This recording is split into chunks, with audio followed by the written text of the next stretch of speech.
right, here we are. And just a little heads up, even though it is early, it is not yet February, we are currently raising funds for the Bat Conservation International on Tiltify. If you can donate, feel free to do so. If you cannot, that's perfectly understandable. But it officially goes from February 1st to February 28th. But we do have a head start on it currently. This stream has raised a total of $50, but altogether the group that I'm doing this with has raised $70. So that is, fantastic. It is one step in our goal until the end of February. So yeah, thank you guys so much for donating so far, and shall we continue with some more MSQ? All right, hello there, Minfilia. Traitor in the midst. Oh no, there's a traitor in the midst.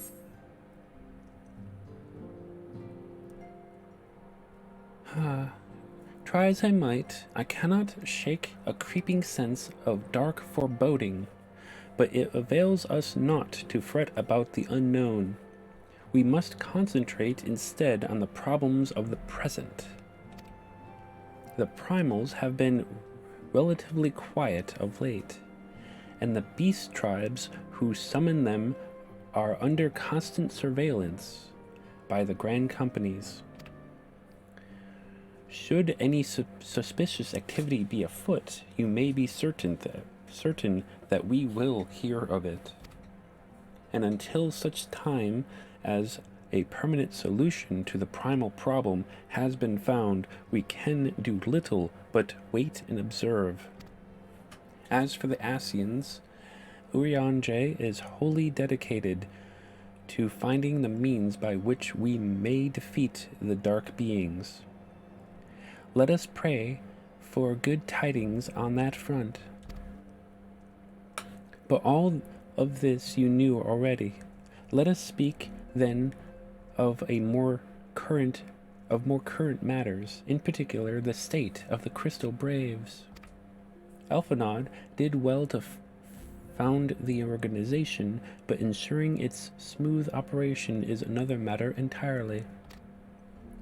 Though I doubt not that he is doing his best, I felt that a helping hand or two would not go astray. To this end, I offer to send one of the Archons to assist him, but he declined. You know how he can be, independent to a fault, but singularly loath to accept help. Save, of course, when the help comes from you. Alphanod has entrusted countless matters of import into your care in the past, and I believe he would not hesitate to do so again, were you to offer. I should be most grateful if you would go to him and support him in whatever manner you are able. I mean, sure, I got nothing better to do.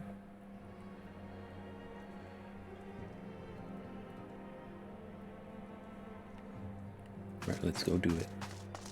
Yo, Alphanod.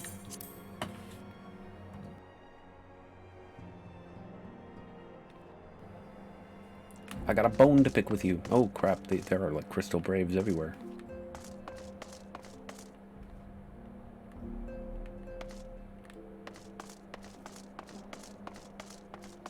Yo, how's it going, Higiri? In traditional Doman cuisine, we strive to perfect balance not only of flavor and texture, but also of nutrition. For a meal to be truly satisfying, it must nourish the body as well as delight the senses. Yes, 'twould be foolish to sacrifice nutrition for flavor. If Higiri and our more skilled culinarians work closely together, I dare say we could create extraordinary dishes sure to satisfy Eorzean and Doman alike. Cool. What's up, Thinkard?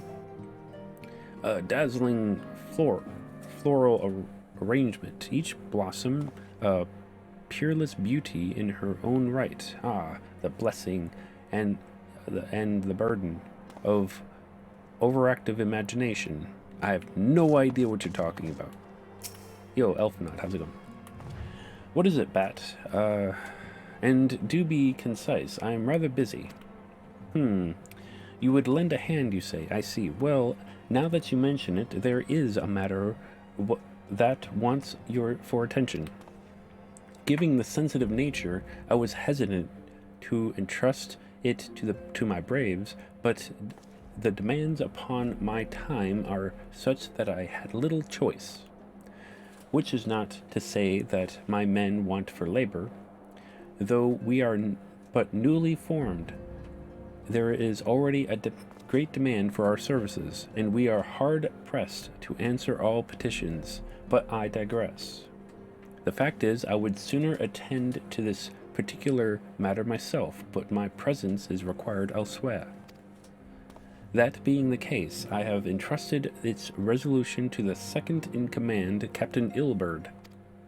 Tell him that I sent you, and he will furnish you with the particulars. My thanks in advance, Bat. I guess we'll go talk to Ilberd. What do you want, Ilberd?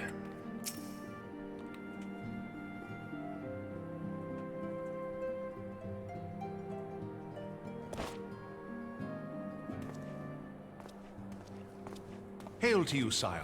How might we serve you?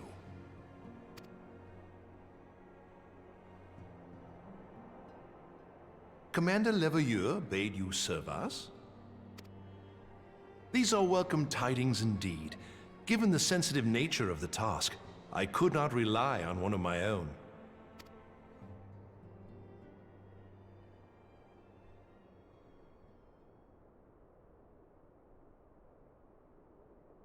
That which I'm about to tell you, I tell you in the strictest confidence.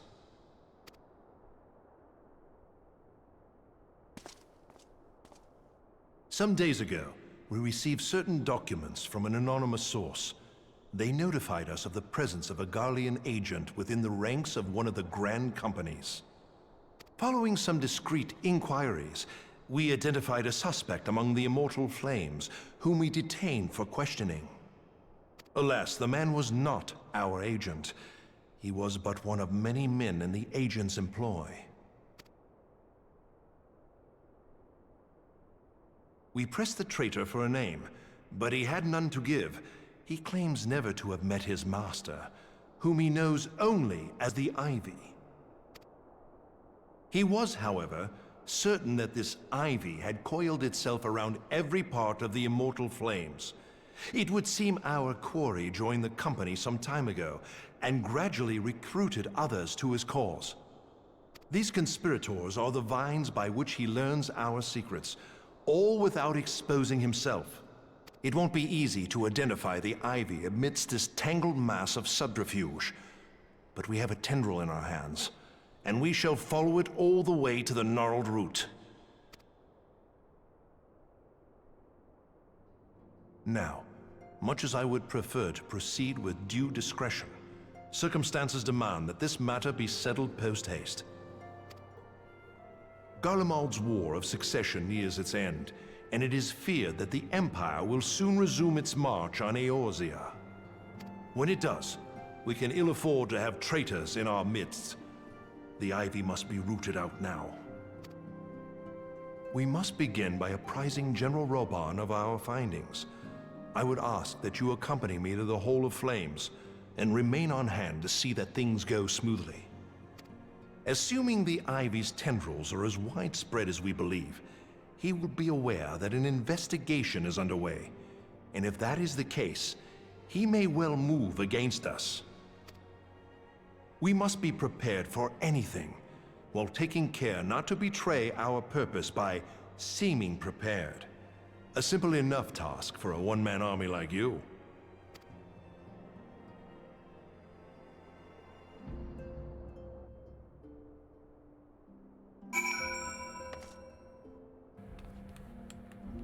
Hey, you. You can't fool me. Anyway, let's head over to Ul'dah.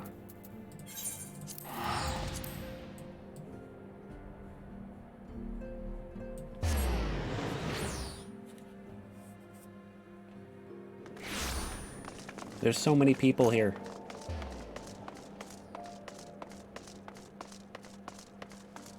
Oh, switch to white mage. Hello, Ruban.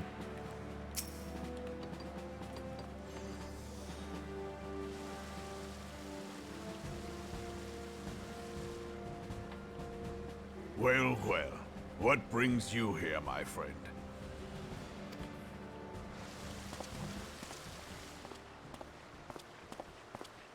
He is here at my behest. Greetings, Roban. It has been a while. Hilbert, you old scoundrel. When they told me you'd be visiting, I scarce believed my ears.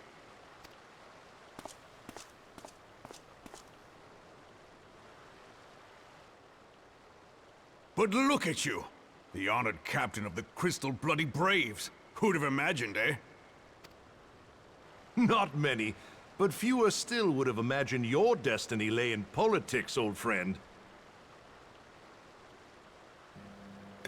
Hashtag best friends, yo, true. How's it going, friend? Aye. We've both come far, have we not?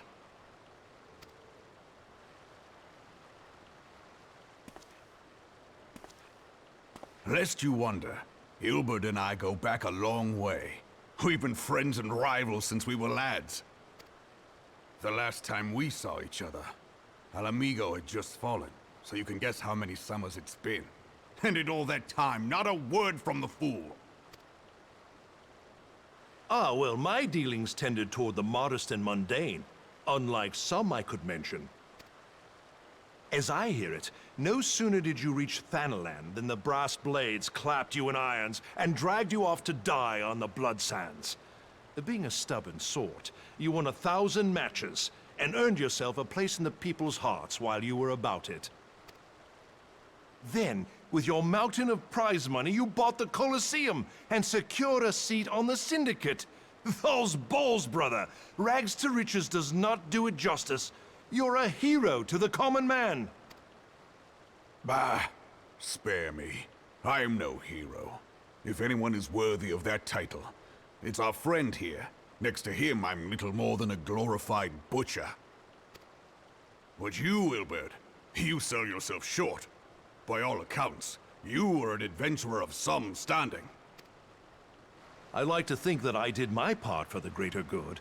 But if you're no hero, then I'm no adventurer, not in this company. Anyway.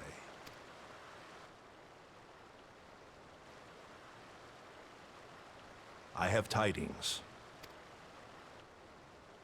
So there has been progress. I've let it be known that this meeting is a reunion between old friends. None will give your visit a second thought. To convene elsewhere would only attract attention. Let us speak here, in plain view of all.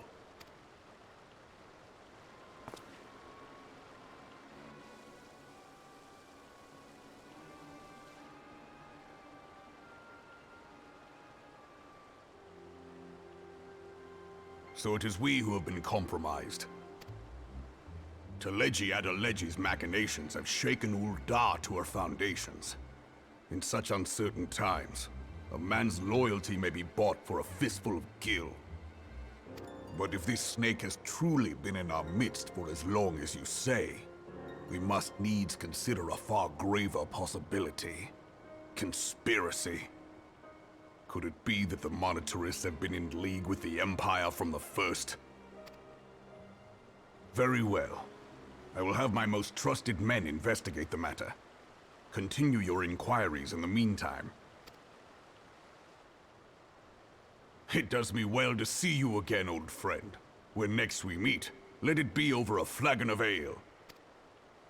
I look forward to it. Let us reminisce of bygone days, and drink to the future of our homeland.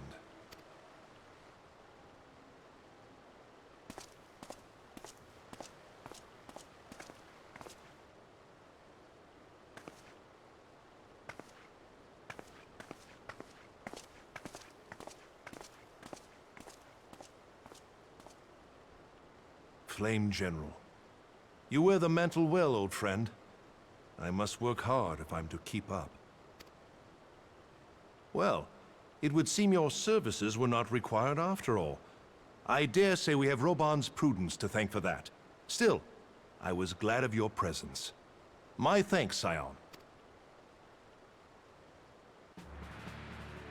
Yeah, I'm sure. You're just being lazy. Hope I'm well. I'm doing fairly well. I haven't needed a single cough drop today, which is a plus. I mean, I'll probably have one later to like wind down for the night, but I haven't been popping them like left and right like I have been the past few week. This past week. There we go. But yes, I too was pretty lazy today. I didn't even want to do roulettes. I was very like, oh, I have this stuff that I needed to craft for the new crafting set, and I just hit the macro buttons a few times and spent a half hour doing that, just hitting macro buttons. But yeah, I'm doing fairly well.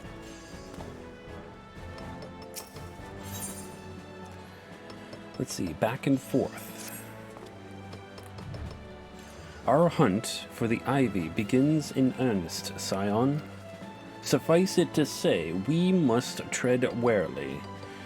But one misstep may well cost us our lives.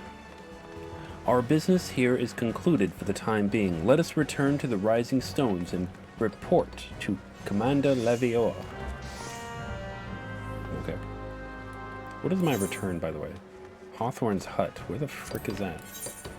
Alright, let's go to Dona. Do you like my hammer? Yes. At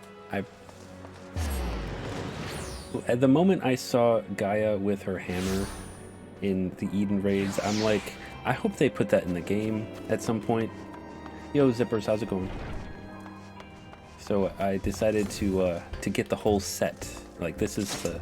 Oh, let me go in here so there's no other people that with their mounts and stuff. Okay, so I had gotten the whole set, which is includes the Conjurer, the Black Mage, the Dragoon, the Reaper, Dark Knight, Warrior, and Paladin. Of course, it looks a lot better. I'm of course a warrior because you're meant to look like you're swinging a hammer or an axe. You just did your first Unreal trial? I have never done an Unreal trial. I'm not gonna lie. I hope you liked it though.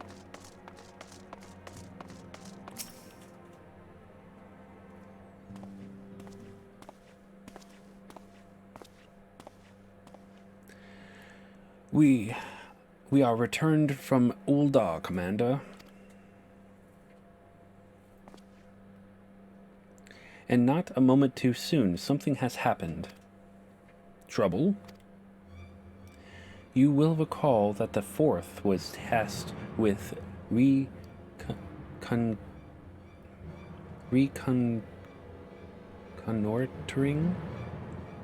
the rendezvous site used by the Ivy's minion and his Imperial contacts.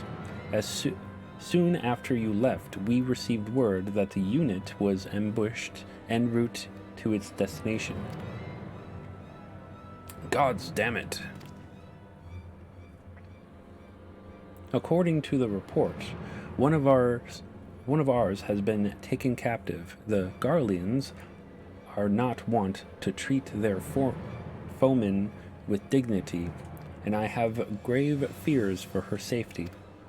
We must dispatch a rescue party at once. Recall those braves who are afield. Begging your pardon, Commander, But we have not the time. I'm afraid I must ask you for your aid once more, Scion. An ill-prepared rescue party will only serve to provide the Garleans with more captives, yet time is of the essence. Simply put, you are the best chance we have. Captain Ilberd has the right of it.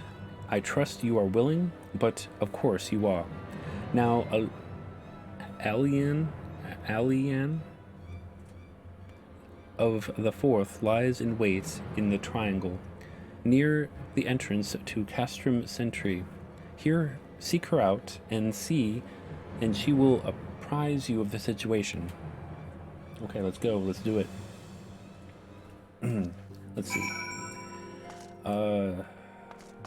So not so bad. The static you were with is friends you knew in IRL. Gotcha. You got Sophia down to 3%. It's about getting things cleared faster because you wipe auto after 11 minutes. Yes, they turn into their enraged form and they will wipe the whole party if not taken care of.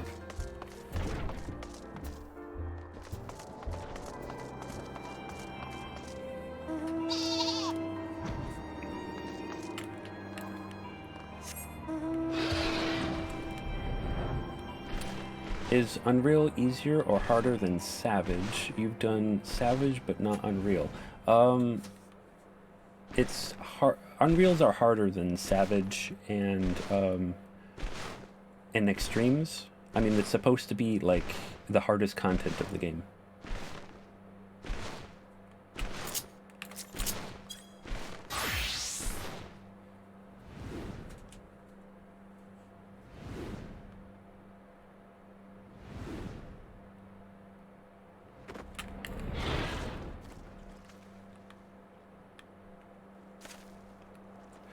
Yeah, because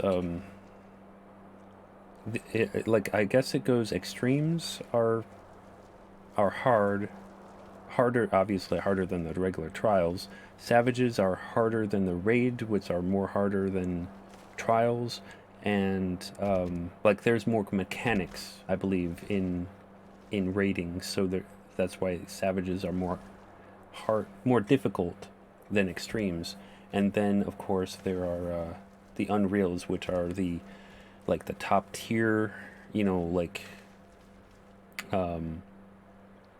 top tier content. That's why it takes people like weeks to plan it out and figure out what to do for it. You know what I mean? You haven't done Savage, but after 2 times you caught on pretty quick. Yep, definitely. You just want your Sandfox? Gotcha. I've only done one extreme, and it required a lot of people. Well, not a lot of people. Like one person to tell us group of people in voice chat exactly what to do at that exact time. So, you know what took weeks figuring out how exactly you're going to crush me. Why would you want to do that?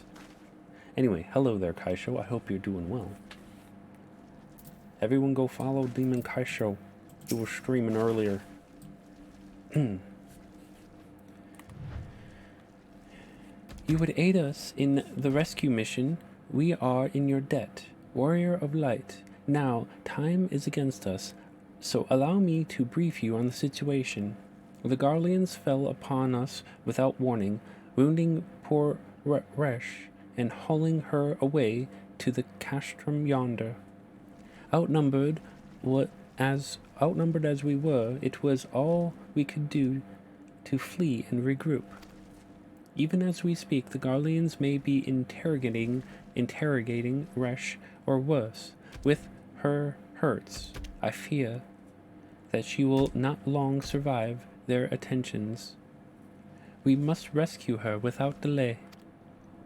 Our order may yet be in its infancy, but the bond that binds us is strong, and as strong as Mithril. None of us will stand by while a comrade suffers. We, the remnants of the Fourth, will infiltrate Castrum Sentry. Please help us find Resh before it's too late. I mean, I could go find her for you. I mean, I highly doubt that, they're gonna survive with me around. Aha!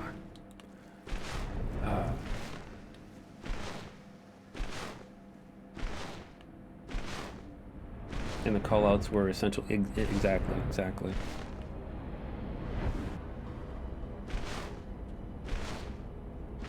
You got tired of Sophia's daughter's big heads? I haven't done that trial in a long time, so I do apologize for... Maybe I don't know. Anyway.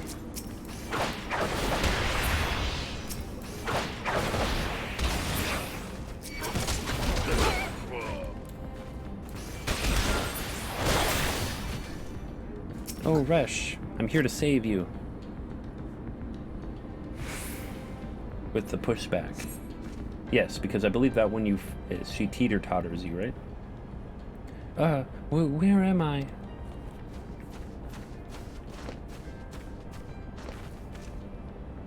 Resh, thank the gods that we found you. No, you didn't find her. I found her, alright? And thank you, Warrior of Light. Now, to quit this accursed place, Resh cannot move with those wounds. She will need to be carried out. I believe a diversion is in order. Might we trouble you to provide one? Given your reputation, I suspect the Garleans will be only too happy to grant you their undivided attention. If you were to create a commotion within the castrum, we should be able to steal away unnoticed. Let us speak again once we are safely outside the walls. Oh, you got it. Let's do it.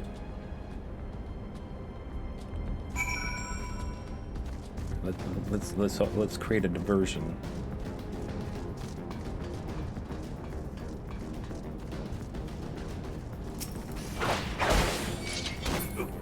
Kill you just in case. Ah, how dare you!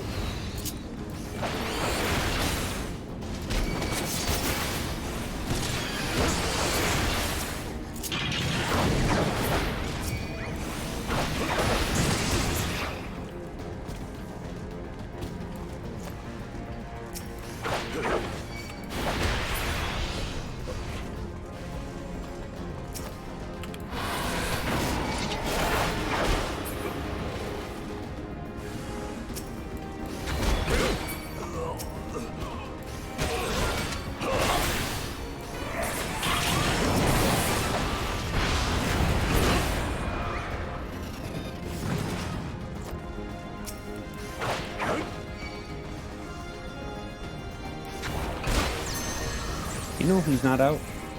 My Chocobo. Come here.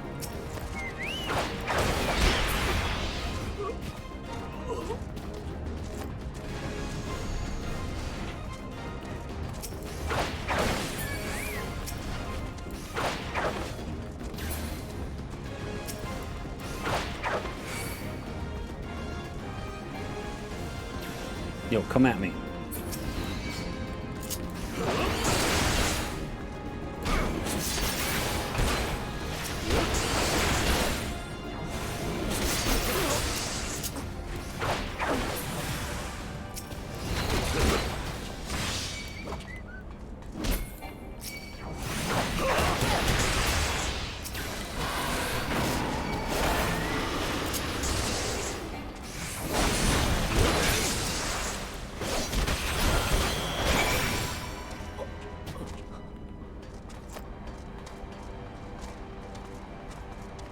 I think we took care of them. Let's move it. I think they're all safe.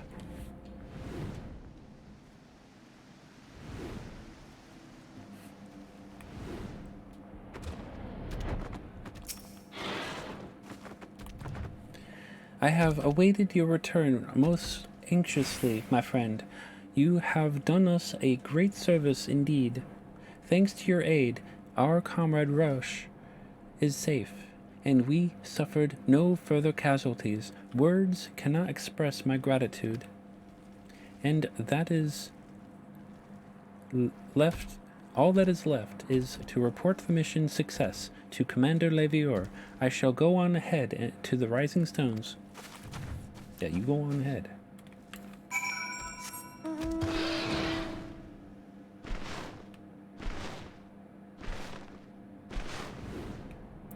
Let's report our progress to the Rising Stones. Yes. No music. Why aren't there no music? I want music.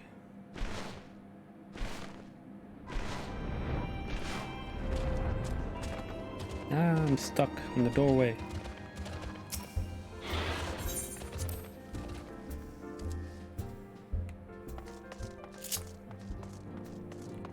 White mage needs XP.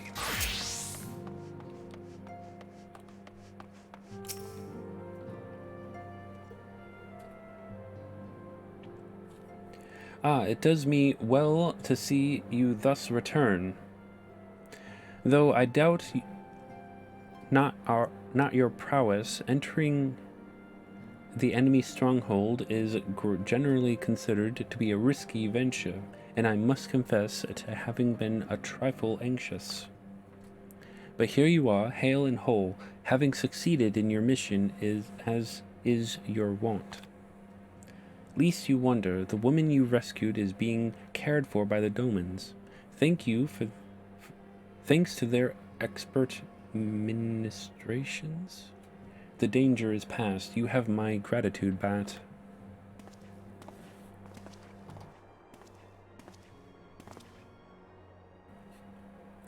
Allow me to thank you also, Scion. Rush owes you her life.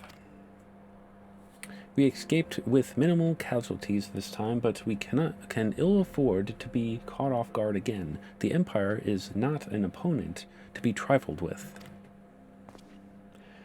As you say, Commander, we will see to it that the men keep their wits about them.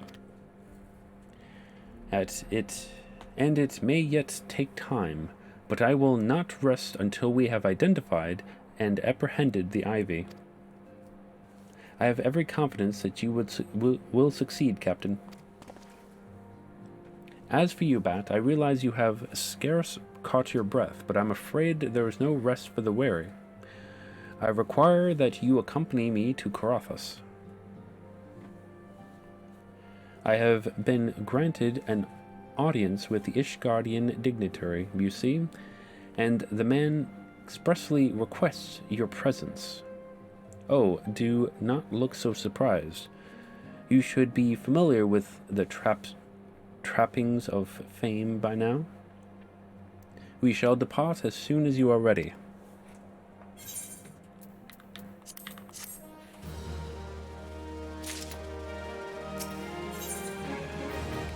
Coming to terms. We have been blessed with a rare opportunity, Bat, an audience with an ambassador of the Holy See of Ishgard. We are to treat with Sir Aymeric, Lord Commander of the Temple Knights in Camp Dragonhead. It is considered a great honor to serve the Holy See directly as a Temple Knight. Needless to say, their leader wields tremendous political influence. We will be wise to court his favor. For that reason, I consider your attendance essential. If Sir Aymeric wishes to meet the man behind the legend, I would not deny him the pleasure of your company. The antecedent should see the wisdom of this plan when you request her permission to accompany me to Carathas.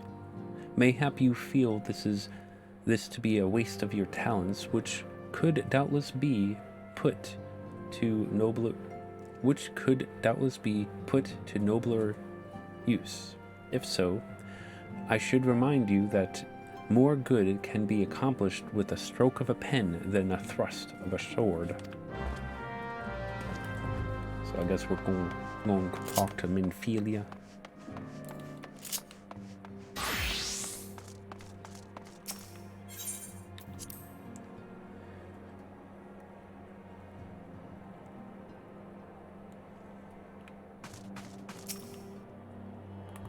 A meeting with the Ishgadian ambassador? By all means, I think it a wonderful idea. We have received no reports of etheric disturbances or unusual beast tribe activity of late. If Alphinaud believes your presence may help him secure more favorable terms, I see no reason to deny him.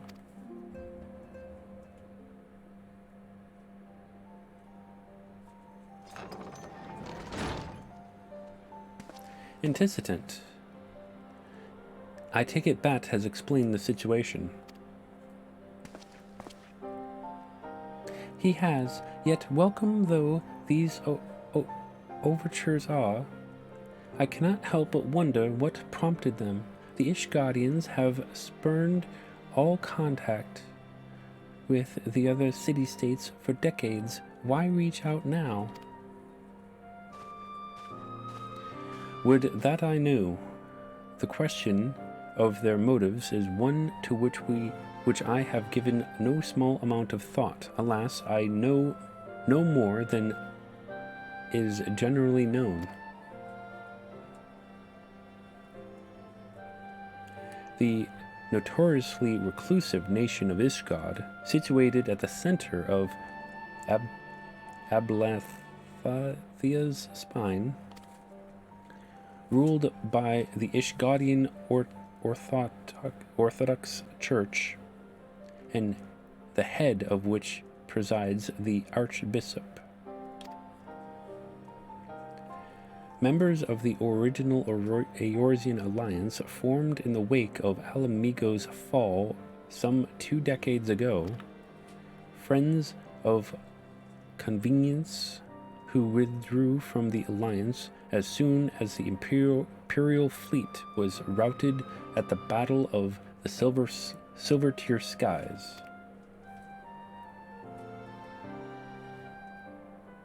Since which time their borders have remained closed to all outsiders. They have rejected every one of their former allies' calls to reopen dialogue, turning a deaf ear to their neighbors' pleas, even when the calamity loomed large. And on the fields of Cotonou, where brave men and women laid down their lives in defense of the realm, their banners were conspicuously absent.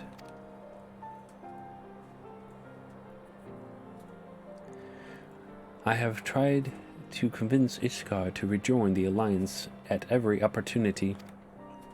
I have explained over and over again that unless Eorzea stands united, we cannot hope to preserve our freedom.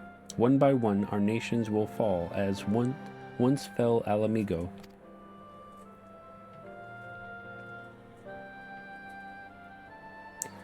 And what have mine efforts yielded? Why, naught. Surely this can be considered a step in the right direction. I should hope so. Rather than lowly messengers we have been fobbed off with in the past, this time we shall meet with a man of genuine influence. Of course, I am not so naive as to think that they come to us out of the goodness of their hearts. We have something they desire, though I have yet to find out what. But such is the nature of diplomacy. They will bring their agendas to the negotiating table, and so will I, along with a handful of incontrovertible truths. The Empire will soon be at our doorstep once more. Indeed, you may be assured that I will expound upon this point and others. Let us depart for Camp Dragonhead, Bat. Our old friend Lord Hierophant is expecting us. Since our quest to recover the Enterprise, I understand you have further integrated yourself with the man. Excellent work. His fondness may prove useful to our cause.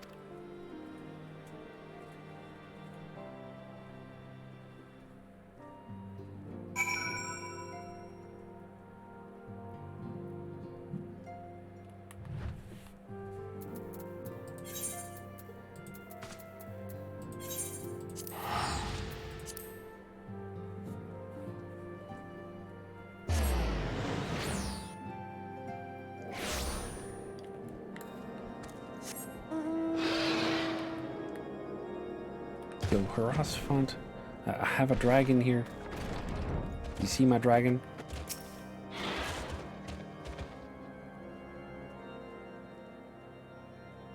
Ah, Bat.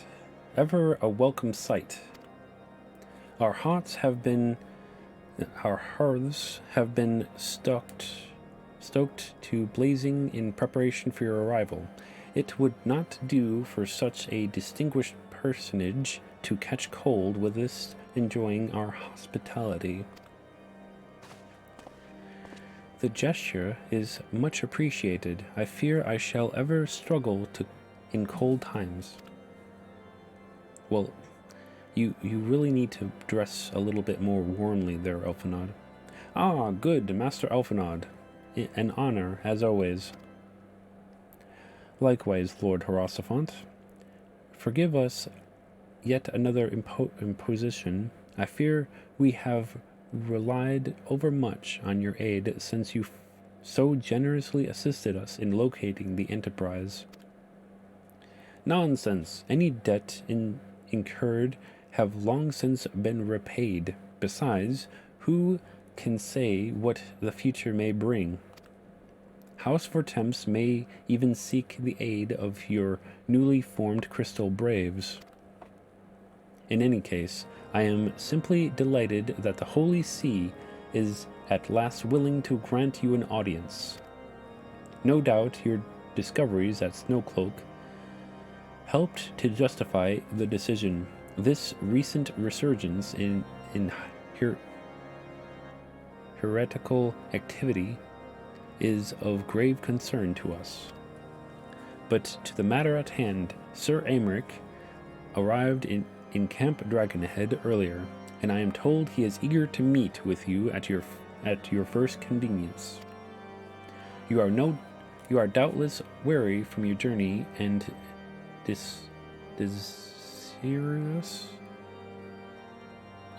desirous to rest a while by the warmth of our hearth. But if you are willing to forego such comforts, pray inform the knight stationed outside the intercessory. He will grant you an entrance and send word for the other attendees. As inviting as your hearth sounds, I think it best we proceed to the intercessory forthwith. Let's do it.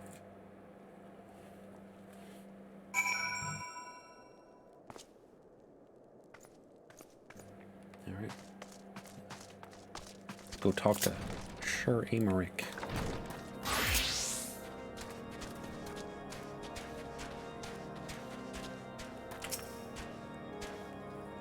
We have been expecting you, sir. Pray take your ease inside, and I shall summon the others. Let's do it.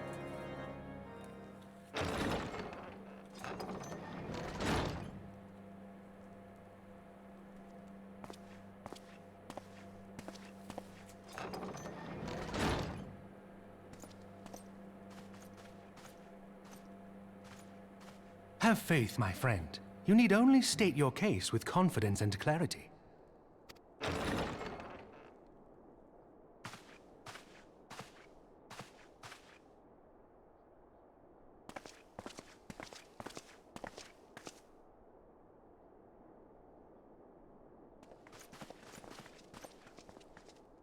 Commander Leveilleur, it is both an honor and a pleasure to meet you. I am Aymeric, Lord Commander of the Temple Knights. Alphinaud Leveilleur, at your service. Your reputation precedes you, Sir Aymeric. I think we will find that we have much in common.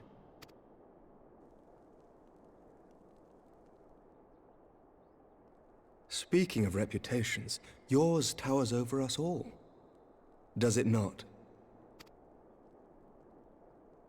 It does indeed, Lord Commander.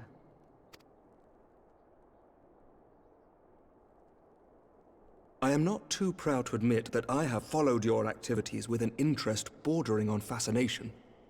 Full glad was I to learn that you would be joining us. Now then, shall we begin?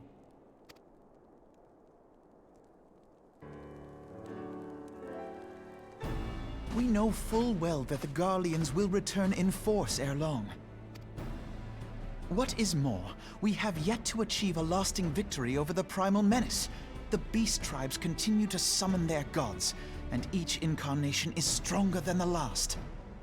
Ishgard is not immune to these threats. I must reiterate that it would behoove your nation to rejoin the Eorzean Alliance. Once again, I must respectfully disagree. On what grounds? Despite their presence in Kurthus, the Ixal do not concern us. Their territorial claims pertain to Gridanian lands, and it is the people of Gridania whom they harry. Consequently, the Holy See judges this to be a Gridanian affair, and Ishgard does not intervene in the internal affairs of other nations. Even were that not the case, our forces are wholly committed to the Dravanian conflict. We have not the knights to spare. As for the Garleans, we are not ignorant of history. We have observed the rise and expansion of the Empire, and we agree that it is only a matter of time before they resume their campaign in Eorzea. Then surely it would be in our best interests to present a united front. Mayhap one day, but not yet. Gaius van Belsar is dead, and the legion of conscripts he left behind lacks the will to fight. We think it highly unlikely that they will emerge from behind the walls of their castra for some time. Forgive me, but if Ishgard's position has not changed, why did you agree to this meeting?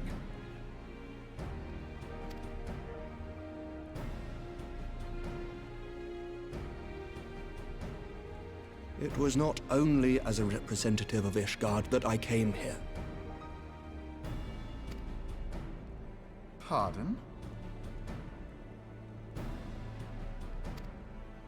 It is not within my power to change Ishgardian policy, regardless of my personal feelings. There is, however, one area in which I may exert a measure of influence. Concerns have been raised over the supplies House Fortin has offered to Revenant's Toll. These have led to calls for restrictions on the provision of aid to foreign powers. I can ensure that the shipments continue unabated. Sir Emmerich, we would be in your debt. No, you would not, for I require something in exchange.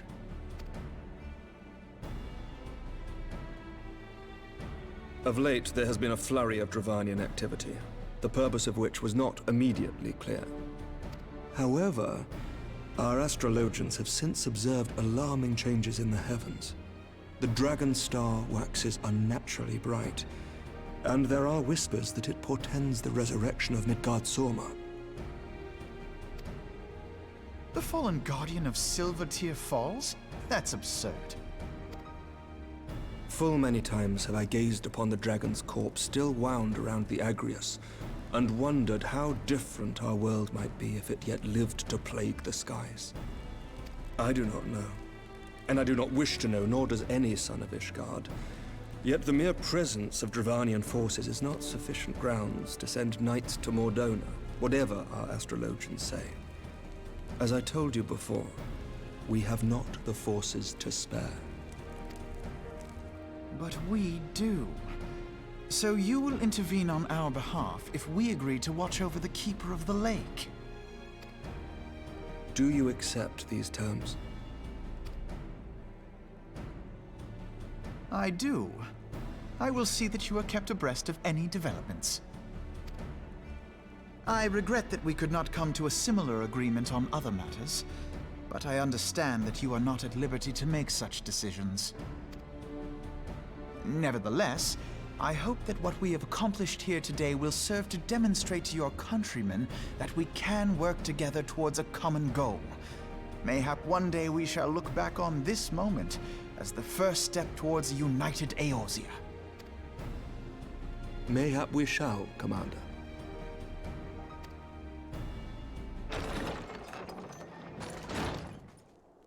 What is the meaning of this? The caravan, my lord. It's been attacked. It was Iceheart, my lord. What? By the Fury! All our precautions were for naught?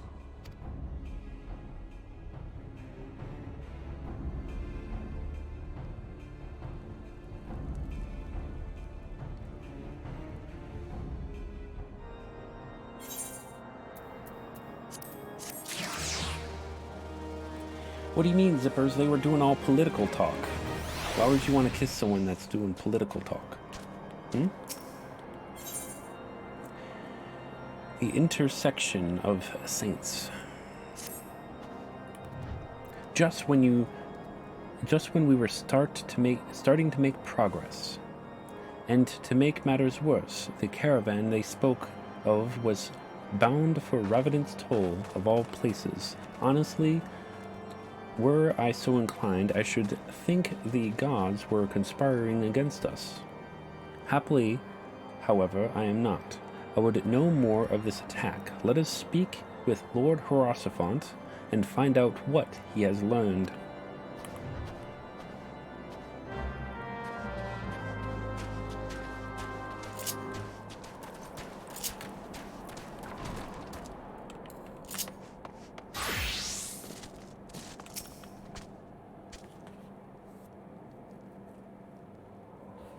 My sincerest apologies for the interruption, my friends, but the situation is such that we must act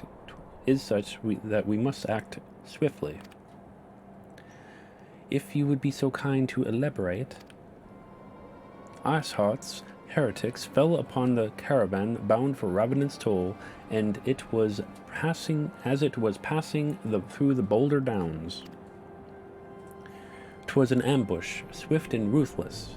In an instant, every knight was slain, every crate seized. Then, as quickly as it had appeared, they were gone.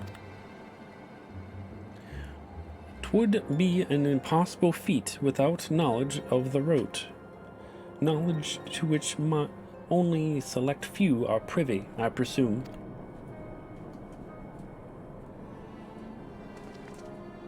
Quite. We can pursue that avenue of inquiry in due course. It seems to me that examining the scene of the ambush would be our first concern. Grand Cosmos as a red mage is awful. I don't think I've tried it.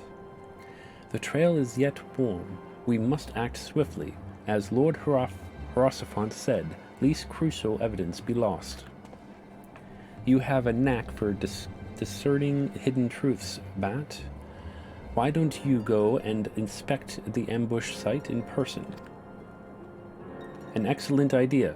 Inform my men of your intent upon arrival, and they will gladly share their findings. Let's go with this investigation, shall we?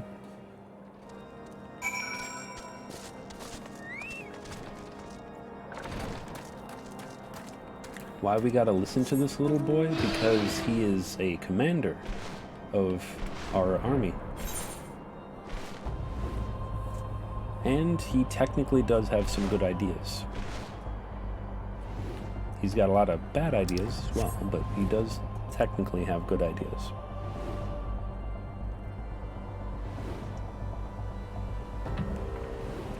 It's our army, as in we all, both he and us have created it, yes. But it was technically his original idea.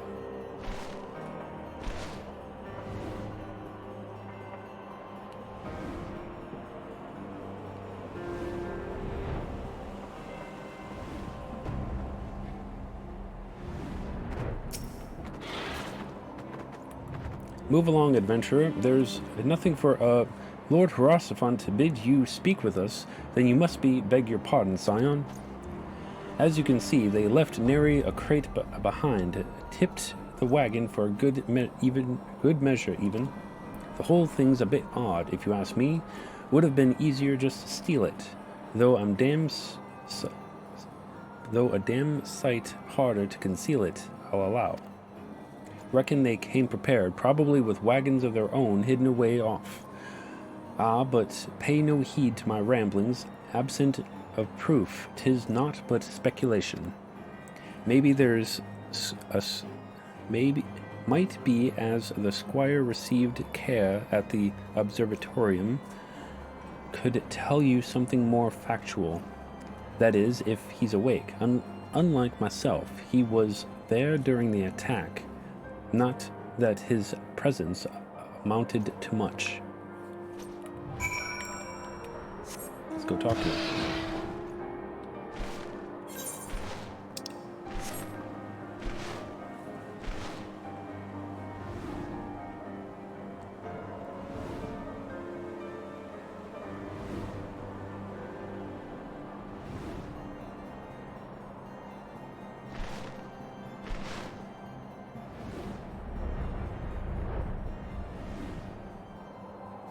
I think he's in this room, if I recall correctly. There he is, yep. You've come to ask about the attack, haven't you? We came upon them before the entrance of the Hall of Seven Echoes, the Hall of Seven Echoes. Pilgrims, we marked them as, lost and ill-equipped for the journey further north. Our leader called out to them, but one stepped forward to answer. Slowly she approached, her silver hair flowing in the wind like melting snow. Just a young girl, I thought, some poor lost lamb in search of salvation. Our leader must have thought the same, else why would he let her draw so close? They exchanged some words I couldn't hear, and she leaned forward as if to kiss his cheek, and then he sighed and crumbled. He sighed and crumbled to the ground. I didn't know what had happened till I saw the snow turn red, and then there was red everywhere I looked. I tried to fight, but took a blow to the head, and by the time I came to, the others were dead, and the heretics were unloading the wagon. I couldn't.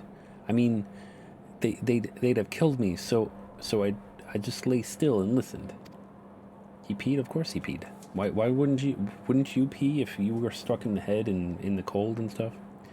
Assad's people spoke of deliverance and resurrection, and they spoke of Shiva. Shiva, you say? To shreds, you say? I don't want to. Do I really want to fly all the way to Dragonhead? Let's fly all the way to Dragonhead. Let's do it.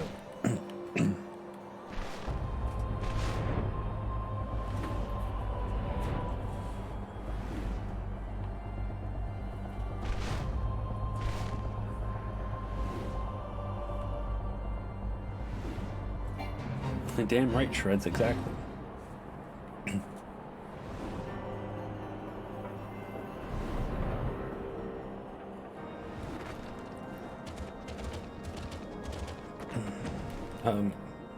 Yeah. Down, boy. There we go. All right. I'll let my chocobo just stand on the desk there. You've returned. What news have you for us?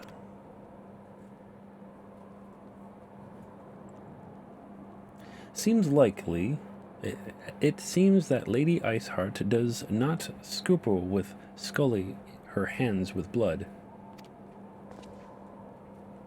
Who is this Shiva the heretic spoke of?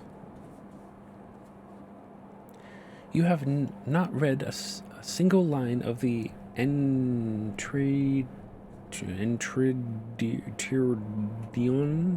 Master Alphanon? Shiva was a traitor to kith and kin, an apostate who lay down with dragons. Now, we cannot expect all foreigners to know Ishgardian scripture so well, particularly when it concerns a patron saint of heretics. Wait, you say she was their patron saint? Oh, no, it all makes sense now. Lord Hierophant, what was the caravan's cargo? Ah, if I recall correctly, the Diamond Forge had requested a rather large quantity of crystals. Do you not see? Iceheart and her followers intend to summon Shiva, as a beast tribe would a primal. Why else would they go to such lengths to secure crystals? I shall inform Lord Commander at once. Lord Hierophant, you would agree that discretion is of paramount concern? Of course.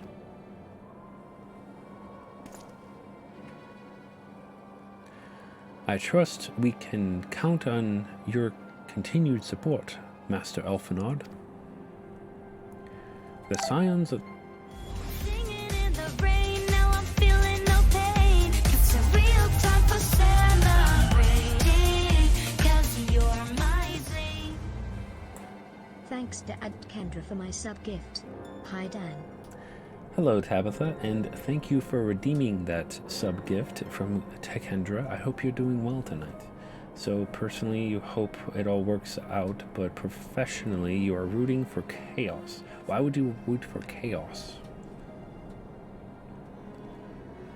The Scions of the Seventh Dawn are sworn to combat the primal threat. Our support is a given.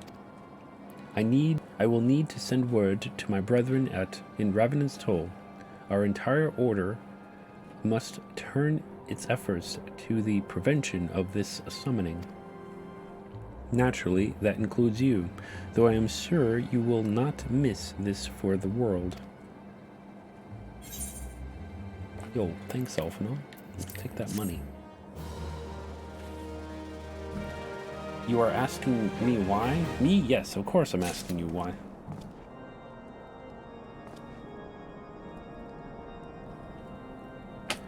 After all that we've been through, Infinite Crisis 1, Infinite Crisis 2, what about Infinite Crisis 3? How about that? Yeah.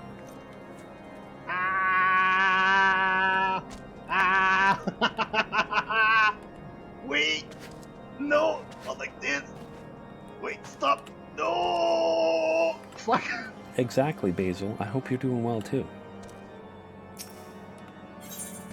Strength in unity. You're under my chocobo's butt. The persistent attacks on our caravans seems a little more than a nuisance at first. The heretics were a problem, to be sure, but a relatively minor one. That was before I discerned the purpose behind their attacks, of course. Now they have my undivided attention. Chocobo butt, exactly. But apprising Minfilia of the situation, I shall summon a unit of Crystal Braves to assist us. As for you, Bat, I pray join me at the White Brim front. Since the incident at Snowcloak, the Knights of House Durandire have redoubled their reconnaissance efforts in the region. It is my hope that they have information which may help us to determine precisely where the heretics are hiding. Given our mutual enemy, Lord Drillamont should be eager to oblige us. I shall see you there then. Good.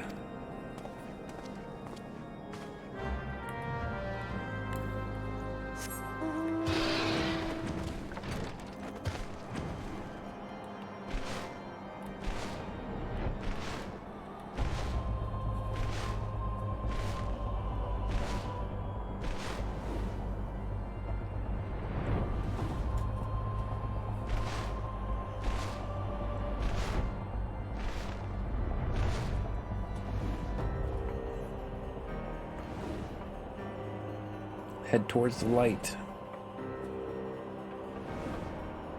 Or, no, don't head towards the light. Head towards that tower. That's where we have to go. Death from above. Nah. Anyway. Oh, look, Americ's here. Let's talk to him real quick. Commander Levieur's assessment is most troubling. If he is correct, Iceheart now poses a threat to Ishgard at large. By what means do these heretics travel so quickly? We must know, or our every attempt to apprehend them will be doomed to fail. Just so you know, my men have already started to arrive. Captain Ilberd always keeps a few braves at the ready in case of emergencies. Yo, thanks for giving the shout out to Senor Basil. I appreciate that. I'm sure Senor Basil gave himself a shout out, right? Who did that? Yeah, it was you. I know it was you. It says so right here. It says, shout out was given to Senor Basil by Senor Basil.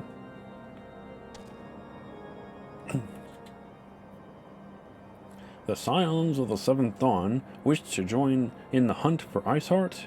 Your assistance is more than welcome, my friends. Considering the report I just received, I dare say your timing could be no better. We are all ears, Lord Drillamont. A band of pilgrims was seen transporting a large number of crates to the west. Their garb appears to match the description provided by the squire who survived the attack. Alas, our scouts lost track of them at Snowcloak.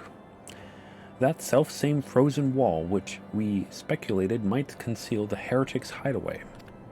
Suffice it to say, the disappearance of these pilgrims and their provisions all but confirm our suspicions.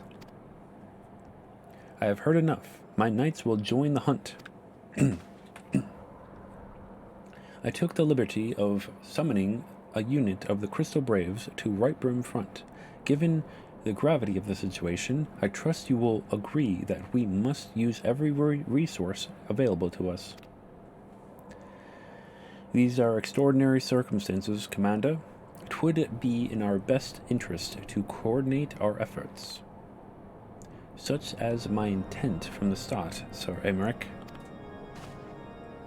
As so it begins, my friend, though I dare say it will prove an all too brief collaboration, Iceheart will not elude the combined forces of the Crystal Braves and the Temple Knights for long. Nevertheless, a wise man does not wager all upon the success of a single solution.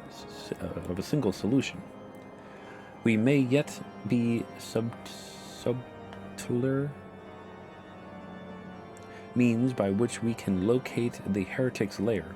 Mayhap Lord Drillamont has one in mind.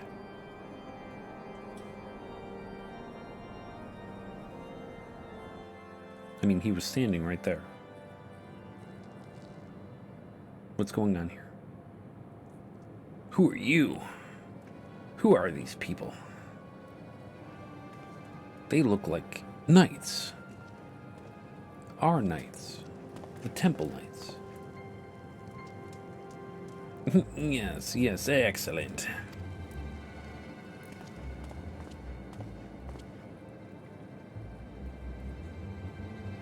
My lady, everything has been accounted for. If there is aught else you would have us do, pray speak, and it shall be done.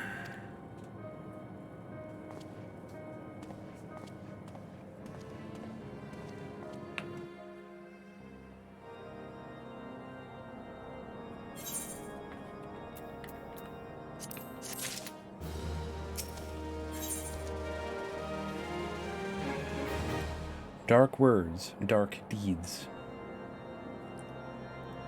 I thought they were going to make a joke about the person's boots when... I thought it said tacos regret too.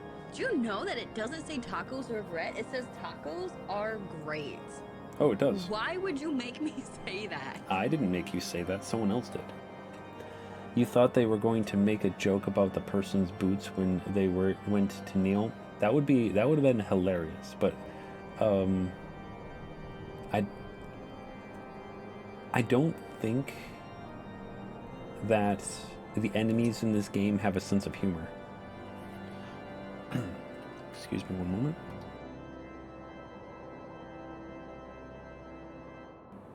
moment.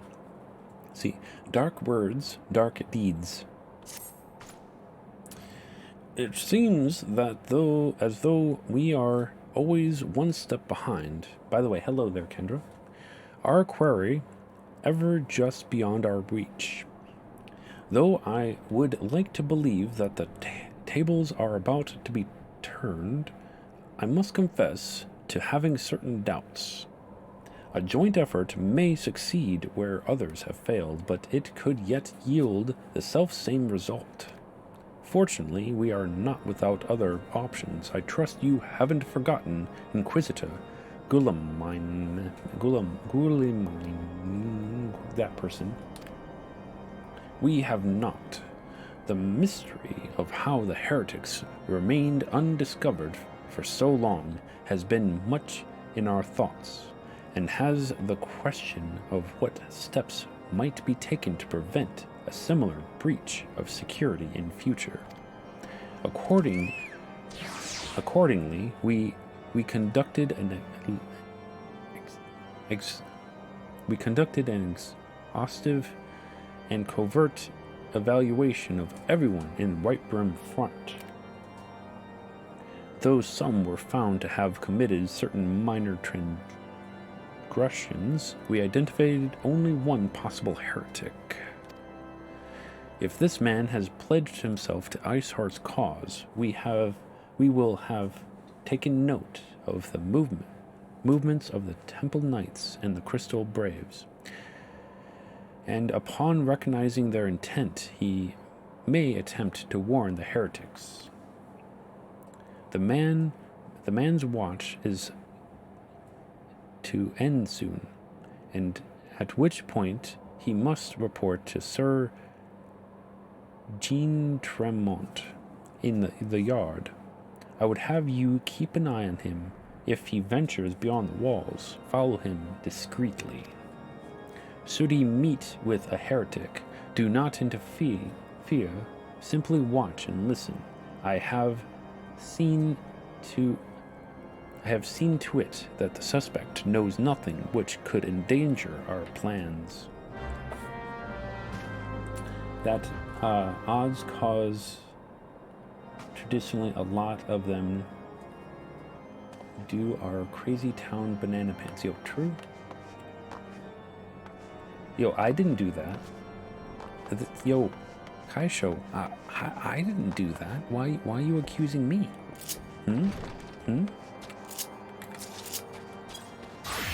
Automod? Yes, totally automod.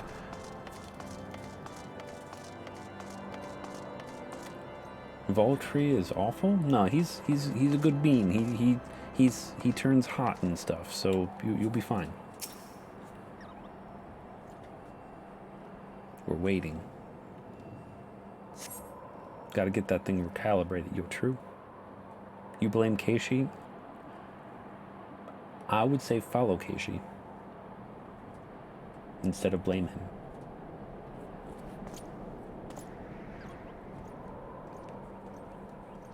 Yes, don't mind us. We're watching you.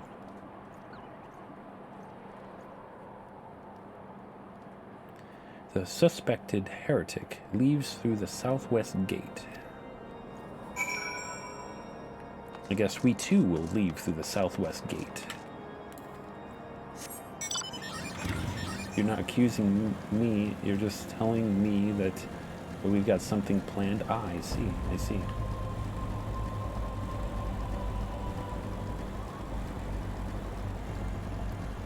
What happens if we talk to this man?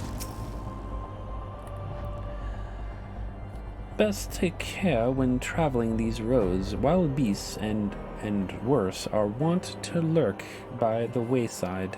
Oh, thanks. I appreciate you being concerned about me, sir.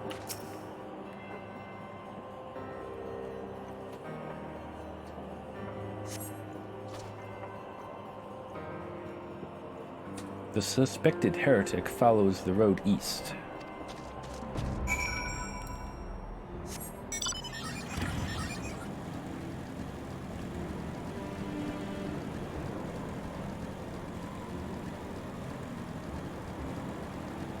Let's see what he says now. Are you looking for warm hearth, friend? Whitebrim Front isn't far from here. If I were you, I'm sorry. Have we met before? You seem familiar somehow. No? My mistake.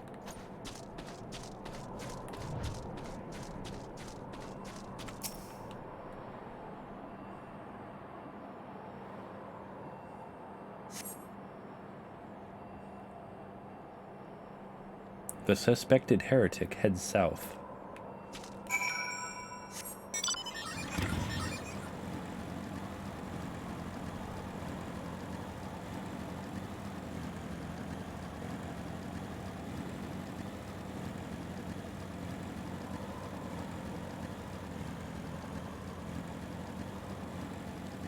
Is he somewhere that we can talk? Where'd he go? Where the hell did he go? Sir, I want to speak to you. Come here. God damn it. All right. How long did it take for me to get a bike?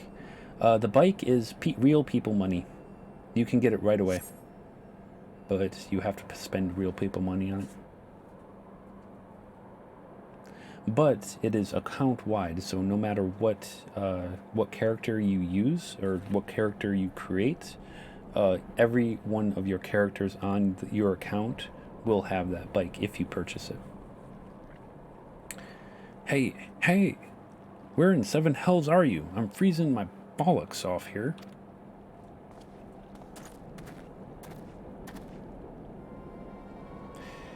I'm here, you blundering oaf. Why are you late? Standing on the wall, why else? I have duties to fulfill, you know. Your sole duty is to the, bloody echo. Lower your voice, or they'll hear us in Whitebrim Front. Yes, of course. The Temple Knights are mumble in Snowcloak. This is what you bring to me? We already knew that. Mumble. Our comrades in Boulder Downs will use the tunnels. Mumble. Dead before they know what's happening. Nevertheless, mumble. If you waste my time again, is that clear?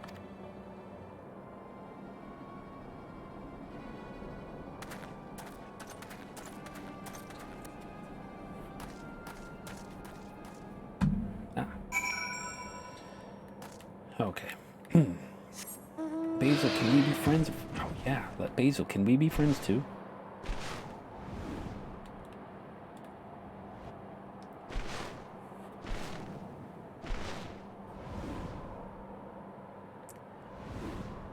Basil, are you playing right now? Are we going to be humbled by Senor Basil?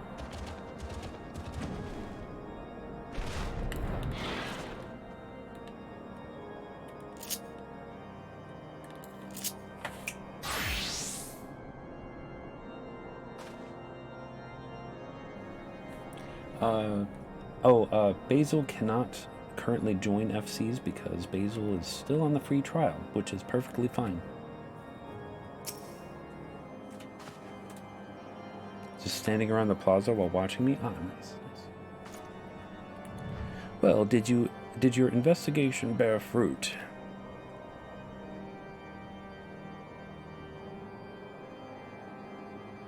I see. I shall have the man detained at once. His guilt is plain. Would that you could have heard their words more clearly. Yet a few snatches you were able to make out were nonetheless enlightening. It would seem the heretics were aware of our operation and confident that they can thwart it. Their comrades in Boulder Downs are key to their plans, which means it is key to our plans, that they be rooted out and put to the sword.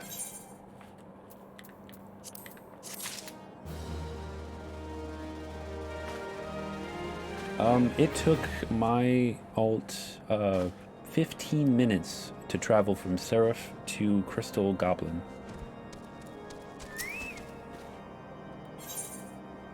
First blood. First blood. We have long suspected that the heretics use a network of secret tunnels to traverse the highlands undetected.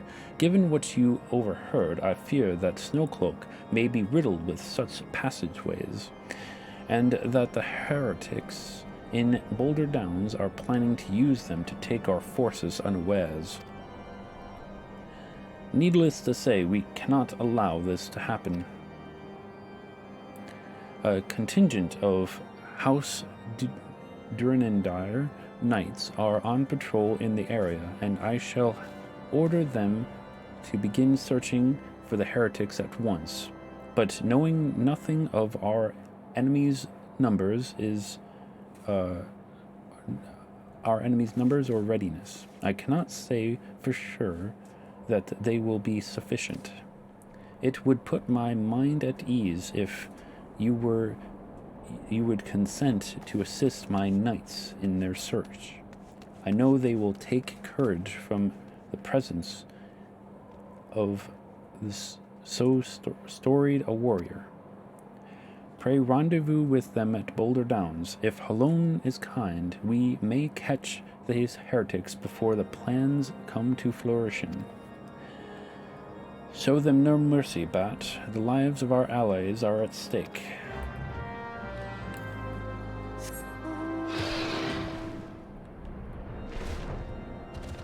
Is that bad? Basically, on a normal day of low times in 14, it would take about, I would say, less than a minute to transfer worlds. Oh, I'm going the wrong way. But because the new patch happened, 2 weeks ago? It has caused, obviously, a lot of players to come play some more. So it fluctuates, like on the weekend, like on the weekdays, like it'll take, a minute, but on the weekends it would be like, anything between 10 to 20 minutes transfer over.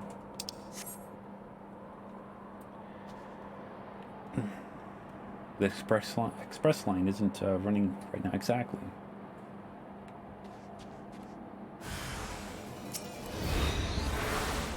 I am a white mage. Oh shit.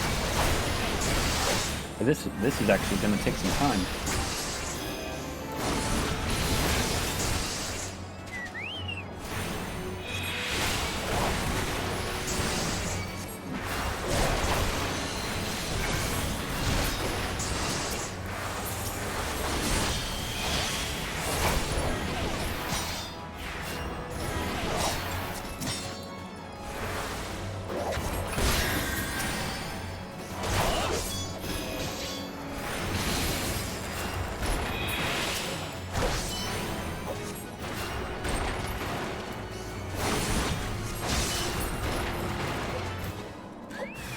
Oh shit, hello.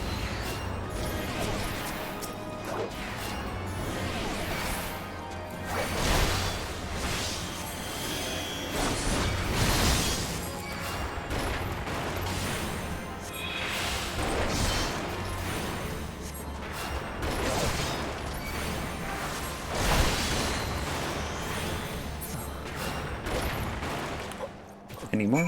Okay. Fallen Heretic effects.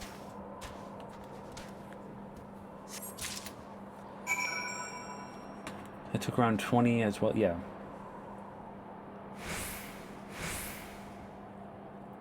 So I am the best mage? Well, I don't know about that.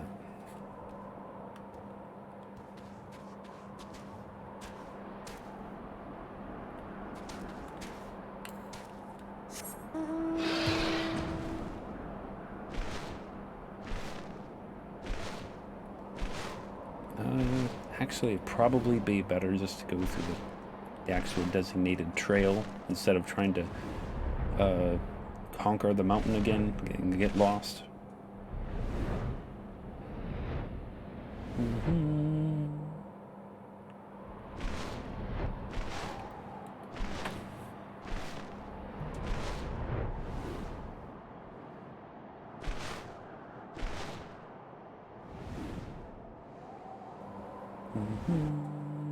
Where is this music?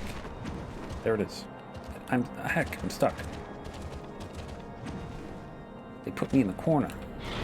Alright. Grillamont. My knights sent no word of your coming, Bat. What has happened? What is that in your hand?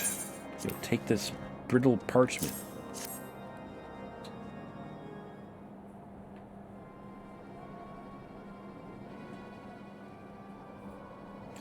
By the Fury, those were veterans with years of service. And now they lie dead in the snow. Their bodies must be recovered, and... No, we have not the men to spare. Not now. Not while Iceheart prepares to summon an abomination. The heretics you dispatched were not of sufficient number to contend with the combined strengths of the Temple Knights and the Crystal Braves. There must be others, and I'll wager they are on their way to Snowcloak as we speak. To make matters worse, it seems the traitor you followed managed to pass the heretics something of value after all. The parchment you recovered is a timetable of the guardsman's watch at our outpost in Snowcloak. The traitor was stationed there long before he aroused our suspicions. Would that we had caught him sooner. With this information, the heretics would know when the watch was weakest. They would use their tunnels with impunity and prepare their ambush. Yo, take your time there, Zippers. The timetable has not changed, you see. Of course, it will be changed now, but the heretics may already be in position. House Durnendire must send reinforcements, even if it means withdrawing knights from the Stone Vigil. I can see no other way of safeguard the lives of our allies. You have hit 7 minutes on your traveler timer. Regrets, exactly. The path of the righteous. Time is of the essence, Bat. While my knights make ready to depart, the heretics may take our allies in Snowcloak unawares.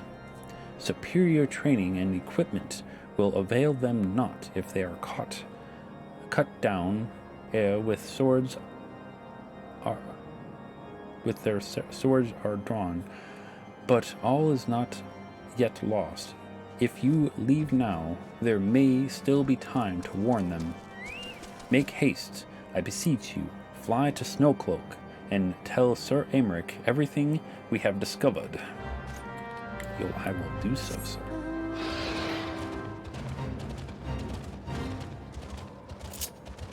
This time, I will be a dragoon. Oh, shit. God damn it. Guess the stairs of this place, it is not meant for flying. It's as though they designed those stairs before they decided to make people fly in this game.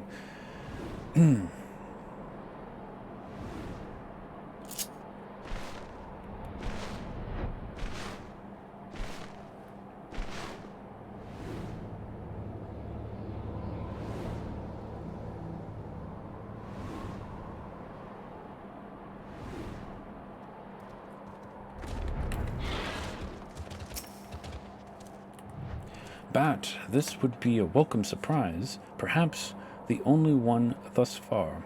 As you can see, we have yet to uncover any hidden... You have my gratitude. Truth be told, we suspected the heretics might be plotting such an attack. Now that we have confirmation, I shall place my knights on high alert. As Commander Levier been informed, the Braves must be made aware. Okay, where are they? Oh, there he is.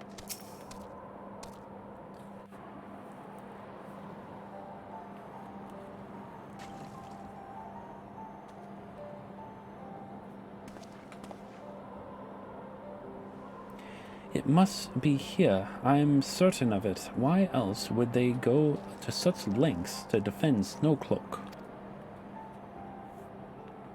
'Tis but a pity this discovery comes when our enemy has us as such a disadvantage.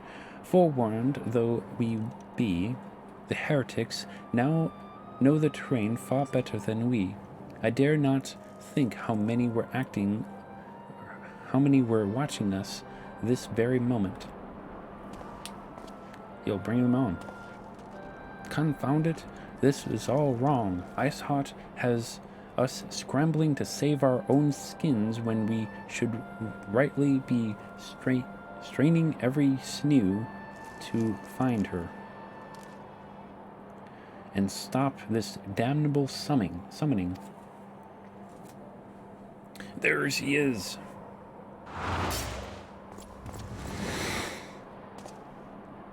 Come here, girl. Oh, shit.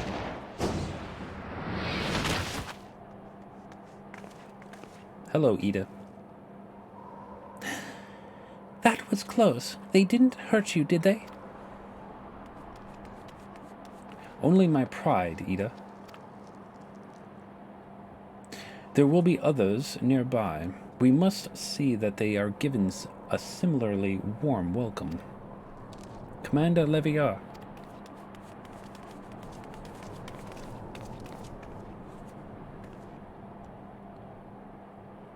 There has been a development, sir. Together with the Temple Knights, we have secured the entrance to some half-dozen tunnels. After spotting the enemy breaking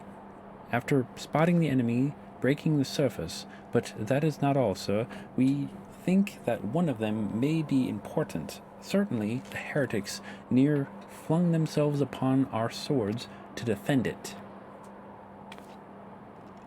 Aha! Just as I suspected, amongst the warren of tunnels lies the entrance to Iceheart's lair. Summon the others. We're going in 12 minutes. Nice. A moment, Alphanod. The tunnel in question is barely wide enough for 2 men abreast. We cannot say with any certainty where it leads, much less what is waiting for us. Furthermore, we have no way of knowing how many heretics are still lurking here on the surface. What if they were to converge on this point after we entered the tunnel? For all we know, we could be funneling our forces into a trap. It's a trap. I take your point. The tunnel is indeed as narrow as you say. Greater numbers would be more hindrance than help. Should we encounter difficulty, our own allies would become an obstacle to escape. Papalimo can be so cranky. Yo, true. A change of plans. We will rendezvous with Sir Aymeric and keep the heretics at bay here. You will go wherever the tunnel leads. If you find Iceheart at the end of it, do not let her escape. You venture into the unknown, so see that you are prepared for anything. I suggest you call upon your allies, though not too many, for Papalimo will sulk. Well, let's do it. At least, he claims to be nice to Ida. Yo, true. We will hold the line, Bat. You may concentrate on the task at hand. I will do so. All right, where are we going? Oh, there we go. The entrance to the tunnel, sir. It's just over here. Had we not seen the heretics breaking the surface, we would never have noticed it.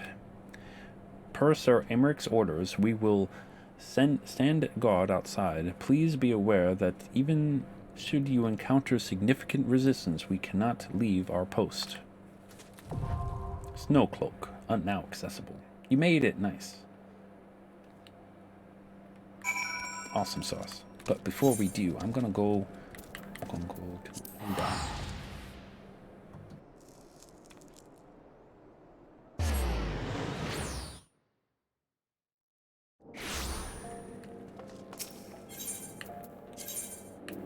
Head over there to that there Diabolus. Say hello to Basil.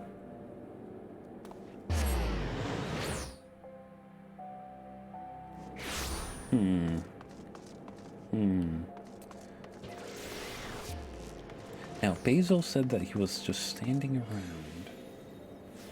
And I know that he started as a monk.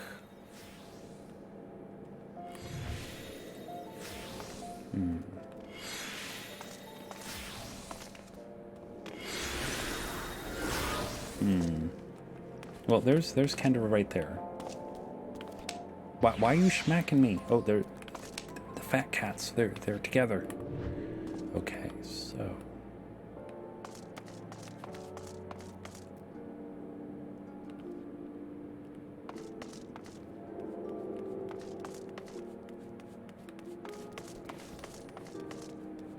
what would Basil call himself?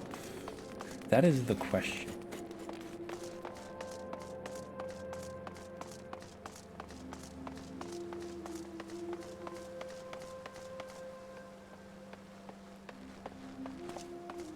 Any ideas there, Kendra, what Basil would call himself? Or what type of race he would choose?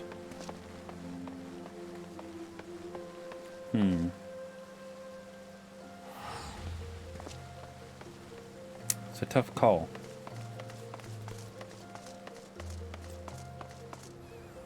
Mike Morgan Jr. Maybe it's that. No? She's not a sprout. You're not a sprout either.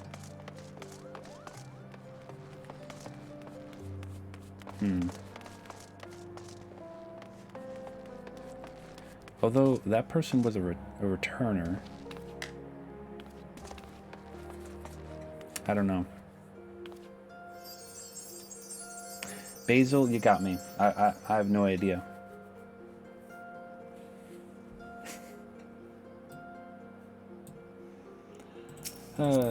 Let's see. There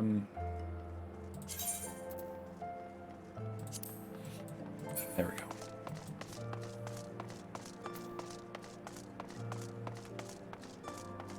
Now, I have a feeling that trial people cannot request friends requests, but they can accept them. Yes? Yes, Kendra?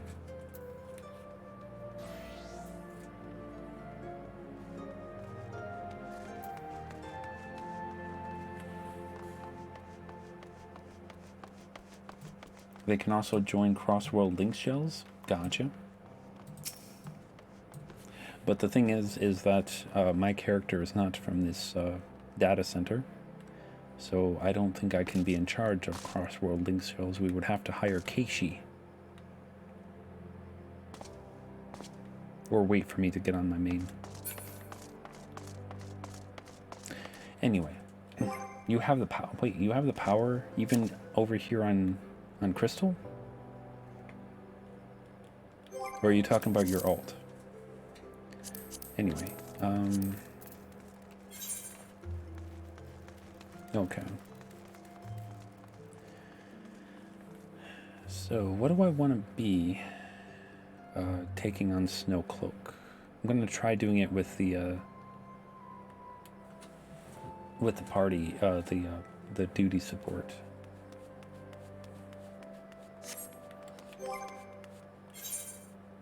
I don't think you would get experience from this.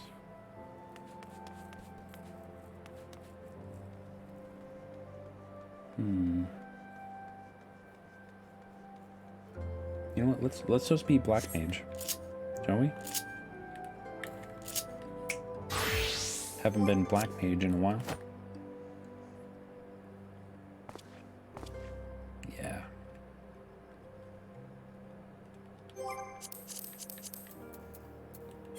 Duty support, snow cloak, commit. Let's do it.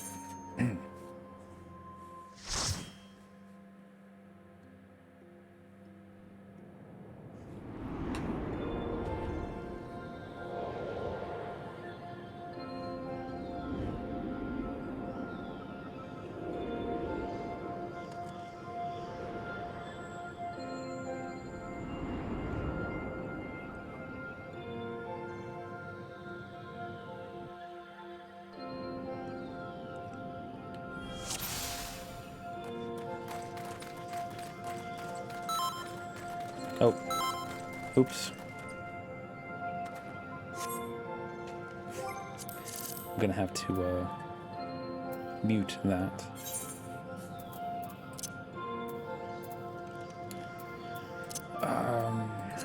What was it again? Notification sounds. There we go. So, crossroad link cells will. We'll just mute all of them. For now. Fly.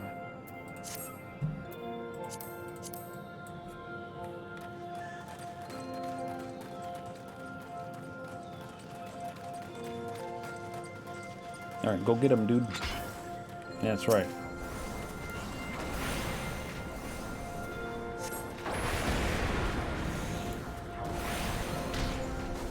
You don't know how to send a message? Are you on controller or keyboard and mouse?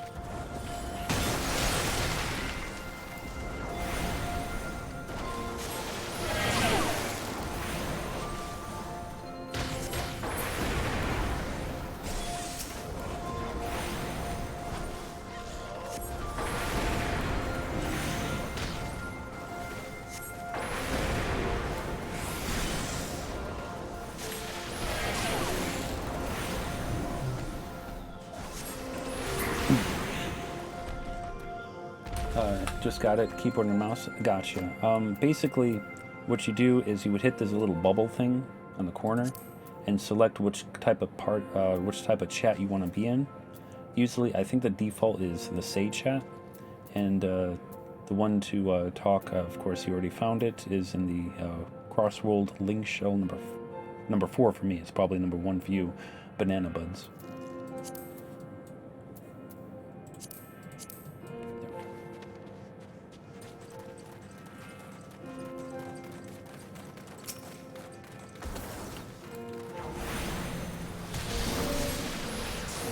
Oh, geez.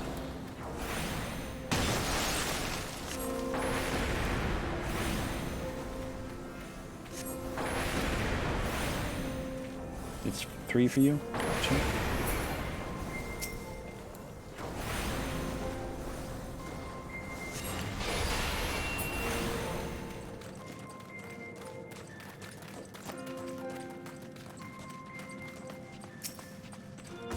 Go get him.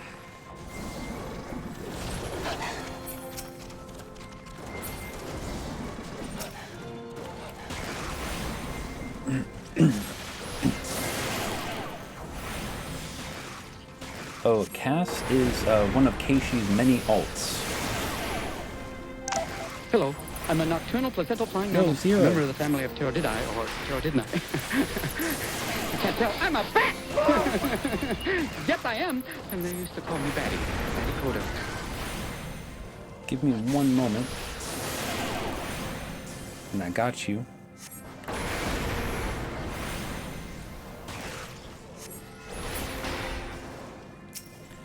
I think I can take care of that. There we go. Anyway. Hello there, Zero. Hold on one moment. We just got a raid.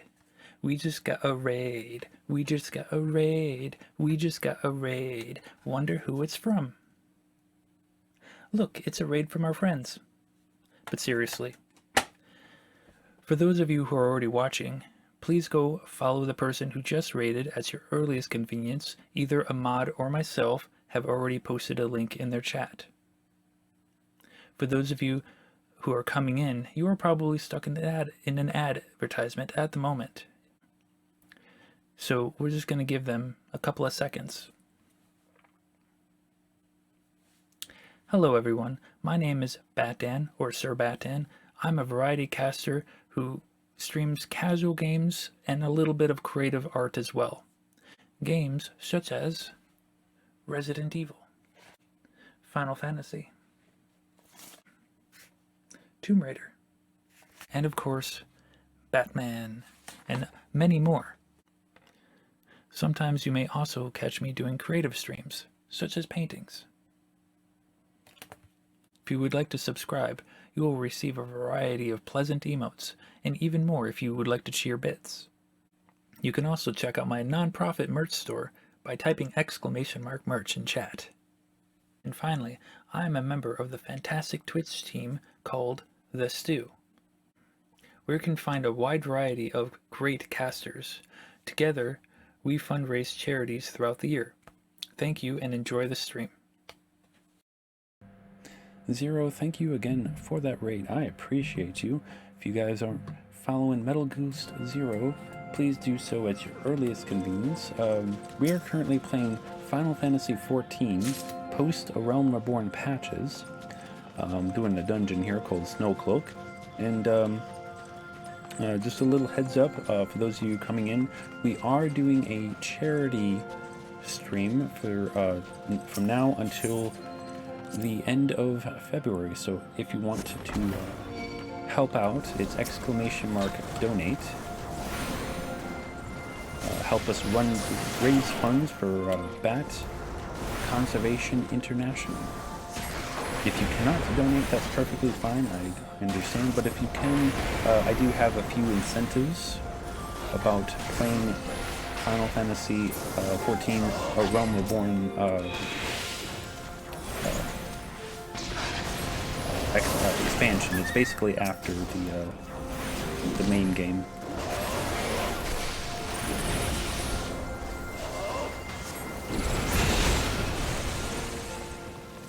Ooh, boss time.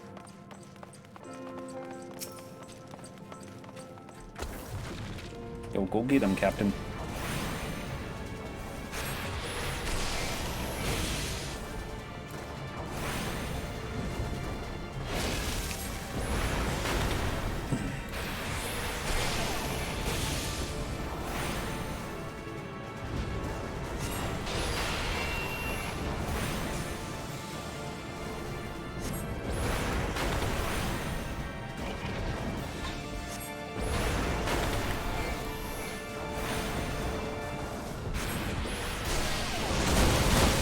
Oh, damn.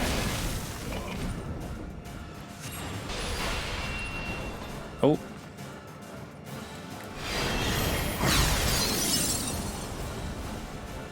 That Thermaturge was in the middle of it.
We did it.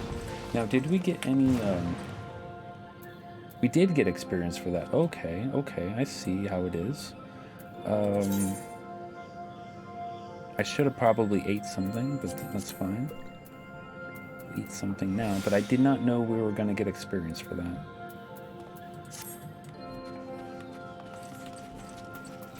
It's A-okay.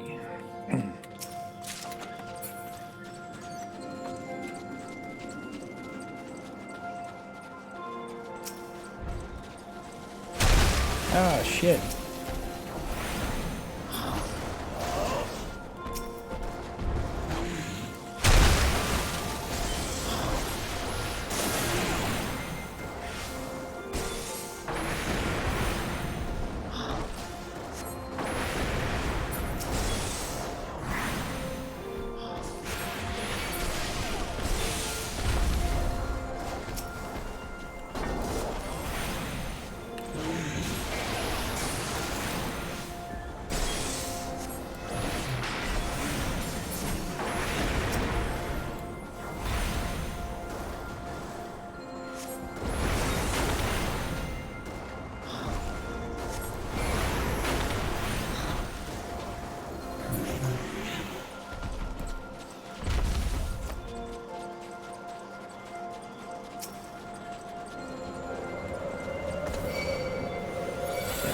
Go get him, sir.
Got that there fought like, oh shit.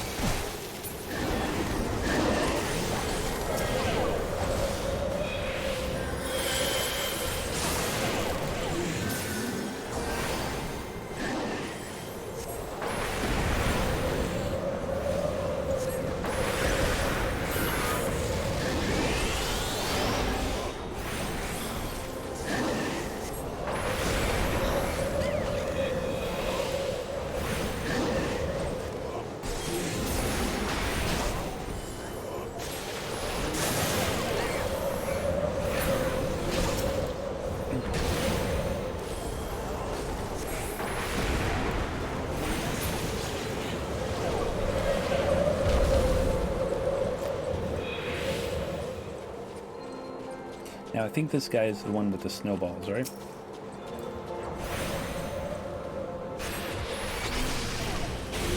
Go get him.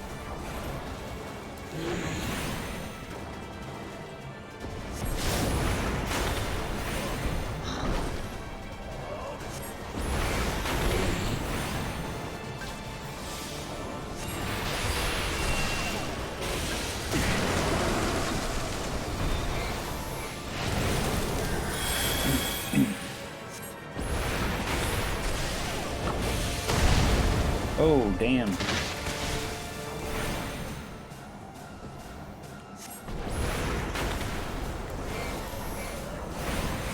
Oh.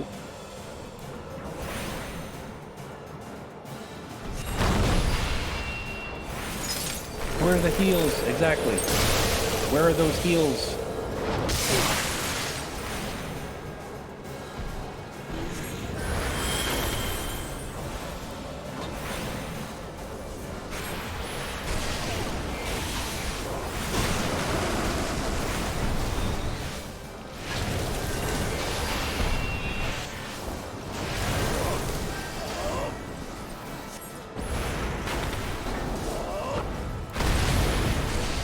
Still in Ul'dah, you're sure?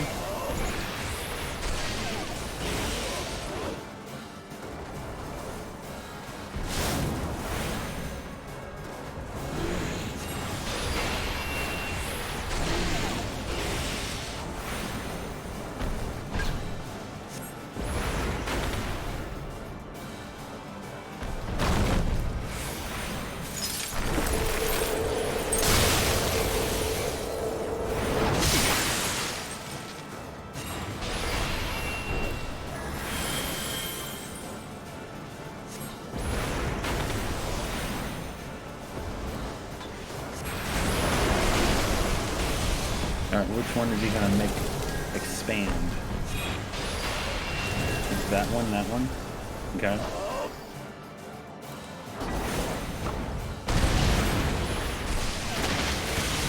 How dare you, sir? How dare you?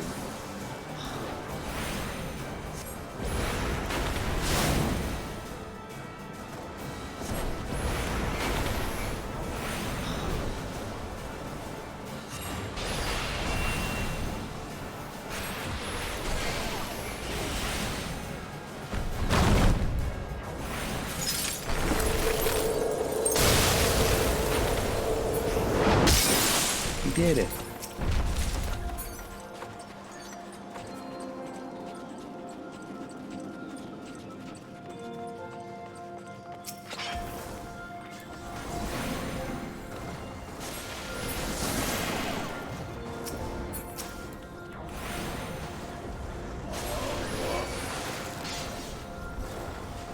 Oh, damn.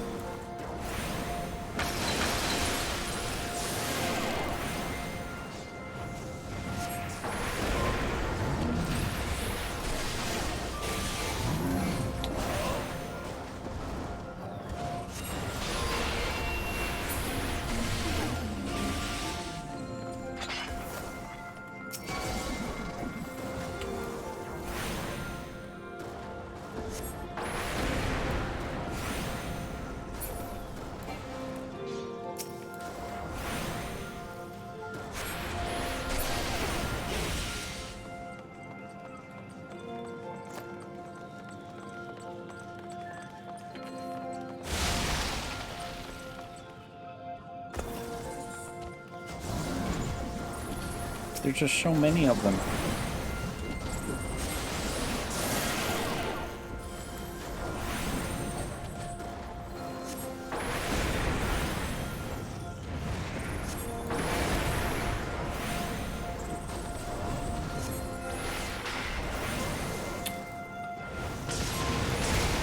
I think they did change a little bit of this dungeon from what I recall. I haven't done this since for a long time, actually. Oh, that's the wrong one. There we go. All right.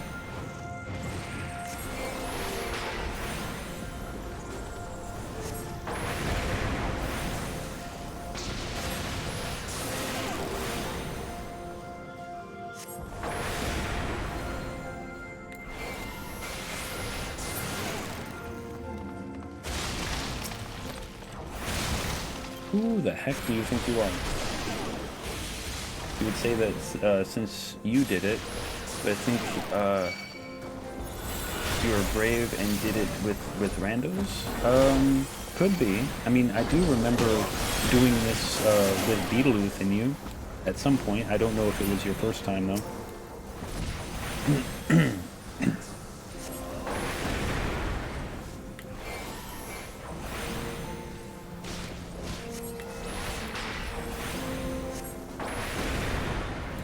I don't specifically remember what Beetlejuice was talking about with this dungeon, but I do know he was discussing it.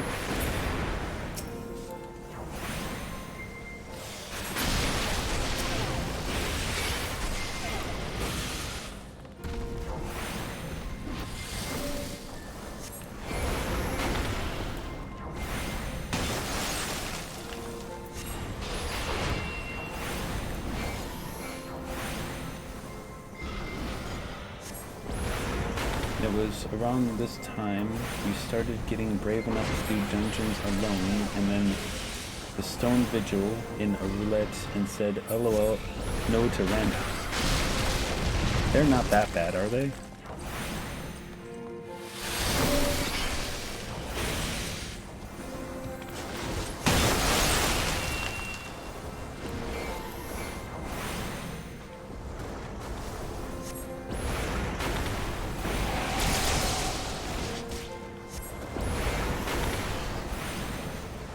It's so bad with Vandals. Sometimes they're good. Sometimes it's okay. But I do like the fact that they incorporated the duty support system, like what I'm doing right here with playing with NPCs. I'm glad that they did that for MSQ related dungeons. Oh my goodness, he turned into a dragon. You see that guy? He turned into a dragon.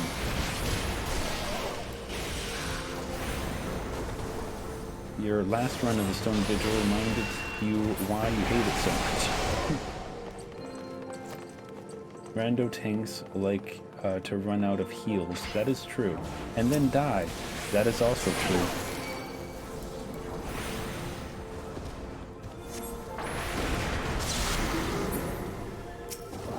They don't realize that not everything needs to be wall to wall. Sometimes you just want to, you know, enjoy the dungeon by itself.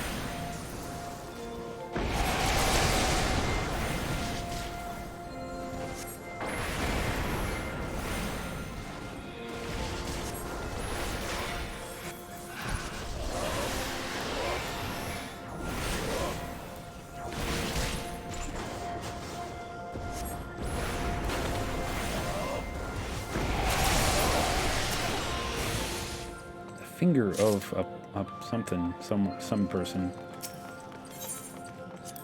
How long before I started doing dungeons? You're just enjoying doing the quests so far, and you're getting the hang of it again. Yes, your first dungeon is MSQ level 15. So if you click on the box right here, that's usually right here. You click on it and it'll show you where your next MSQ is. If you hover over that marker, it'll show what level the MSQ you're on.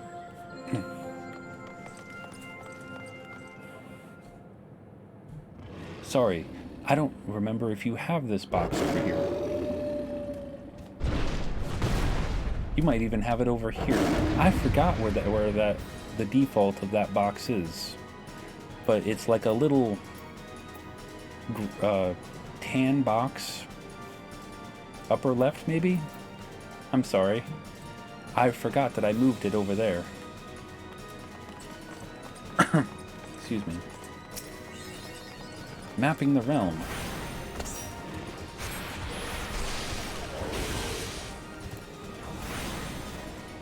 You moved yours over there too. Yeah, I based my layout of my HUD based off of Kitten's when I was watching him play.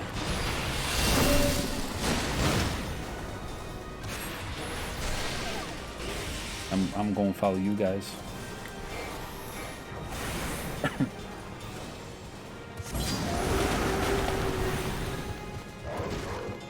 Oh, shit. I'm stuck. Look at this. I'm stuck.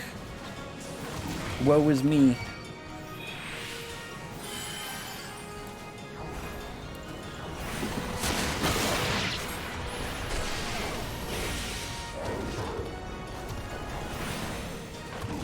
You just use feeling. That's understandable too. But the thing is I'm not original like you.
I knew that was gonna happen.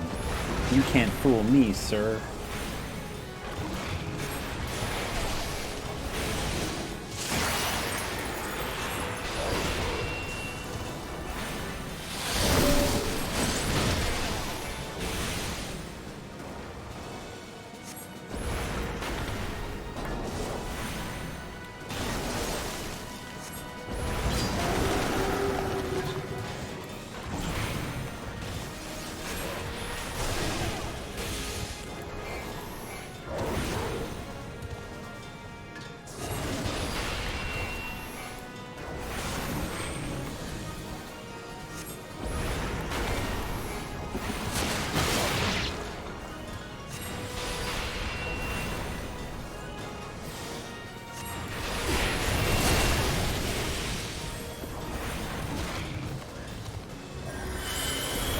Are we able to get the LB? Okay, here. Oh shit. Heck. Did this fight change? Yes. It changed so that duty support can handle it.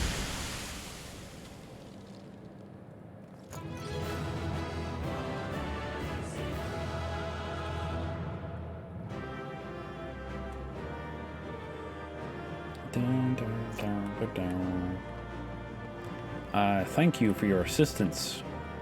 Yeah, that's right. We did it. But it wasn't a hard fight, true, but it wasn't really a mechanics-based fight. They had to remove a few mechanics and add a few more in order for duty support to know what they're doing.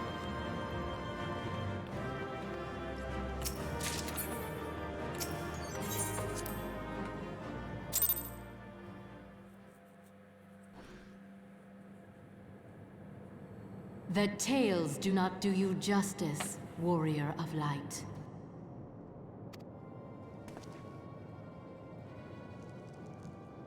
Yes, I know who you are, and you know who I am.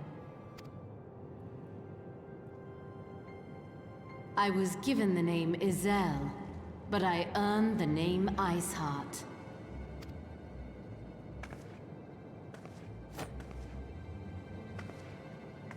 This endless cycle of hatred, of bloodshed, of sorrow. You would see it continue, O noble warrior of light. I love the fact that my hammer is so big it just covers my face. I would not. I will not. I will bring an end to this war between dragon and man, no matter the cost. In time, you will come to understand that what we do for the greater good. Well, have yourself a good night there, Kendra. Thank you for stopping in. For I want Eorzea. bacon, I For want Heidelin. noodles. M&M's are here for poodles.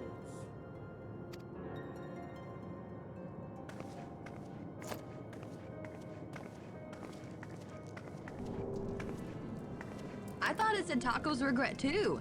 Do you know that it doesn't say tacos regret? It says tacos are great. Why would you make me say that?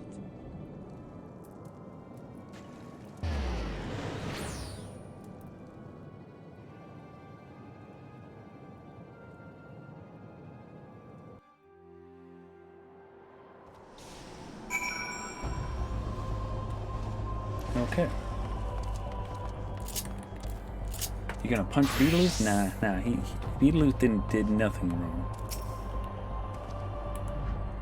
That took longer than I expected. What news, Bat?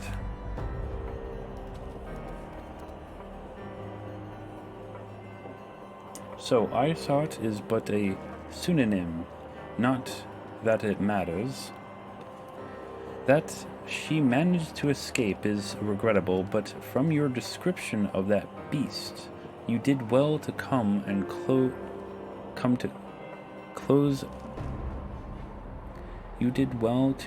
as close as you did.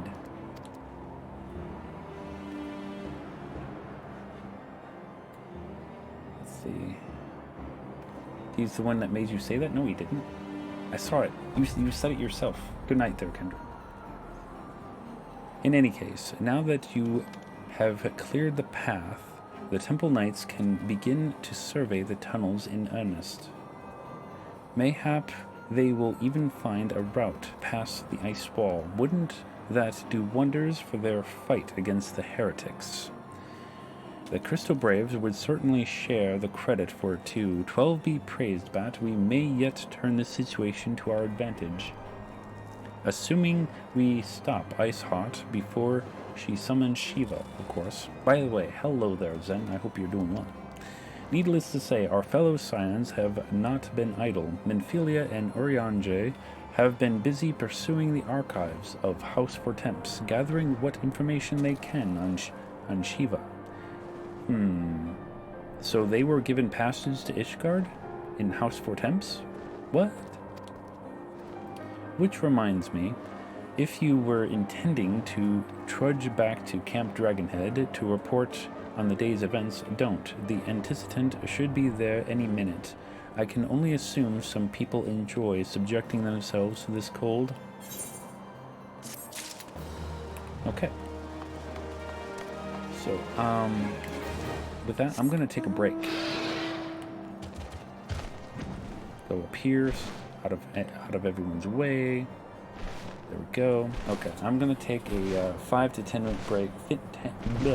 5 to 10 minutes break in order to use the restroom to get more coffee and, you know, rest, I guess. So I will be back. Meanwhile, you can go ahead and follow Takendra at your earliest convenience, now that she's not here to say no.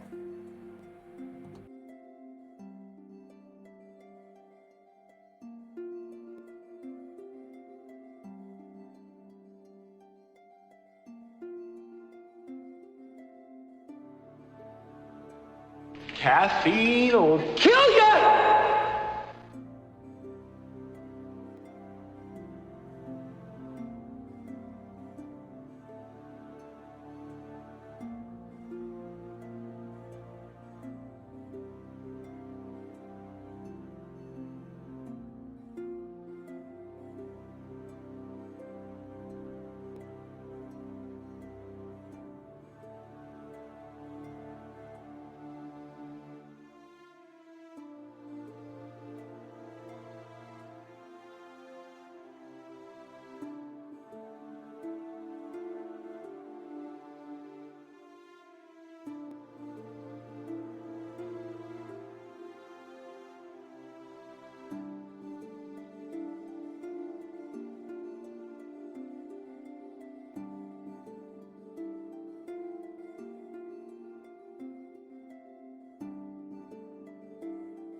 Alright, I have returned.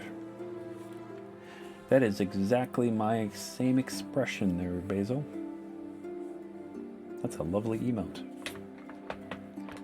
Alright. Shall we continue with some more MSQ? Let's talk to Elfnod here.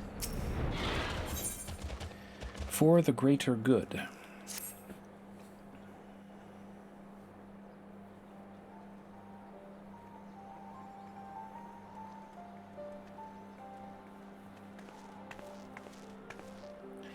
Anticitant, you have come to us straight from the archives of House Vortemps. I trust your time there was fruitful. Would that it had, Oriange and I scoured countless texts, but what we found was a questionable veracity. Accounts of Shiva's life and deeds are sparse and contradictory, only agreeing upon one point. She lay down with a dragon, the gravest of all sins, according to the Ishgadian faith. Yet, in the eyes of Iceheart's followers, this was a holy act, a blessed union of man and dragon. How such a thing could have been possible is quite another question. Suffice it to say, I very much doubt that we will find a useful answer in the archives of House Vortemps.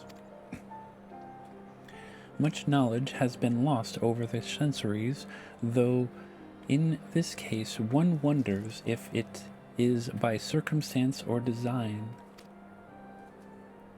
You said that Iceheart took a moment to plead her case prior to escaping, did you not? Viewed without prejudice, most would agree that bringing an end to an endless war serves the greater good. I think Sir Aymeric might take issue with her methods.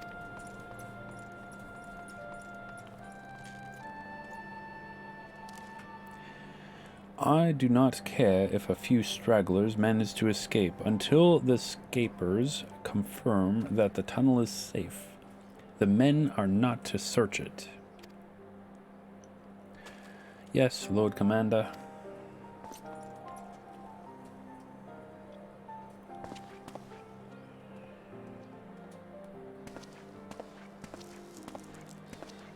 You pursue your foes with less zeal than I had expected, Sir Aymeric. Least you misunderstand. I do not deny that our enemy has given us a reason to be prudent. I merely meant, you being a man of faith, that I had expected a certain single-mindedness. After all, was it not by the will of Halone that your ancestors came to this land? Why they took up arms against the Dravanians? What would they have done in your position, I wonder? There are those who believe that faith is a reunification of free will, that unquestioning devotion is required of all who would live in life in service to the Fury. Such righteous fervor may well serve a knight on the front line, less so a leader of men. We are all at liberty to interpret the scriptures as we will. I choose to believe that the Fury would value the lives of her followers over the deaths of her enemies. But I would not presume to speak for the Knights of Eld. 'Twas a different time, nay, a different era. The scripture tells us only so much.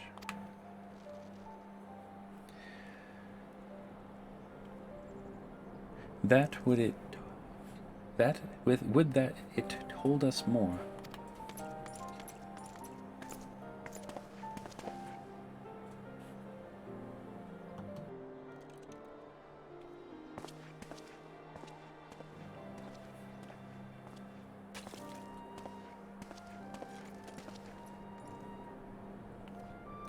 That man is awfully pragmatic for a servant of the Holy See. A welcome trait at the negotiating table, to be sure, less so when one's enemies are making ready to harness the power of a god. Mayhap he does not truly believe that Iceheart's plan can succeed? Truth be told, I too remain somewhat skeptical. Shiva was real, a living, breathing woman. Of that there can be no doubt. In this respect, she differs from every other figure to have been summoned, each of whom was worshipped as a god. I assume that this story happens before the Bahamut thing with revealing that Louis Swa was turned into a primal. See, the sole exception being good King Mughal Mog the 12th, the myth made manifest in response to the fervent supplications of the Mughals' guard. Saint Shiva may differ, but what of the heretics? That they are a tribe of outcasts at the war with the mighty nation, who yearn for the resurrection of the one who embodies their beliefs. If that is not placing one's faith in a higher power, then what is? Crystals and conviction, Ophelia, they have them both in abundance.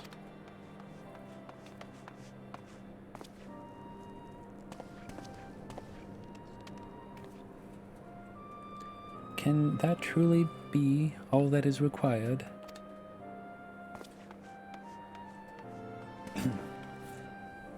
My survey team has concluded a preliminary analysis of the Aetheryte Iceheart used to escape.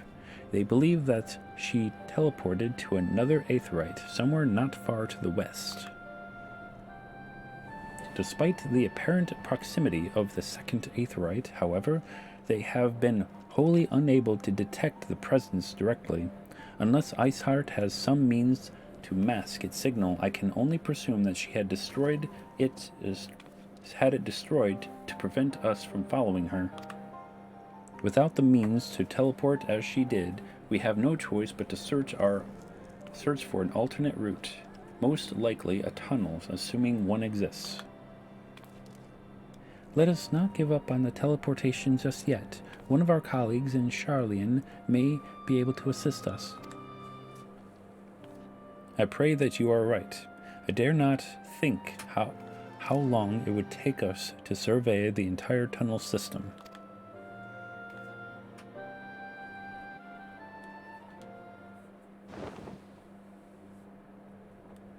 While Menphelia looks into our Aetheryte problem, I would like to request your assistance with another matter.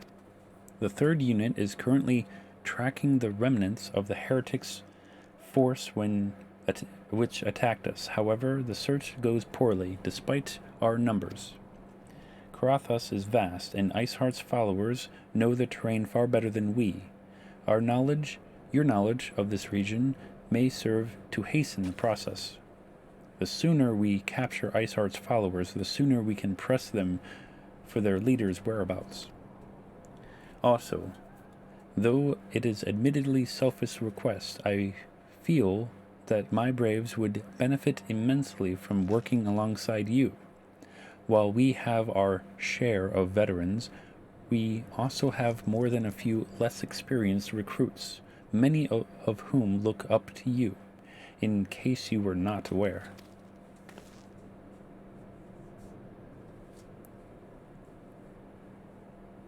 Good. I knew you would understand.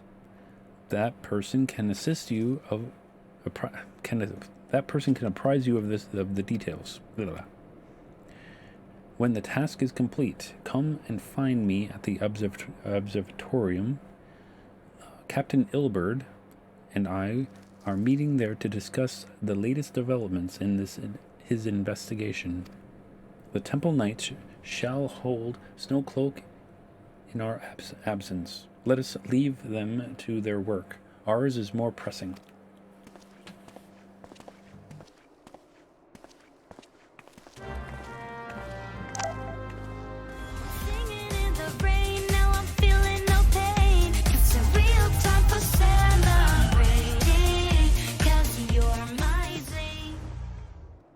Bop, ba-do-ba-dop, ba-do-bop, ba-do-ba-dop, ba-do-bop, ba-do-ba-dop, ba-do. Oh yeah.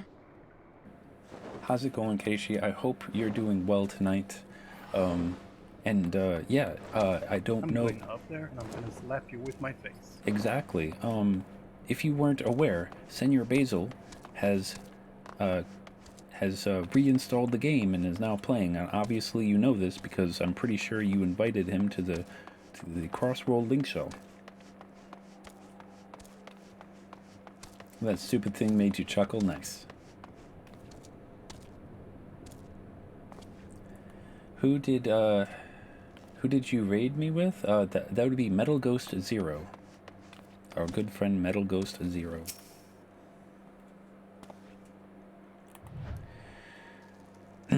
There you are, Bat. Commander Levior instructed me to wait for you. Your assistance is most welcome, believe me. Most of the Third hail from Ul'dah, and for a man accustomed to the feel of the sand beneath his boots, the crunch of the snow is a rather disconcerting, whatever. Yo, thank you for that shout out for Zero. But to the matter at hand. Nary a moment ago, I received word that the heretics we seek have been spotted near the Danfrin Pass. My braves are already in pursuit, and I should be grateful if you would join them. I myself shall be taking part in the hunt. Never let it be said that I do not earn my coin.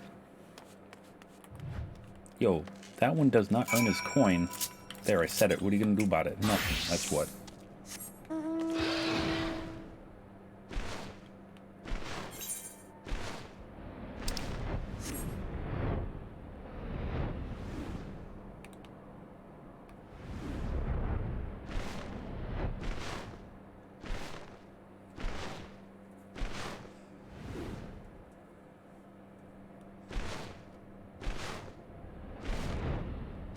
Oh no, the third unit brave.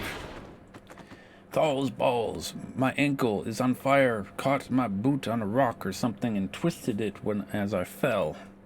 The others went on ahead through Danfian Pass. Hurry and you might catch up. If you aren't sure where to go, look for tracks. The snow is fresh, so they shouldn't be hard to find. Okay. So where are they? Yo, they're all the way down there. Holy crap. Holy crap. Oh, my chocobo needs more greens.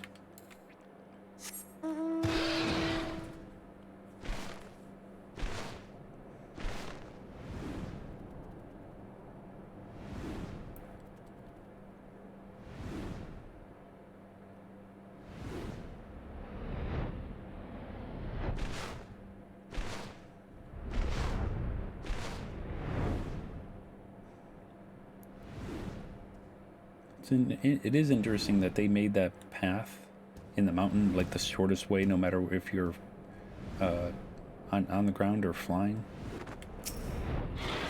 Fresh prints. The tracks lead southeast. Let's go get them.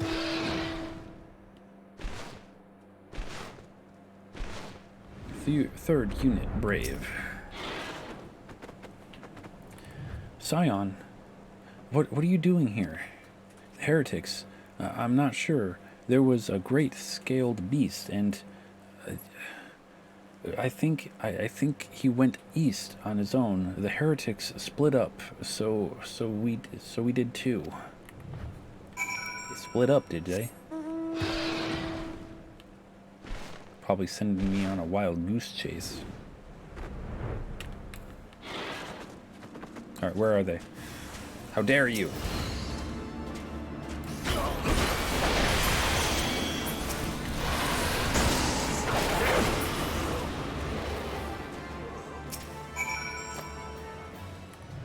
How embarrassing. I was so intent on following the heretics' tracks that I almost failed to notice they had doubled back. Almost, mind you. One tried to sneak up behind me and got a knife in the gut for his troubles. I thought myself alone, so I started searching the dead man's knapsack for anything of interest. And lo and behold, before his friends found me, I came upon this. Withdrawal in groups of 3 or less to the observatorium. Give the signal and wait. The merchant will be watching. Be late and be left for dead. Speaks for itself, does it not? They cannot possibly mean to rendezvous inside the place. So we should restrict our search to the surrounding areas. Let me rephrase that. You should restrict your search to the wilderness around the observatorium. We will need more than a moment's rest to recover from these wounds. Let's go get them. And kill these heretics. That's right. I'm gonna get them.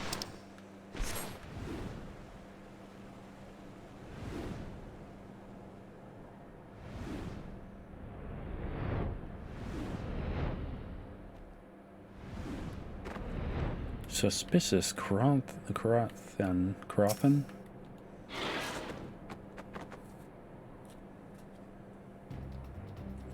I am through with listening to your excuses. We leave now.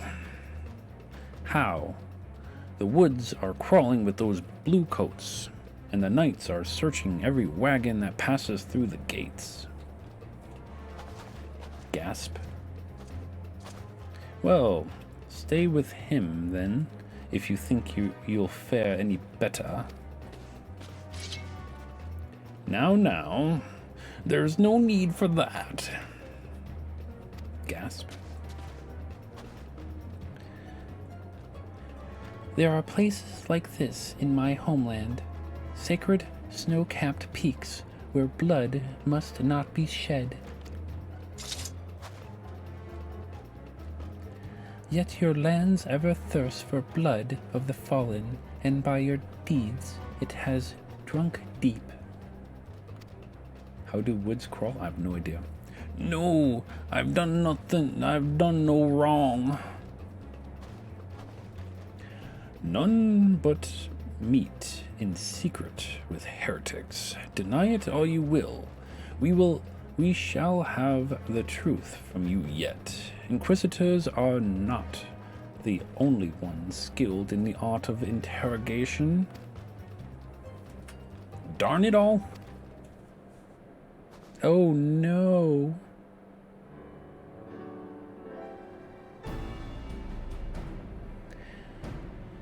Fancy meeting you here, Bat. I presume your work with the Third brought you hither. What a tangled web.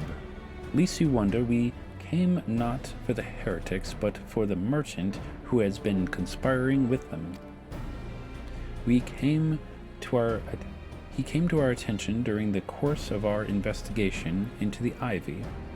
It beggars belief, I know, but it seems our favorite Garlean spy may have been providing assistance to Iceheart. Were it not for the efforts of Lady Yugiri and her shinobi, we might never have discovered this connection. Master Alphinaud is too kind. I fear my people and I have done little to aid your search for the spy. We long to strike back against the Empire and weaken their influence on this land, to prevent the tragedy which befell Doma from reoccurring.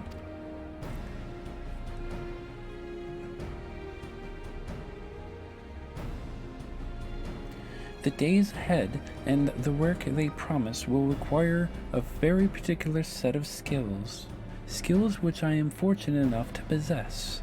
If you will allow it, I would accompany you until the investigation is complete. Yo, Yugiri is being played by Liam Neeson. My goodness. That is most gracious offer, Lady Yugiri, and one which I gladly accept. Thank you. Though I may disappear for a time, know that I shall never be far, and shall always be watching. Yo, thank you. A comforting thought. Come, Bat. Let us wait inside for Captain Ilberd to return and deliver his report.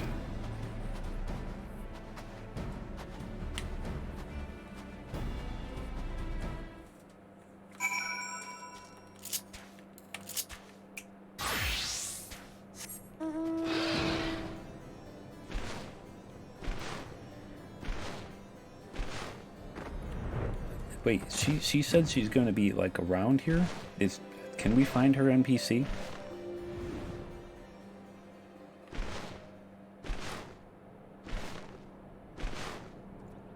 No? I doubt that. Those shinobi, my goodness.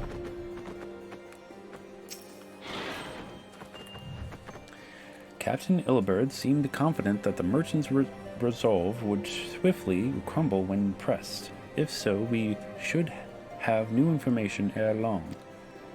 As to whether it will bring us any closer to learning the Ivy's identity, I would rather not say. Given our adversary's cunning, I shall consider us fortunate if we are spared another wild dodo chase. The gods know we've got more than enough to occupy our time as it is.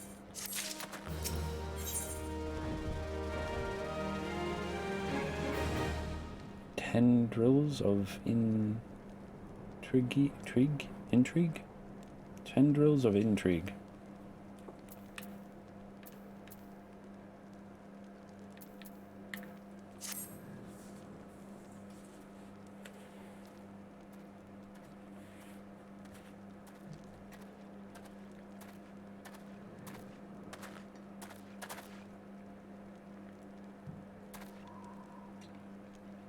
Captain Ilberd, your report, if you will. Aye, Commander. Firstly, with regards to the heretic we captured, I regret to say that the man could tell us naught that we did not already know of Shiva. We have since handed him over to the Ishgardian authorities. Henceforth, the Holy See will pursue the matter independently. Our inquiries concerning the Ivy, however, have proven more fruitful. We have ascertained the channel by which the heretics acquired their information on these shipment routes. Go on. You will recall the flame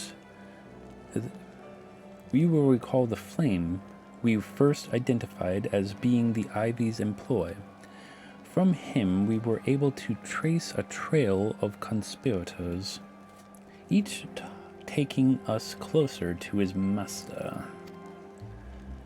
Alas, the trail came to an abrupt end. Fearing that the investigation had been compromised, we took the necessary steps in detaining all suspected of conspiracy. There were 5 on our list, including the flames stationed at Ravenant's Toll. The man's primary duty was to keep an inventory of donations from abroad, the particulars of which he would share with benefactors, thereby ensuring that needs did not go unfulfilled. By virtue of his role, he was privy to the details of all shipments bound for the settlement. Needless to say, that included those originating from House Fortemps. We knew the precise route the caravan would take, and he sold that information to a merchant. I think I could guess which one. None other.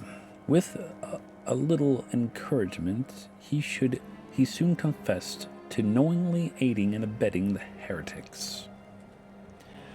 Well, that is one mystery solved, at least. But what of the Ivy? Are we any closer to prizing off his mask? I dare say we are, Commander. Our relentless pursuit of his has forced him to commit a grave error. In a desperate bid to cover his tracks, the Ivy resorted to exercising certain administrative powers available only to high-ranking members of the Immortal Flames. If you consider, then, that our investigation is known to barely a handful of them, the field of suspects is greatly narrowed. You mean to say that the agent is among Ruban's innermost circle, someone who has been with him since the Immortal Flames' establishment? 'Tis the most plausible explanation. The infiltration likely occurred during the company's founding, with the groundwork for the act being laid beforehand. To slip into a position of authority unremarked and remain above suspicion all these years. I too was surprised, though I really should not have been. Of the three grand companies, Ul'dah was ever the most vulnerable to infiltration. Both Limsa Lominsa and Gridania have long-standing armed forces that lent themselves well to the formation of the Maelstrom and the Twin Adda. To all intents and purposes, it was the same people, loyal ones, mined under the same leadership. Only the banner was different. Not so the Flames. Ul'dah's military was made up of desperate orders, most of which were glorified mercenary companies that answered only to their own paymasters. Hardly an ideal environment in which to establish something as high-minded as a grand company. The difficulties Ruban faced when founding the Immortal Flames are well known. Even after he had convinced his fellow syndicate members to share the cost, there remained a small matter of finding enough bodies to fill the ranks. Indeed, and given the pressing nature of the Imperial threat, that meant recruiting every passing sellsword. Amidst the chaos of its founding, it would have been child's play to infiltrate the company. A good deal easier than now, aye. The Immortal Flames have ever been caught between conflicting interests, the public and the private.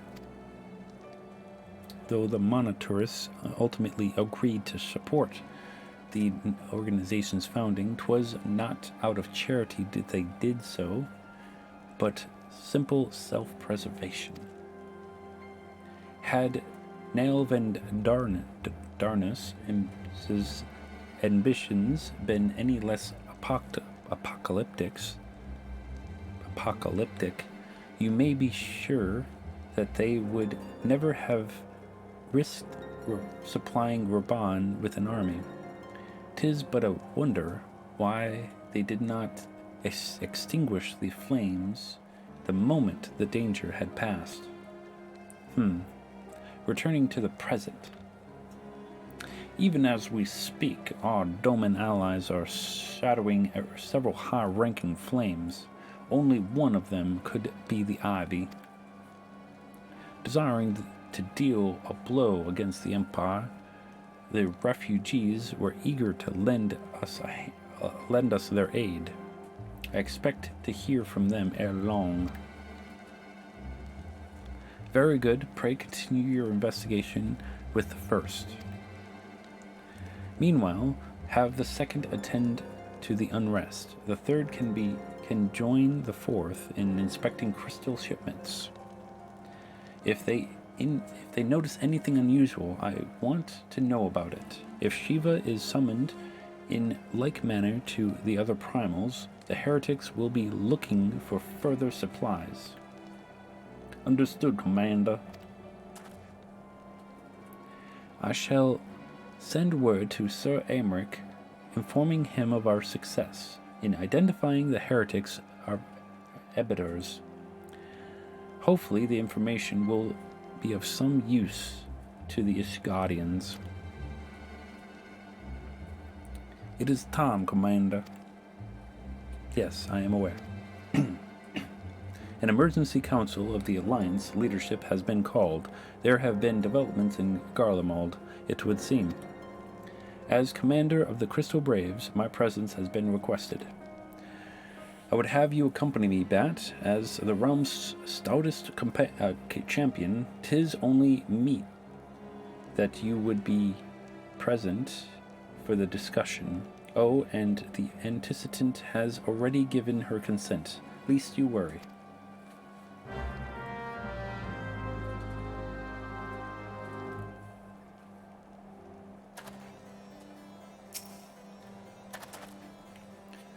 Like me, you are doubtless eager. Is Ilbert still? Yeah, he's here. You are doubtless eager to conclude our business with Iceheart, but until another path to her sanctum is found, she will remain beyond our reach. Minfilia and the Archons are sparing no effort to secure an alternate route. Until such time as they succeed, I suggest we give some thought to the realm's other problems. I shall go on ahead to Gridania in readiness for the coming council. Meet me at Nofika's altar, and we shall make our way to the Lotus stand together.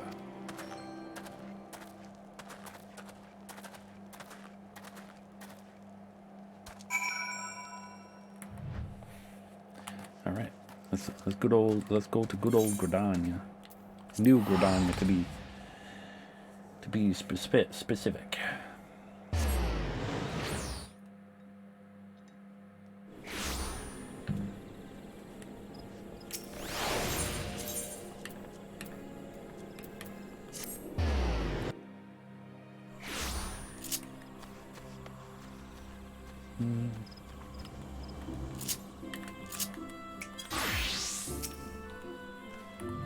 Thanks for coming, Bat.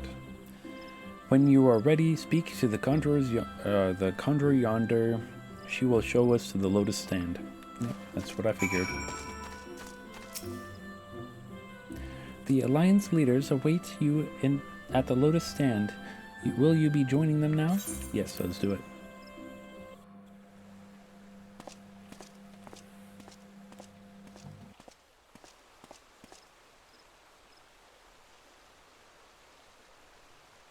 Change has come to the Garlean Empire, and we must discuss the implications.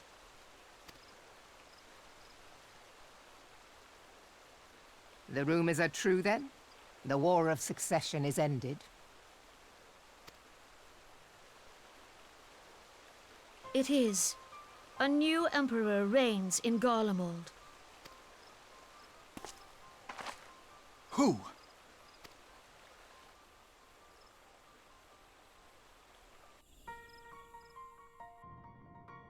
The birth and all too rapid expansion of the Garlean Empire is commonly attributed to the strategic brilliance of Solus Zosgalvis, yet he did not rule alone. Several members of the royal household also distinguished themselves during his reign. Nevertheless, it was the eldest son who stood to inherit the throne, until his most untimely passing. I thought us fortunate when I learned that the Emperor had died without naming a successor.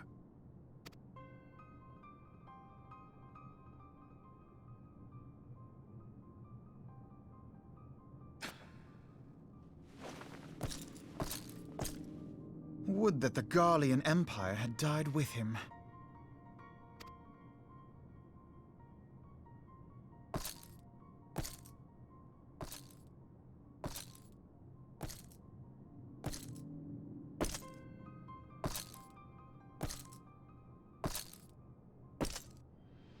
"'Twas the grandson and his uncle who had the strongest claims, was it not?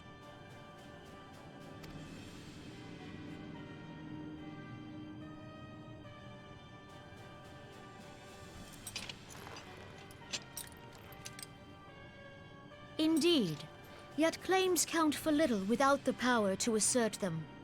High Legatus Varus Ye Galvus is a respected military leader. Not so his uncle.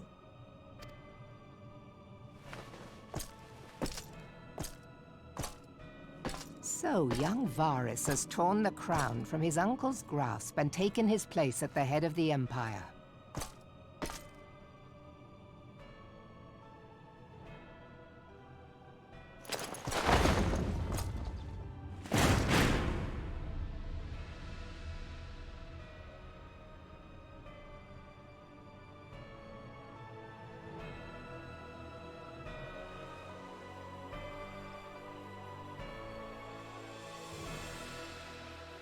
Given the troubled nature of his succession, the new emperor will require time to seal his grip on power. Yet have no doubt but that he shall, for there are none left with strength enough to oppose him. Since the success of Operation Archon, the remnants of the 14th Legion and the forces occupying Alamigo have done naught but fortify their positions. But you can be sure they'll be ready to march on us again, if their Emperor gives the word. When, not if. They say this Varus was so set upon Eorzean annexation that he spoke out against the Meteor Project. Plainly, the new emperor's intentions are of great concern to us all.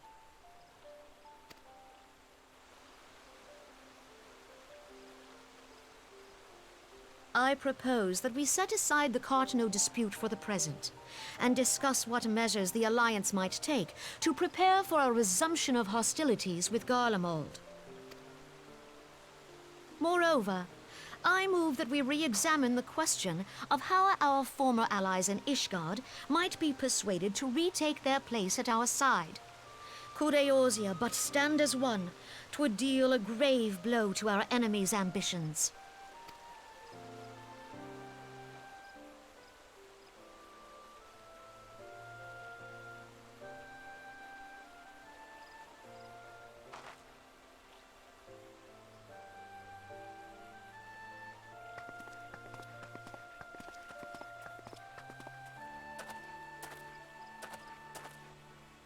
Well, I suppose we should be grateful that they have finally acknowledged the inevitability of Imperial attack. Who knows? They may even do something about it. If only the leaders of Ishgard would follow their example and stop hiding behind their gates, praying for the coming storm to pass them by.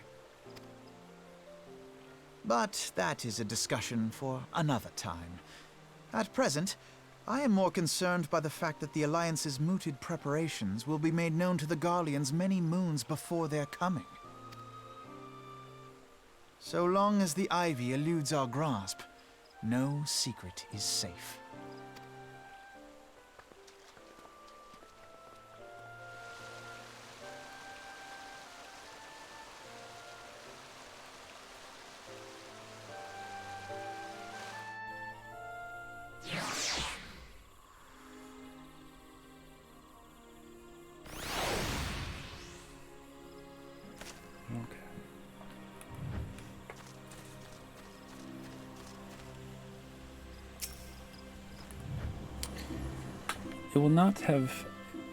It will not have escaped your notice that the nations of Eorzea are no nearer to the being of one purpose, despite their protestations to the contrary.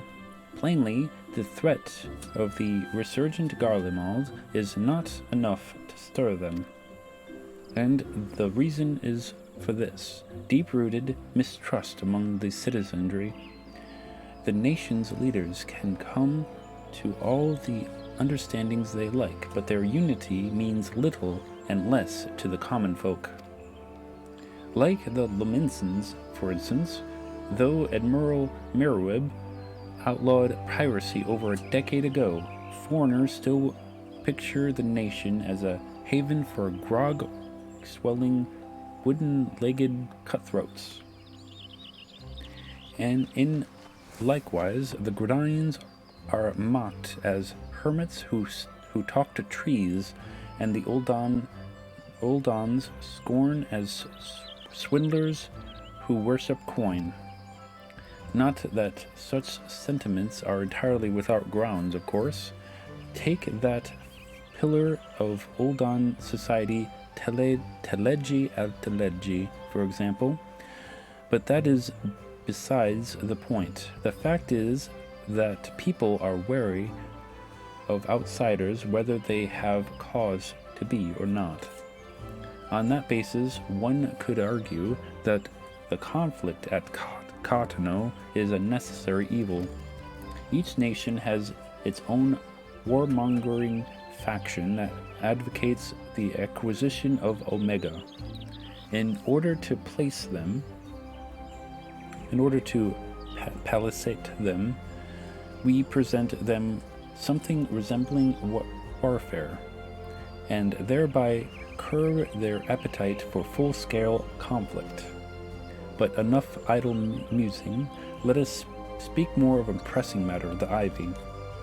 Since we spoke at the observatorium, Captain Ilberd has further shortened his list of suspects, and by happy coincidence, the one he deemed the most likely candidate is lately come to Gridania.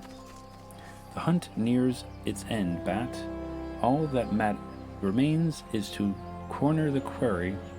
Seek out Ilberd near Adder's Nest. He will give you the particulars. Should there be any developments in Crothus, you may be sure that I will send word without delay. In the meantime, I wish you success in apprehending Ivy. Goddamn poison ivy.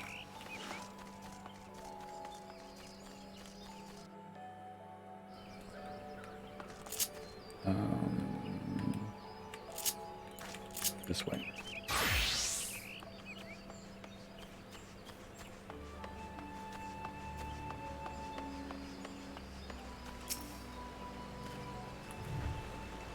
My thanks for your coming, Scion.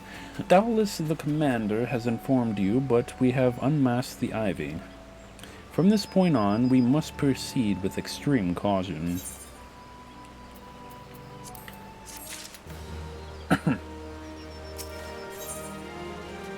Chasing Ivy.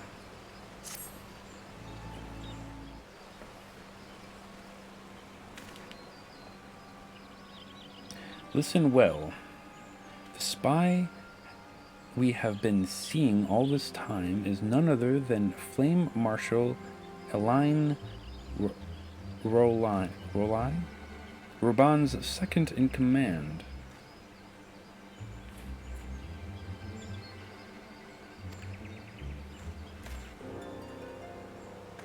Prior to joining the Immortal Flames, she was a mercenary of no small renown. They say her skill with polearm had to be seen to be believed. Of Isgaudian birth, she is the highest ranked foreigner in the Immortal Flames, bearing the Flame General himself, of course.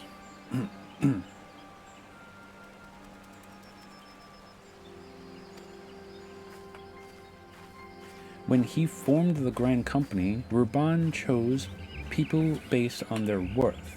Whence they hailed was of no interest. The monetarists saw things differently, however. Having funded the enterprise, they served the right to reject candidates nominated for high-ranking positions.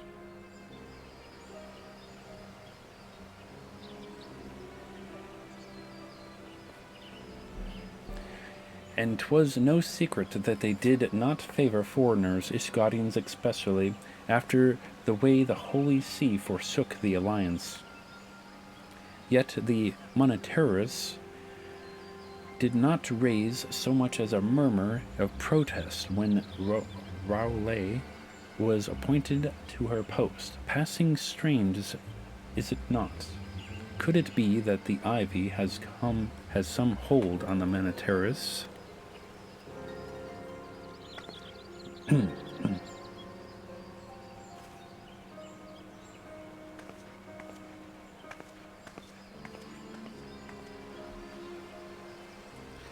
But these revelations are secondary to the current mission.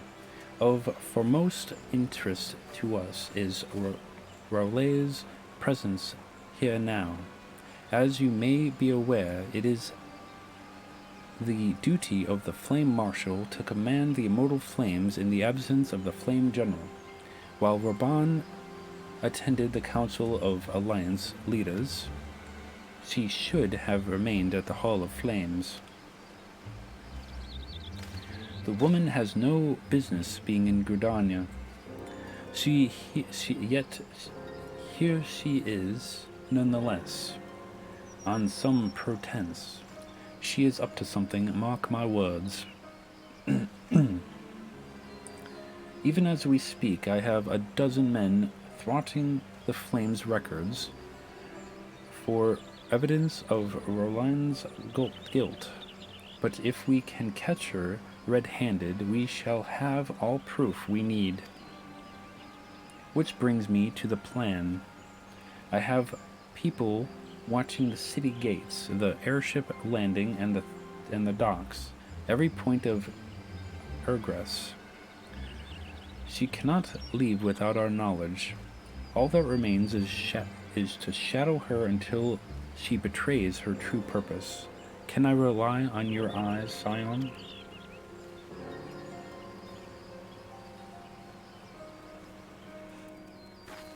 You have my thanks. Let us go, then, and take care not to alert our quarry.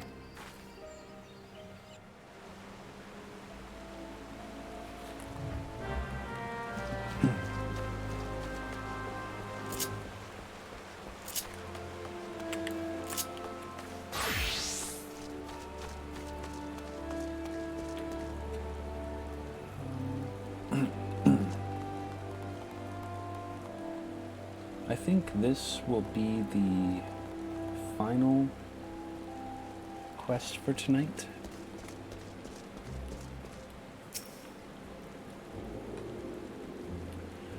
Rowley is headed in the direction of Blue Bugger Gate. Follow me, Scion.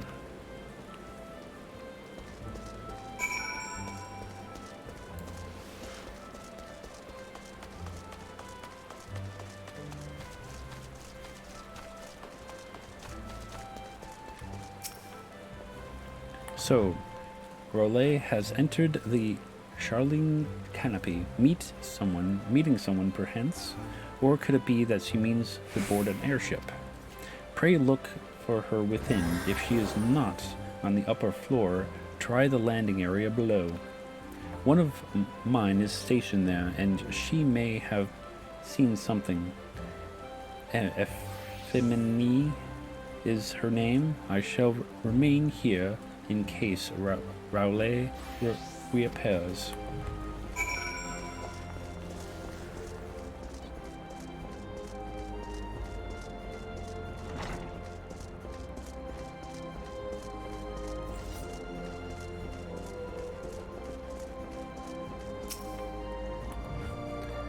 BatDan, such an unexpected pleasure. What brings you here? A social visit, you say? How pleasant. No, she did not come this way. I have noted every passenger, and none bore any resemblance. Well, don't let me keep you.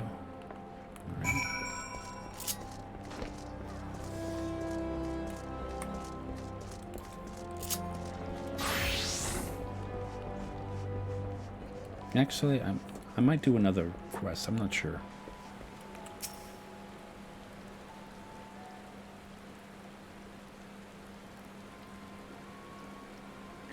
Nowhere to be seen, you say, and you're sure she did not board an airship. She did not come back out either. Where in the seven hells could she have gone? The Roost? How could I forget?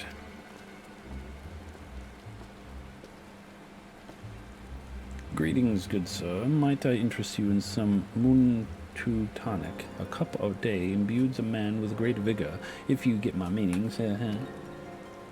Perhaps another time, friend. Wait, that necklace. You are a shinobi of Doma.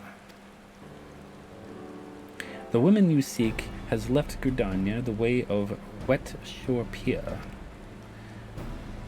She has attired as a merchant, but these eyes are not so easily deceived. You may wish to take your search to the East Shroud.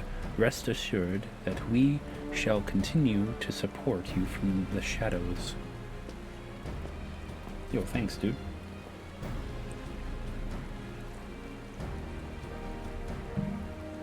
Thank the 12 for the Domans. Were it not for their unique talents, Rollet would have disappeared without a trace. Oh look, triple cream coffee, my favorite.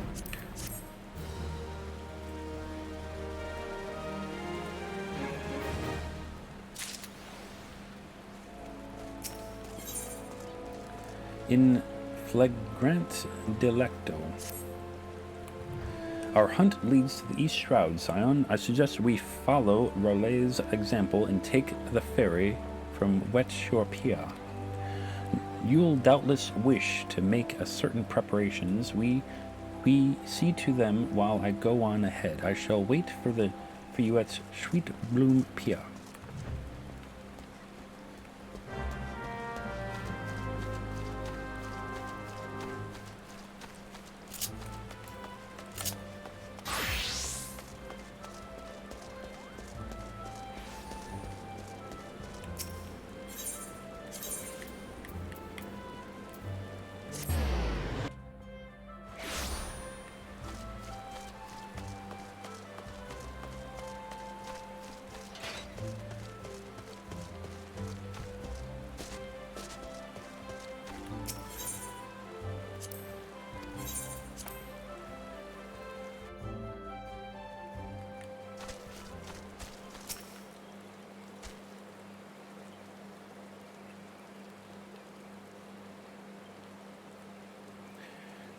This way, my friends. Yo, it's Yugiri.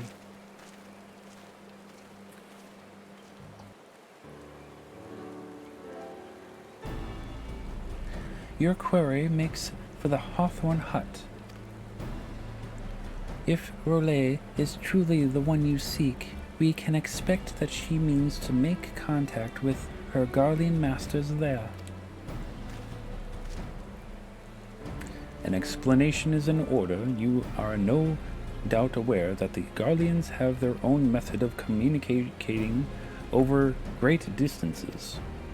Well, our indigenous friends at Garland Ironworks have provided us with devices which disrupt these communications, and we have installed them around the city-states. In so doing, we have made it difficult for Imperial agents to correspond with their masters. Rollet would thus have no choice but to rendezvous with her Imperial contact directly. Yet, as a well-known face of the Immortal Flames, she cannot move throughout Thanalan without being recognized.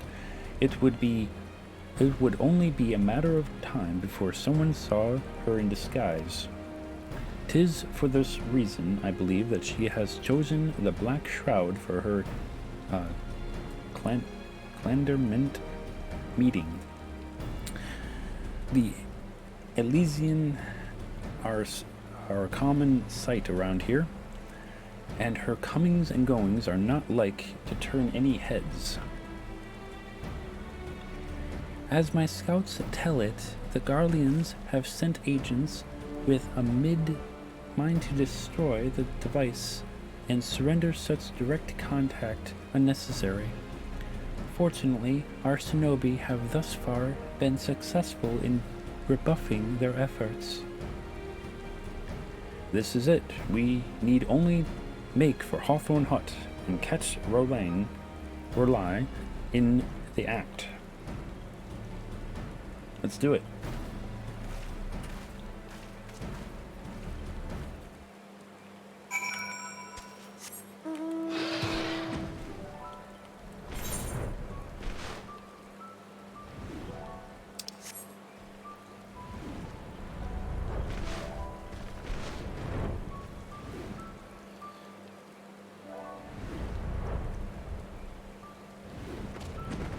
How's it going, Yugiri?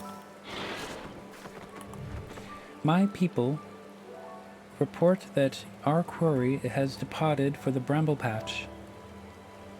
The ivy returns to the gnarls whence she came, but perhaps it is all the better. To convict someone of her standing, we will require damning evidence against her. What could be better than to catch her in the act when she meets with Garlean masters? My countrymen and I shall lie in wait in the shadows. Tread warily, my friends. Thanks, Yurger. Appreciate you.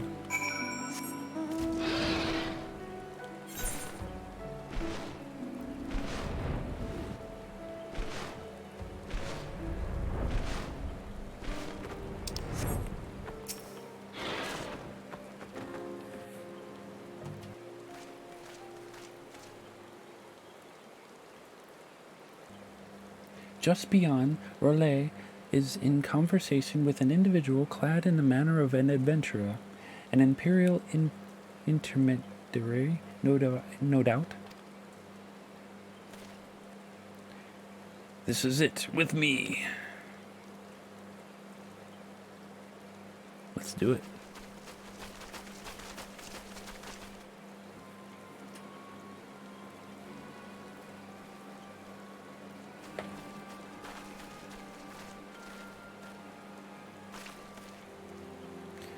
Flame Marshal Elaine R'lyeh, you are under arrest for treason and espionage.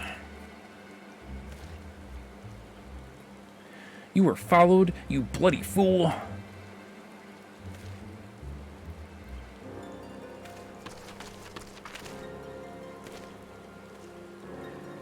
Damnation.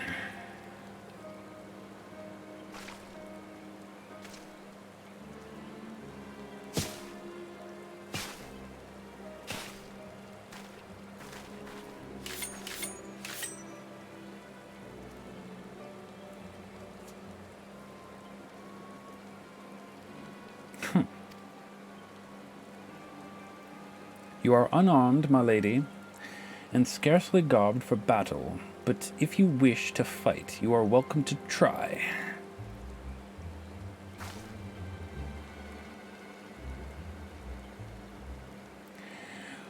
What is the meaning of this, Captain? Would you arrest me for strolling in the Twelveswood? When last I looked, that was no crime, and neither was conversing with a passing stranger. You would feign ignorance, then? Very well. If you think of something to say, there would be plenty of time to say it later. Now, come quietly, or I shall make you wish you had.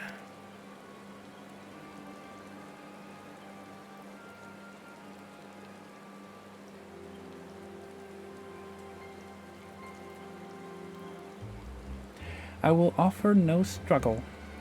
After all, I have naught to hide.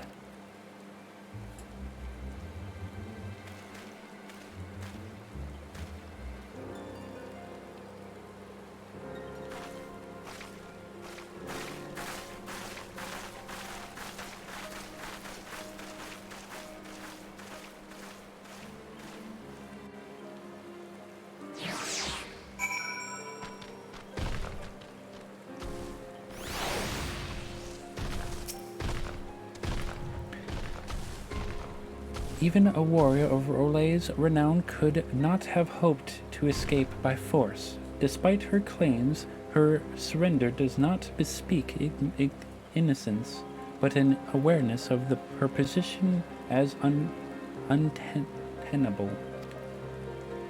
With the ivy thus uprooted, it is to be hoped that the tendrils she entwined around the immortal flames will gradually wither and die. Mayhap then the people of Ul'dah will have the grand company they deserve. But let us speak of the present. If I may ask, what will you do now, Bat? So, to the Scions, seek a way into Iceheart's sanctum. Then I dare say you are eager to return to the Rising Stones. Pray do not let me keep you. Fear not, my countrymen and I shall tend to the aftermath. You need not waste your talents here. And speaking of talents, you have been training in the art of the shinobi, have you not? The change in your bearing is quite evident, to me at least. I look forward to seeing you in action. Till next time, my friend. I'm so glad that we did the ninja quest line. Awesome. So I guess pray return to the Rising Stones? Is that where we're going? Yes, that is where we're going.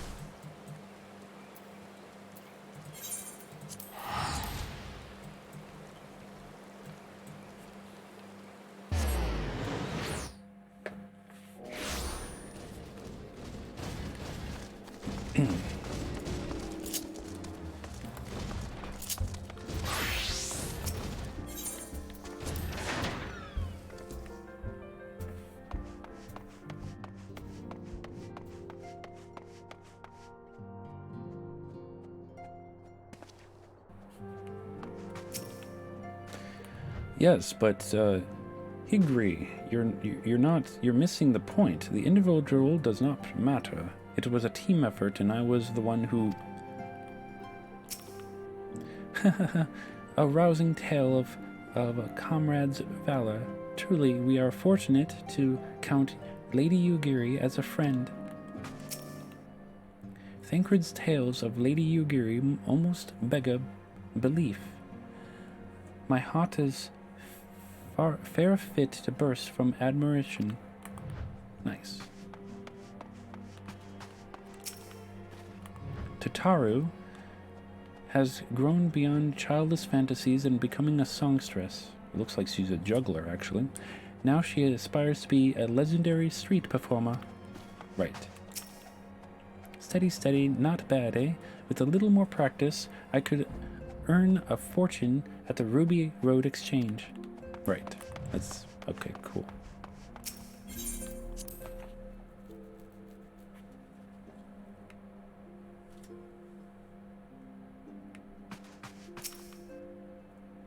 Welcome back, Bat. I understand that Elfenod had a task for you. May I ask what it was? Charges of treason and espionage against Elaine Rowley. I can scarce believe it. Could there have been some manner of misunderstanding? No, it avails us not to dwell on it. Whatever the truth may be, we must trust the authorities to uncover it. Let us speak of another matter. I am pleased to report that we have made progress in our efforts to find a way into Iceheart's sanctum. A simple plan. As you may recall, Iceheart used an aetheryte in the depths of Snowcloak to teleport a short distance to the west, most likely to the sanctuary of some description. It is there that we must suspect she means to summon Shiva, using the crystals she stole from the House Fortemps caravan. The heretics believe that they are bringing about a second coming of their patron saint, but if, as we suspect, they mean to hold the summoning ritual of the kind employed by the beast tribes, it seems likely that the result will be something more akin to a primal. Suffice it to say, they must be stopped, and stop them we shall.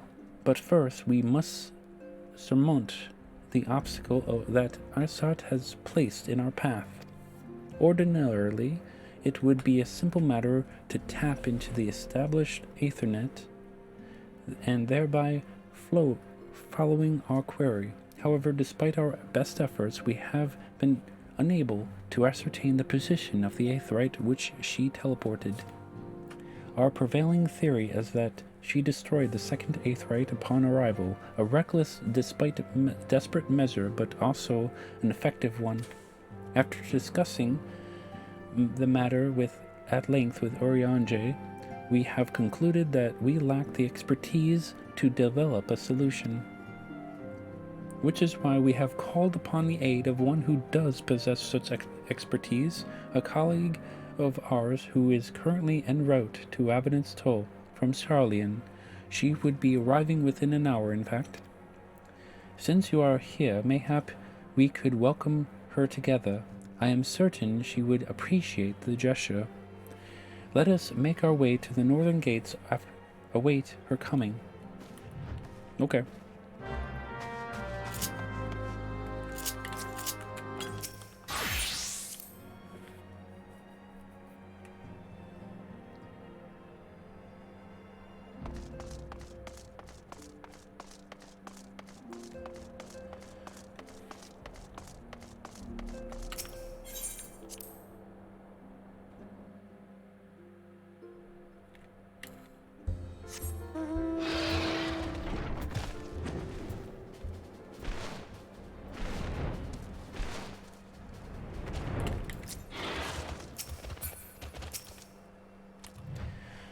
What manner of woman is she, I wonder?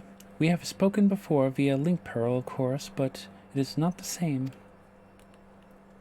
Okay. I guess we're waiting.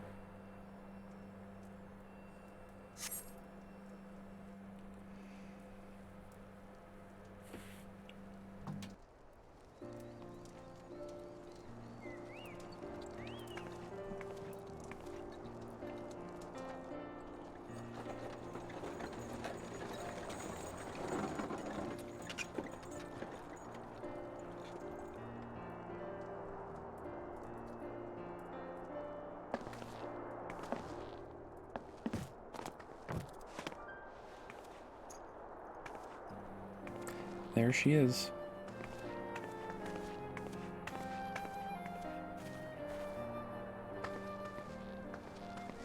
Minfilia, am I right? None other. I bid you welcome to Revenant's Toll, and thank you for traveling so far on such short notice. As if I could ever say no to Urianger. You want to give me your bitch, give me your bitch. If you don't want to give me your bitch, don't give me your bitch. How's it going, Rin? I hope you're doing well tonight. I'm not gonna lie, we've had a pretty interesting stream. Hi, hello. We have met a couple of new faces and a couple of old faces. New, and in that we have just met Sir Aymeric, and now this particular person. And we spent some time with Yogiri, so yeah. Moonbreeder is an accomplished Charlian scholar and an authority on Aetherite technologies. She has played an invaluable role in our search for a means to capture Ascian souls. Charmed, I'm sure.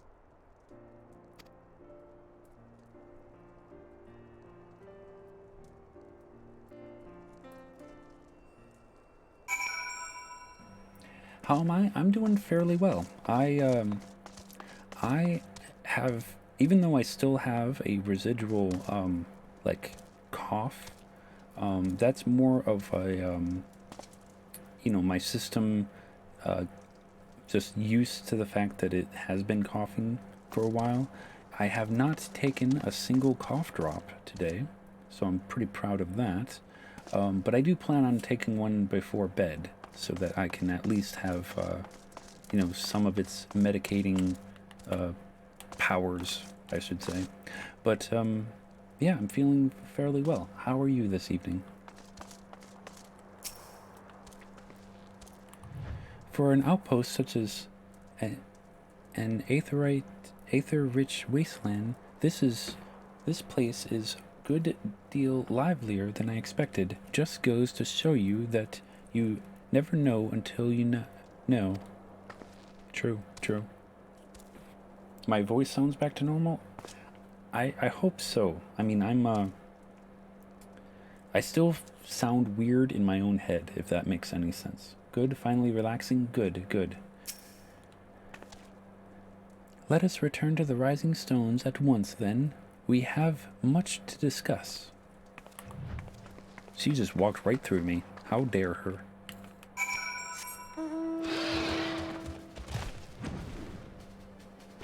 Are those sub-badges new? Kind of. They've been there for a good month now.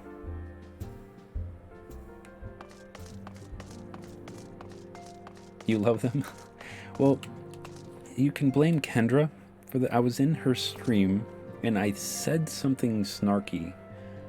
I don't remember what I said, but she has a little Voln Stack sticker, and she was like, I'm gonna put this right next to your name, and she like put it on the screen, her own screen, and I was like, now that I have an idea for a for sub badges.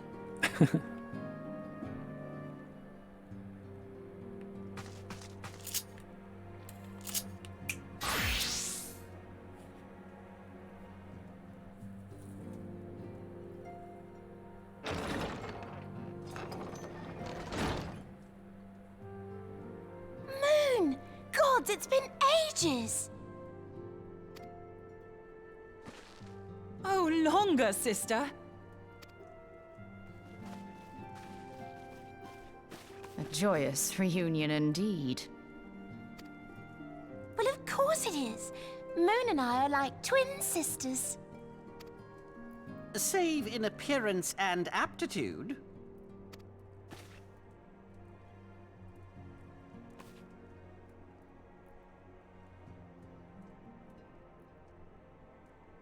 Everyone, if I could have your attention. We have with us an esteemed guest who has come from Sharlayan to assist us. I bid Moonbreeder join us here that she might share with us her extensive knowledge of Aetherites. Also, as many of you are already aware, she has been overseeing our research into white auracite, a sample of which she has been good enough to bring with her.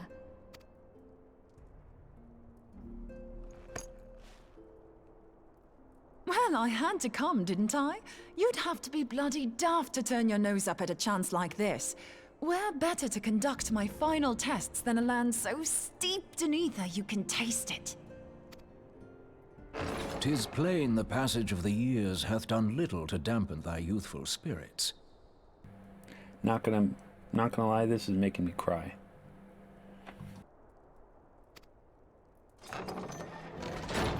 And nothing at all to reform thy youthful manner.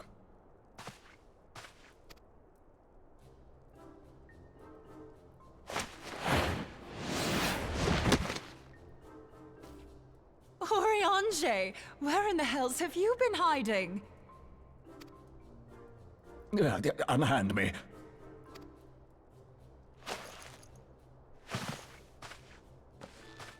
I come all this way, and that's what you have to say to me. I much preferred when you were pleading with me to drop everything and hurry to your side. What was it you said? None save thee can satisfy this need. Go on.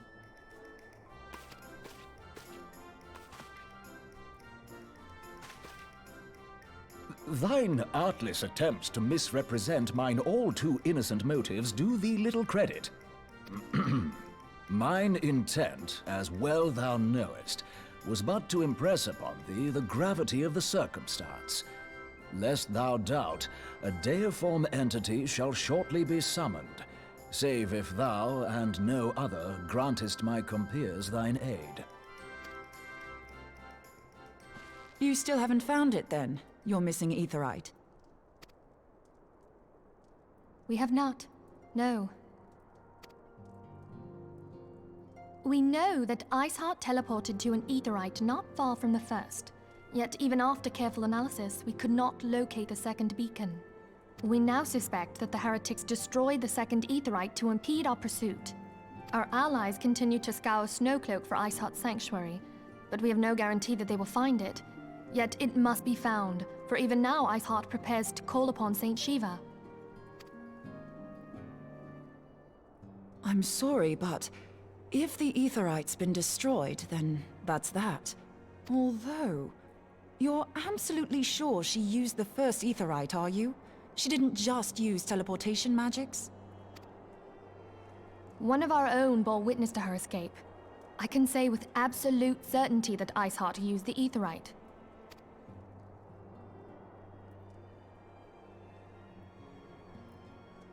In that case, there might be a way, so long as the ethereal current is still flowing. Truly? How? We use the current to recreate the beacon. As you know, aetherites are a bit like lighthouses. We use them to reconstitute our physical forms when crossing the ethereal sea. Without them, we'd lose all sense of direction and our essence would dissipate. However, we don't rely solely on these beacons. There are currents of ether which flow between them, currents which help guide us to our destination. Now, these currents will gradually dwindle away to nothing if an aetherite is destroyed. But if even a sluggish flow remains, we could theoretically use it to direct a surge of concentrated ether towards the void left by the beacon, and thereby fill it up again. Like opening the floodgates to fill a dry riverbed. Though, correct me if I'm wrong, but would we not need a veritable reservoir of ether? In concert, we might manage to channel a sufficient volume, yet that is not my chief concern. To direct the flow of so great a volume of ether with the requisite precision would be a nigh impossible task in itself. I barely succeeded in facilitating travel to an unattuned beacon. That which you describe sounds considerably more difficult.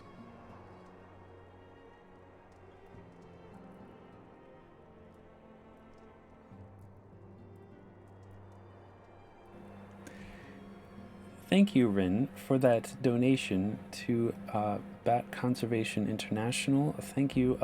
That means that we have reached our goal. We will be playing Heaven's Ward. Oh, you voted cat. Well, cat person. We have yet to determine the sex. Okay? For the Bat Boys and girls? Exactly. For those of you who are unaware, we are currently raising money for Bat Conservation International. Technically, our fundraiser starts in February 1st to February 28th, but we are trying to be a little early in it just because, February is a short month. And one of the milestones is to play Final Fantasy XIV Heaven's Ward expansion. And I do thank you guys so far for your donations. That also means that I have a total of 10 Bean Boozled beans to eat when I have them arrive. I ordered them like 2 days ago or whatever, and they have yet to arrive in my mailbox, and I will eat one Bean Boozled bean for every $10. So when I get those in, I will eat 10 of those.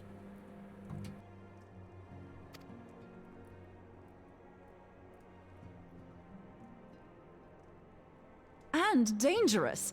Every person who has attempted to teleport in this fashion has died in the process. They, however, did not have white auracite at their disposal. I can use it to channel all the ether you can give me into the aetherite. However, white auracite cannot retain ether for an extended period of time, so we would need to infuse it immediately beforehand. Just so you know, I'd confidently give this plan better than even odds of success. And if the worst comes to worst, your people won't suffer. Though it risk the lives of our best and brightest, we have not the time to seek other options. If the ethereal current still flows, we shall carry out Moonbreeder's plan. That's the spirit. Let's roll the dice.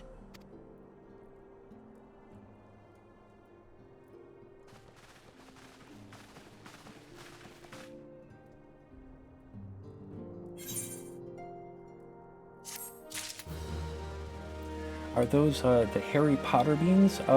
They are made from the same company as the Harry Potter beans, but because basically for like what do you call that? For legal reasons and whatnot, what they did is that they have their Harry Potter beans and the select flavors for that brand, but so that they can, you know, expand upon other flavors and sell it as a separate thing, and so they don't get in trouble with, you know, copyright and all that other stuff. They did come out with the Bean Boozled brand, but it is the same company. They just have different flavors. That's why, like, you know, Barf is a Harry Potter brand, while Vomit is the Bean Boozled brand. But it is the same thing. Hopefully not boogers. Why don't I just find bean-shaped things nearby and eat them? Because that would be hazardous. I don't even think I actually do have bean-shaped things, and they're called beads, and I'm not going to eat a bead. But again, thank you for that donation there, Rin. I appreciate that. The instruments of our deliverance. I have already informed Alphanod of our plan to recreate the beacon in the manner Moonbreeder described. He agreed that despite the inherent danger, it represents our only hope of success. He also said that he wished to meet with you at Snowcloak before proceeding. I expect you will find him waiting for you when you arrive. I want you to know that I appreciate everything you have done on our behalf, Bat, and I have faith you will return to us as you always have. Yes, save the bats. Indeed, indeed.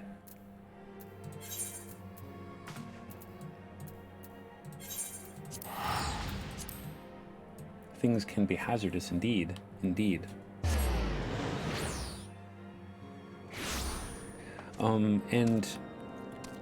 Basically, I say we because two other of our friendos are helping out with this charity donation fundraiser. Our friend Snoodly Bop, also known as Max, formerly known as Mr. Maxtermind 11 or Mr. Maximus 11 or Dr. Maxtermind. He changed his name recently to Snoodly Bop. He is assisting with this donation campaign.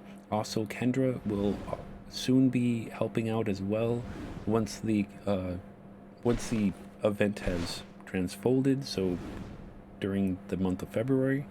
But like I said, we are doing it rather early because February is rather short. But we are working together, and hopefully we can accomplish the $1,000 goal.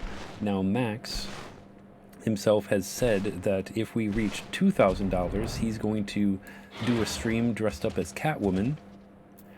That's his idea, not mine.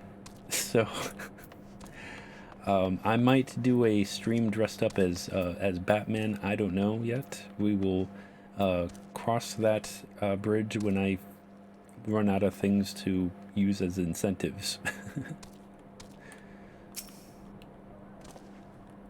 Good to see you, Bat. I was starting to wonder if you were having second thoughts. Captain Ilberd sends his regards. By the way, he attends to the interrogation of Elaine Raleigh in Ul'dah even as we speak. But I shall not distract you from the matter at hand. We can discuss the ivy upon your return. I trust that, by which I mean say, the others are waiting for us at the Aetheryte. After you, Scion.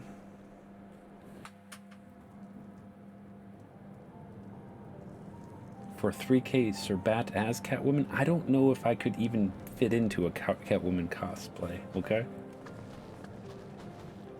Dress up as Penguin? I don't have a fat suit.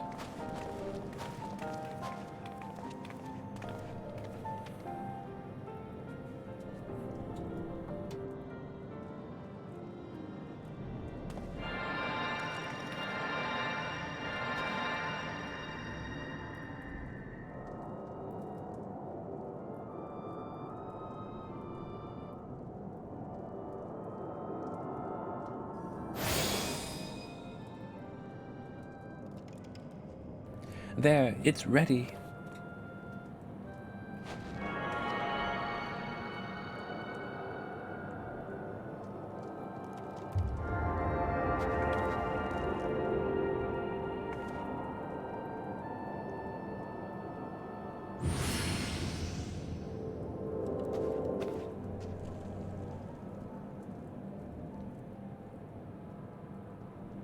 Ha, it worked, I think. Try attuning to the Aetheryte now. Feel for the current and try to locate the beacon.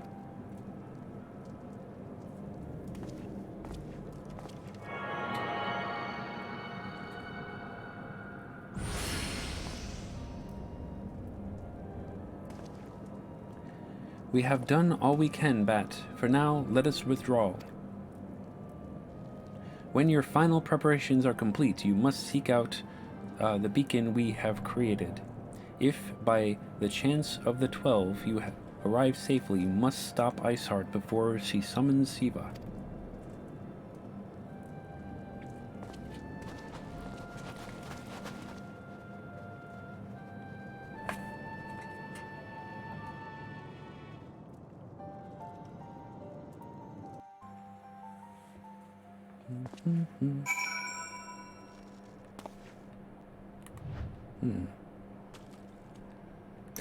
Well, sorry there, Sir Aymeric was actually standing right here, like, maybe an hour ago.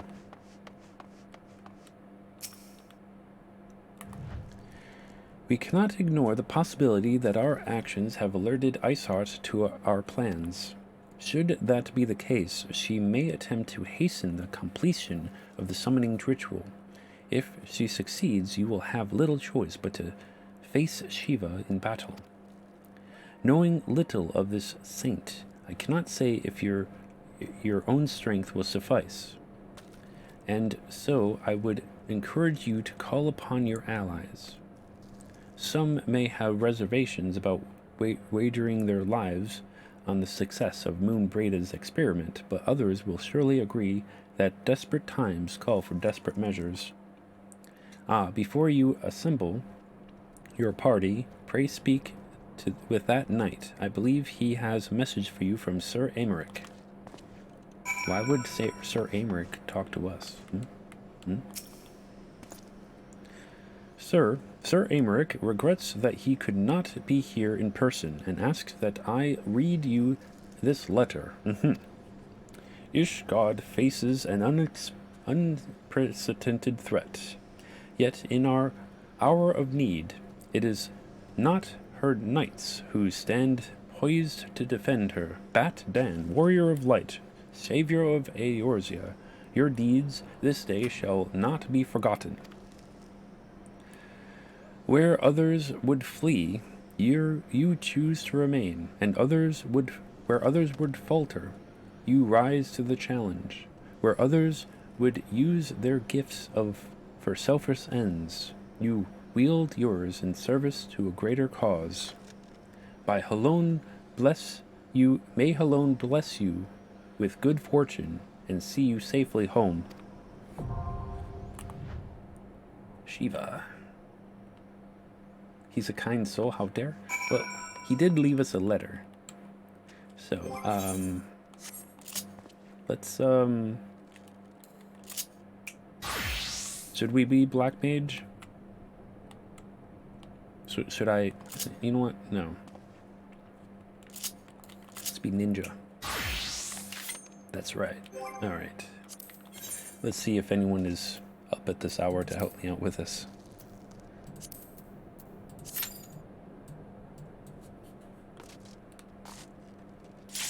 Oh, look at that.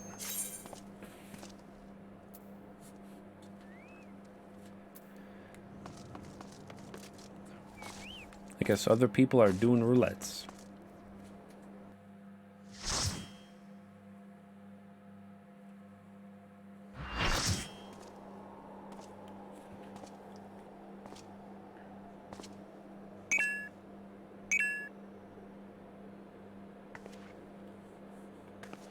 You should never have come here, warrior of light.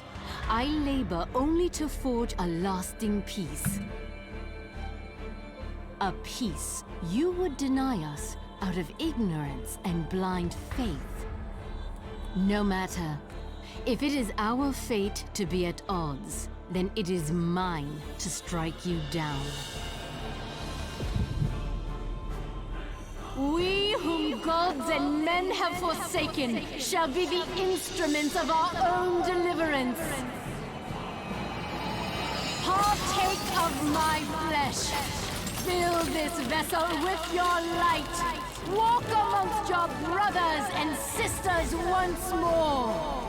Oh, Saint Shiva, still the hatred within our hearts and bless us with eternal Bloodspot, grace. you had one job, okay? One job.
Who's he gonna pick?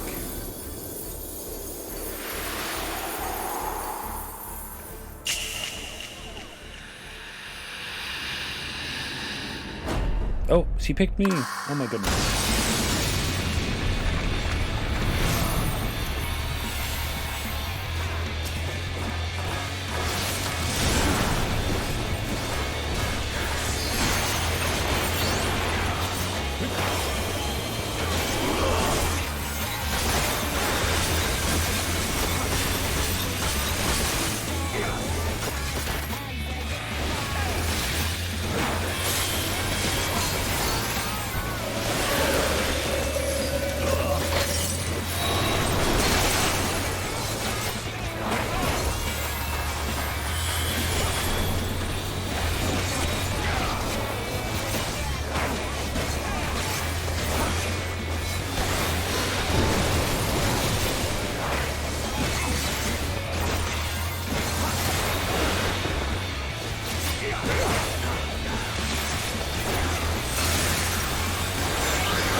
Ah, shit.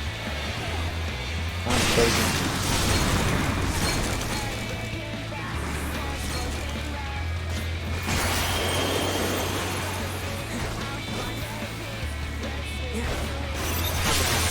Ow. Thanks, guys.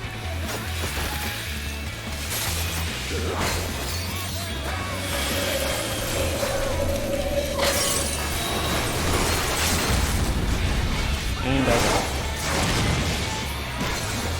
they didn't separate their frozenness.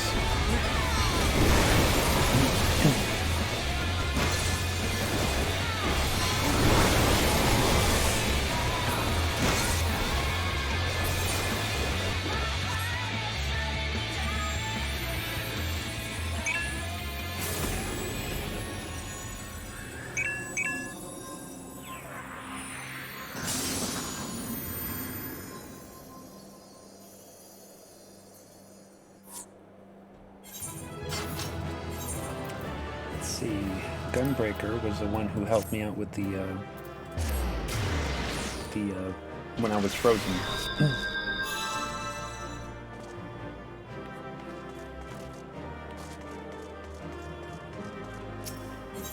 Oh, and they were a mentor too. Look at that.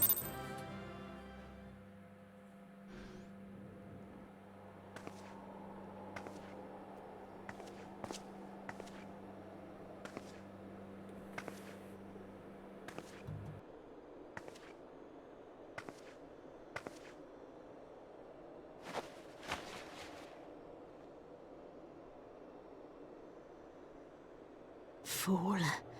Blind, bloody fool.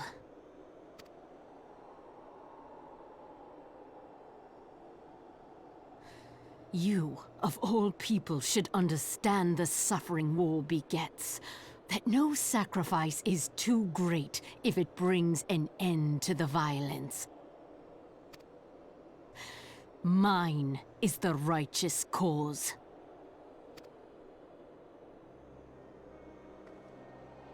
You fight in a war you do not understand.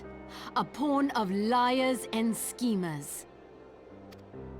And they are no less ignorant than you, following the creed of their fathers without question, never thinking to ask why. Trapped in a delusion of their own creation, and blind to the truth.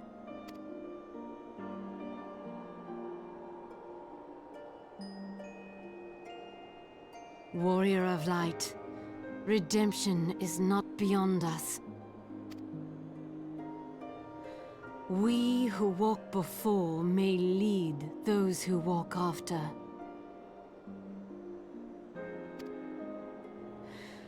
Seek the Keeper of the Lake.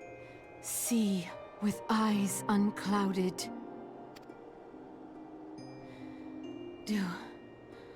Do not squander Mother's gift.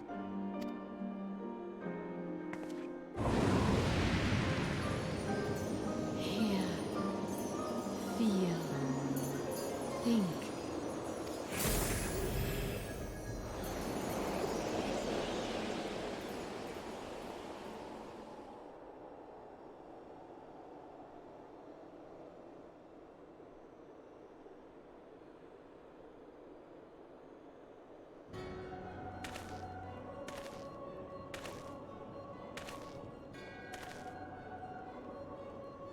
And so the vessel withdraws, a predictable outcome.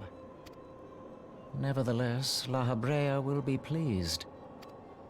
How unfortunate.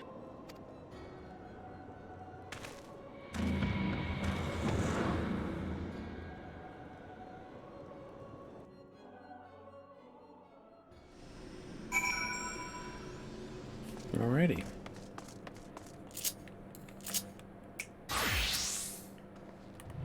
By the 12, you're alive. I mean, of course you're alive. Why wouldn't you be? Isart did what? And you're certain about that, are you? Dorvanians are skilled with glamours, after all. Look, if you say that that's what you saw, I believe you. It's just that I've never heard of a primal being summoned like that before. Are you sure you're not just injured?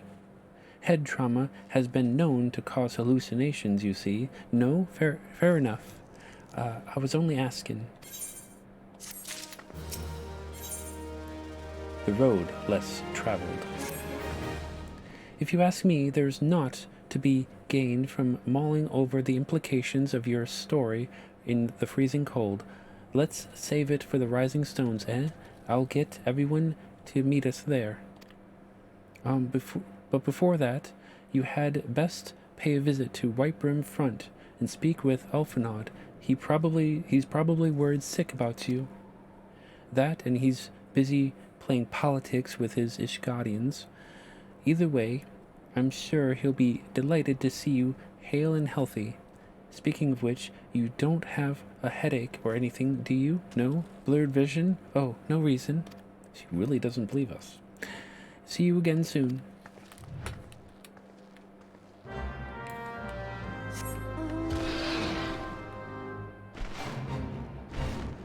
I don't want to be in your fate.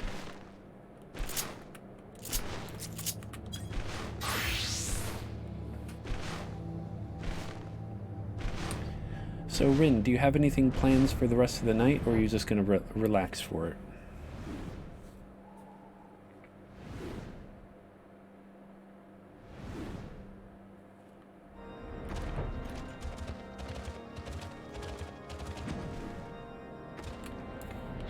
Oh, there he is. That you stand here now is proof of your mission's success. Praise be it to Hlone.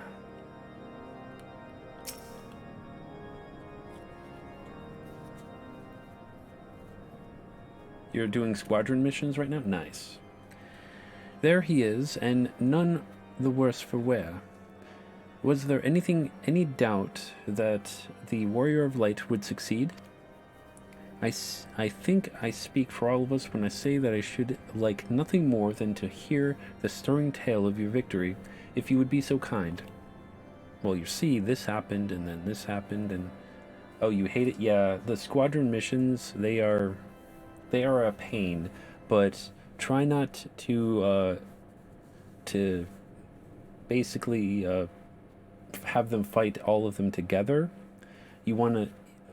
Essentially what you want to do if when you have your enemy list, you want to select a monster, press attack, select a monster, press attack, so that wait,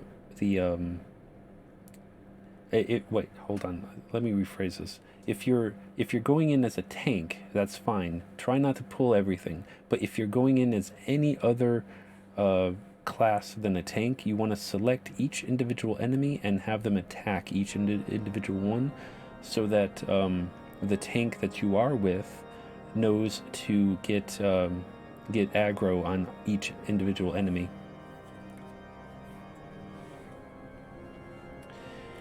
Then we are too late to prevent the summoning, but not too late to prevent further loss of life, an outcome worthy of celebration, and one for which we have Bat to thank. Yes, you are right, of course, Sir Aymeric. We should be content with what we have accomplished. I, for one, could not have wished for a better outcome. Shiva is no longer a threat, and the heretics have been routed. Aye, there is a matter of Iceheart's escape, but she cannot run forever. Whether it takes days, weeks, moons, or even years, my knights will find her. In the meantime, Lord Drillamont, is the caravan ready? The supplies that your men received have been prepared for transport. The supplies your men recovered have been prepared for transport, in accordance with your wishes. Rest assured that my knights will see them safely to Revenant's Toll. You have of that, I have no doubt. I take it that these are the self-same supplies the heretics stole from the House of Fortem's caravan. Less the crystals, which comprise of the bulk of the shipment, yes. Scarcely a fraction of which was promised, but a meaningful contribution to your cause all the same. Oh, on an unrelated note, Bat, might I trouble you to accompany me to Camp Dragonhead at your earliest convenience?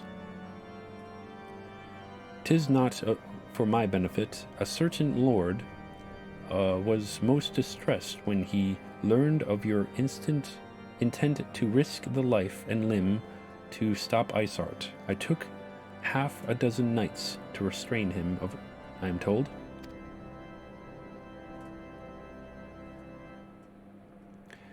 Men give vent to their anxieties in myriad ways. Pray do not think less of him. Your tank keeps letting you die. Oh no, yes. That means that you have to have your tank aggro them. So you want to select each individual enemy and press the red button to have them attack, essentially. Like I have the three things, the attack, the withdrawal, the limit break thing. I usually have that here, and I have the enemies list here. Have the tank attack each individual enemy. That way that he gets aggro on them, that's when you go to attack. Because if you attack an enemy without your tank having aggro on it first, that enemy will attack you.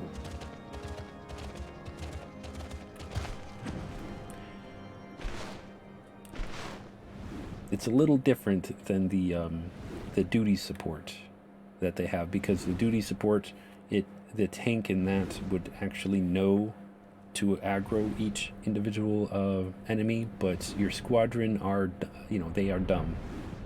They are hella dumb. I could have transported. I didn't think of that. I could have just transported. Speak with Hierosophant at Camp Dragonhead. Little dummies, indeed, indeed.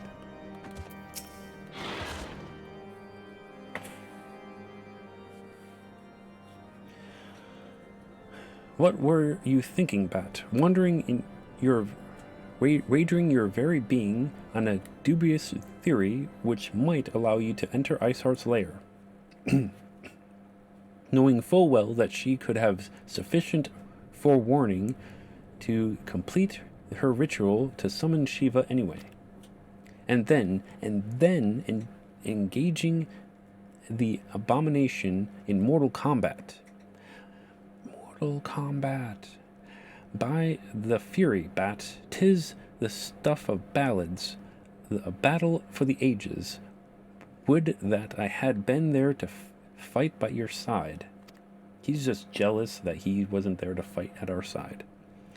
Yet here I was forced to wait, condemned to wonder at the fate of a dear friend for a veritable eternity. I would not wish such torture on my most hated enemy. But you are here now, and that is what truly matters. Let us move on. Sir Aymeric wished to have words with you and Master Alphinaud in private. He awaits you at the incessorary. Let's do it.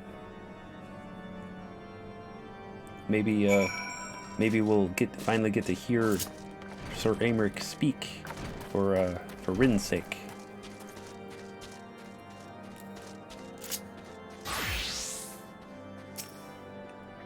Greetings, sir. I shall show you in at once.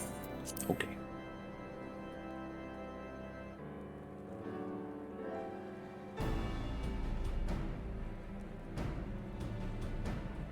On behalf of the Holy See of Ishgard, allow me to express my deepest thanks.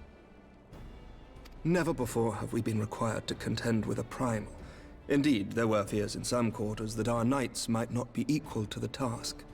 From what we have now learned of these beings, I can say with certainty that we would have lost a great many men had the Scions not intervened. Then the argument for preemptive action should be self-evident. Perchance now you will reconsider my proposal that Ishgard move against Nautilon. Ere we first met, a similar proposal was tabled, but the Holy See decreed that we were to observe, and that military action should be taken only in self-defense. All things considered, it was not an unreasonable decision. Since the calamity, 2 vigils have fallen to the Horde, while Garuda has never shown any inclination to storm the gates of judgment. Which is why this unprecedented crisis and its resolution may prompt a change in policy. You who have faced these primals know well the threat they pose. Ishgard did not. Not until now. And there is naught like a brush with death to change a man's outlook. At the very least, this should silence any lingering objections to our arrangement with Revenant's Toll. The Holy See may even feel moved to grant us its formal endorsement.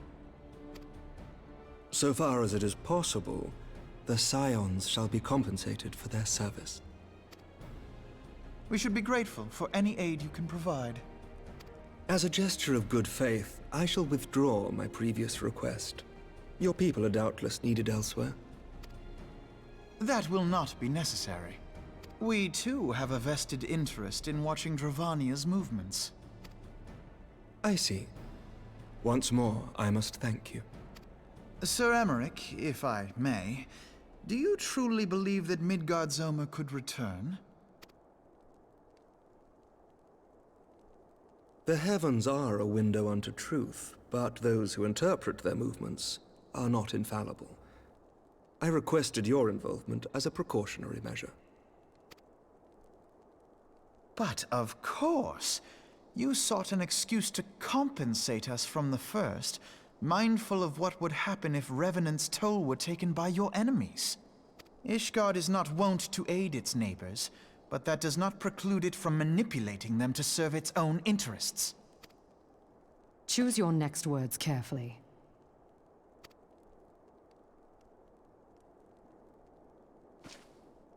Do you know what sort of man becomes Lord Commander of the Temple Knights? One who comes from good stock. I did not. Yet here I am. Now, why do you suppose that is? Because I swiftly learned to tell the difference between words, deeds, and beliefs. You are correct, Master Leveilleur. Ishgard desires to see Revenant's Toll flourish, as it would present a troublesome obstacle to our enemies from the south. We are so glad to be of use to you. As we are to you.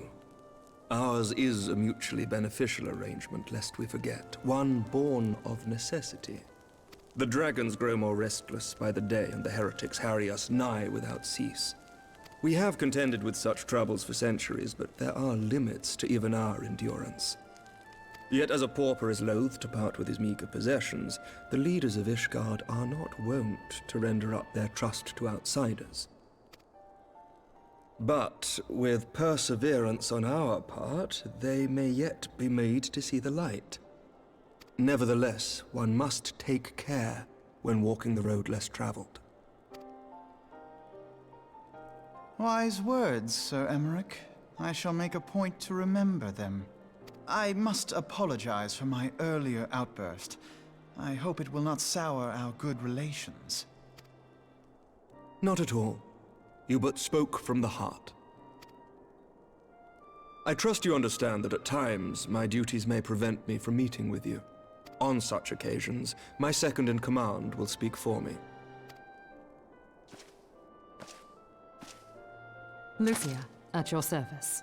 Pray excuse our reticence.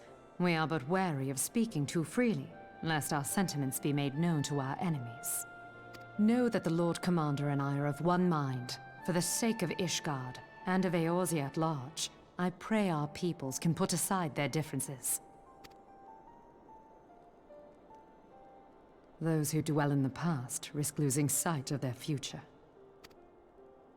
Should aught befall one of our shipments, pray inform Lucia immediately. You may also relay to her any words you might have for me alone. Not being of Ishgardian birth, she owes no allegiance to any noble house, making her as near to incorruptible as one can find in my homeland. Suffice it to say, I trust her completely, and so may you. Which reminds me, Lord Orchefort, if you would be so kind? Certainly.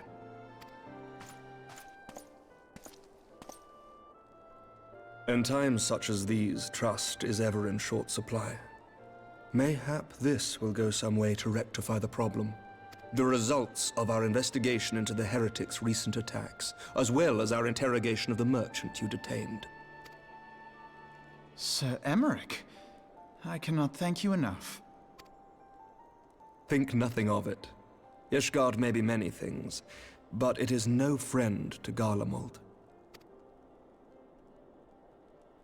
Did I not tell you to have faith, my friend?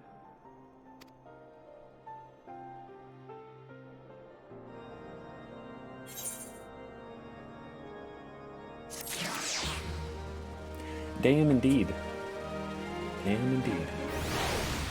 Also, may I ask, Rin, which squadron mission have you are you on? Because I know the Damsel Darkhold is a tricky one because you have to, like, with that first boss especially, you have to, like, maneuver them to the glowing stuff and whatnot. It's very weird. Eyes unclouded. It would seem that we have much to discuss with our friends at the Rising Stones. If what you say is true, Isott's method of summoning Shiva defies all precedent. It necessitates a complete reprisal of the primal threat and of our approach to combating it. Moreover, there are grave ramifications if word of this incident reaches imperial ears. The Garlean Empire believes that primals are an insufferable menace, and that their existence is a threat to this very star. As such, they deem any action taken against the beast tribes to be justified by default. Imagine then if it became known that it was not only the beast tribes of Eorzea that could summon primals, but her civilized peoples as well. Any lingering objections to the Eorzean campaign would vanish overnight. Where before we had to contend with a single Imperial Legion, we could well find ourselves facing the combined might of all Garlemald. But I speak unadvisedly. Combat. It is better we continue this conversation in Mordona. Wanderer's Palace. Oh, that's a doozy. I mean, it can be done. It's been done. I've done it myself, but it is a doozy.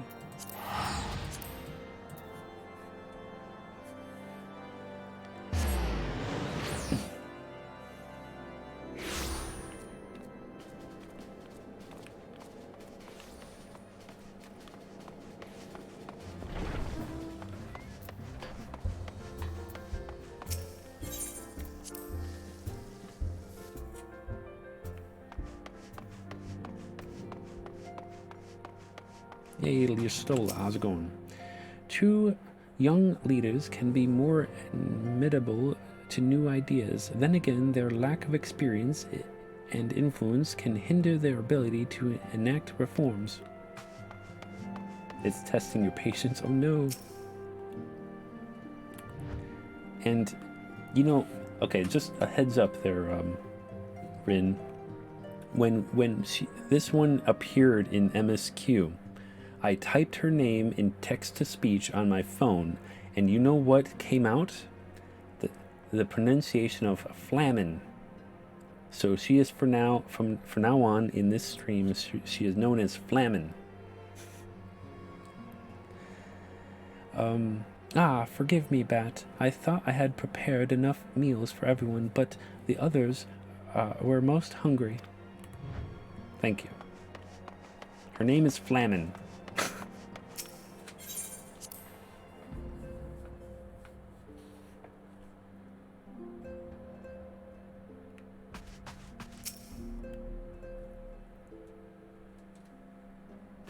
Words cannot well express how glad I am to see you return to us hale and whole.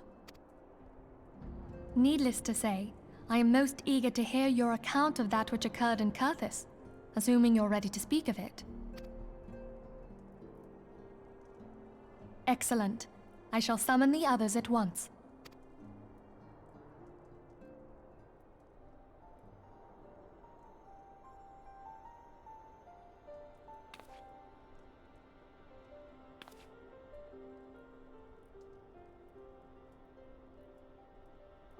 Iceheart used her own body as a vessel for a primal soul? Master Louisoir's writings make no mention of such a possibility. Can we be certain this entity was a primal? As certain as we can be that good King Mogulmog the 12th was a primal, I should think.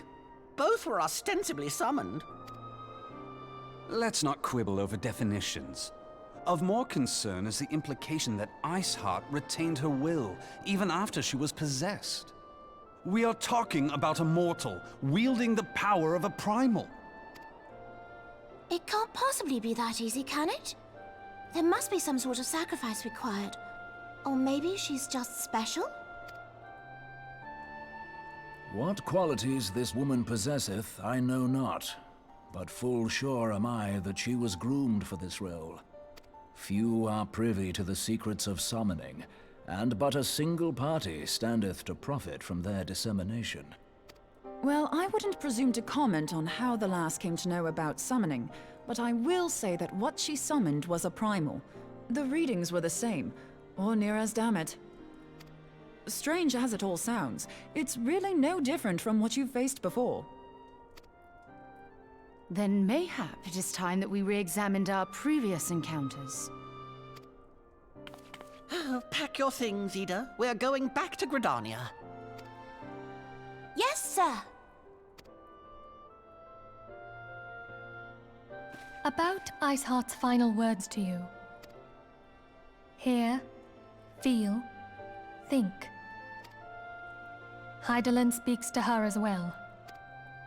If Iceheart is blessed with the power of the Echo, she will doubtless have used it to further her goals.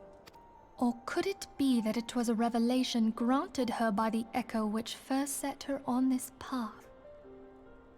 She did say that the Ishgardians were blind to the truth. Do you think she has knowledge of the origins of the Ishgardian-Dravanian War? It would do much to explain her unwavering conviction. Did not the Lady Iceheart implore thee to seek the Keeper of the Lake? And did she not imply that in so doing thou wouldst come to see with eyes unclouded? Midgard-Zoma was a king amongst kings who reigned for centuries on end. But he is dead and his wisdom lost to the ages. Unless the Ishgardians' fears are well-founded. It would seem we have yet another reason to stand watch over the Keeper of the Lake. For a mercy, we are well positioned to do so. Iceheart, Shiva, Ascians, and Midgard-Zoma. I shudder to think how they're all connected.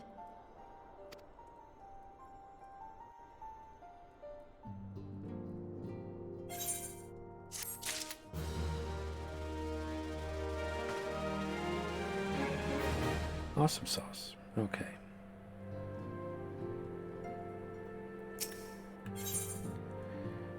The reason Rolal.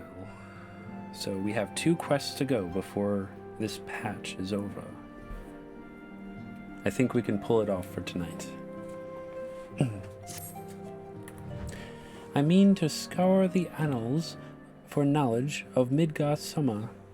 Given his great age, I dare say he appears in more than a few... Do you hear that? A commotion outside. Would you see if aught is amiss? I will see what aught is amiss. Trust me.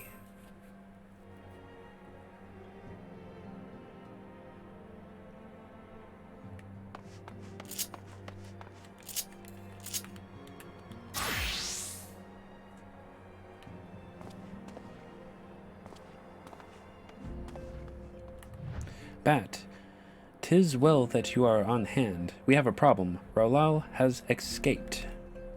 It happened shortly after the immortal flames took her into custody. She had been placed in a dungeon cell ahead of her coming trial, but apparently the accommodation was not to her liking. The turnkey was found slain along with 2 guards. 'Tis plain she received inside help. Citizens report seeing Ralal quitting the city via the Gate of Nald with a bloodied spear in her hand. She makes for Castrum Miranium, I am certain of it.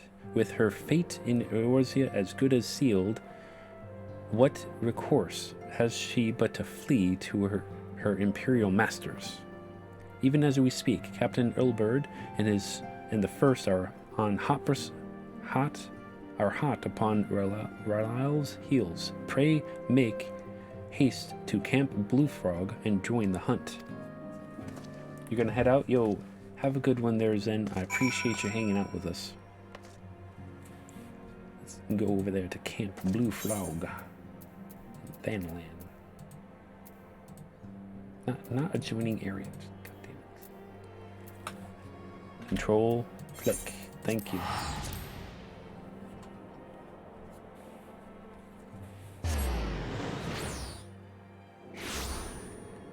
Alright, where are we going? There we go. Ilberd. I hate you, but let's go.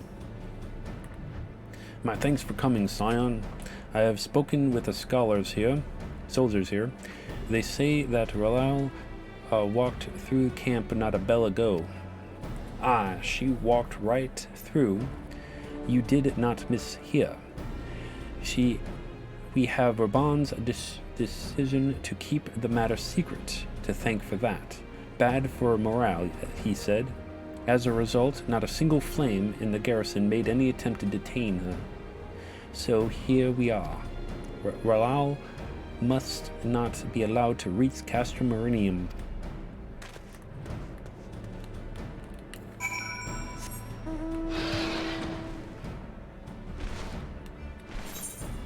Oh, he's all the way up there. I'm not flying that far. I'm gonna teleport. I have enough money.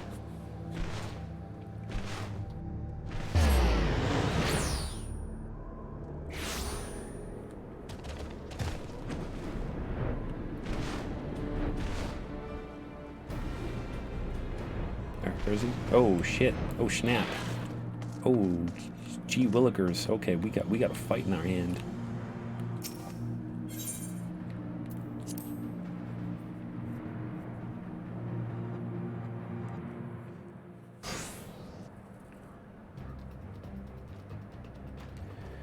This wretch was with Ralal.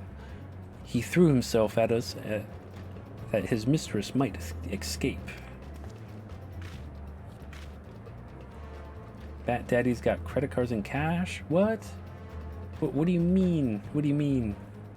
And yes, I spirited away, right?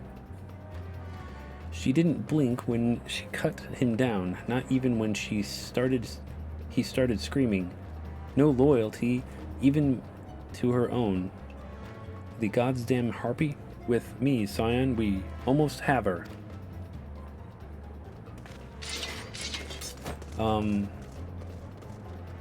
Of course, you know I See Dead Kittens XO, of course. His partner, Cash Monet, when she streamed, she doesn't stream at the moment. I think she's taking an extended break, but that would be her sub command is to quote Spirited Away. That same quote.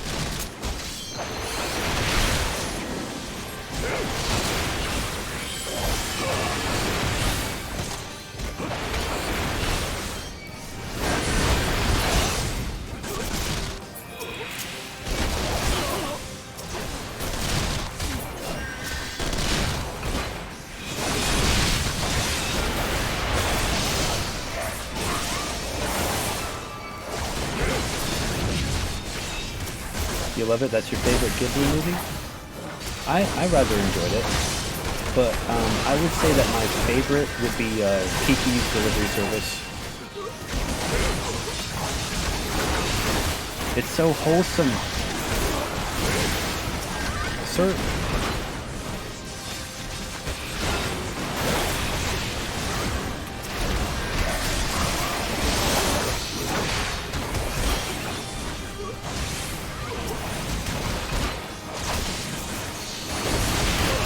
That was your first one and your second favorite? Nice.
I should have came in here as a tank. Holy cow.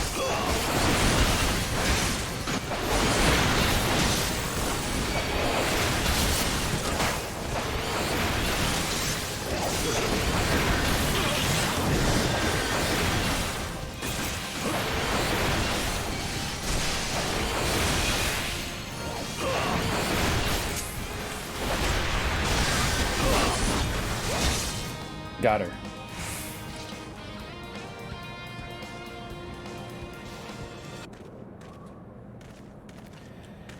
Gasp, pant.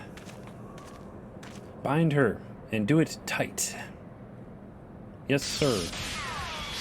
Exactly.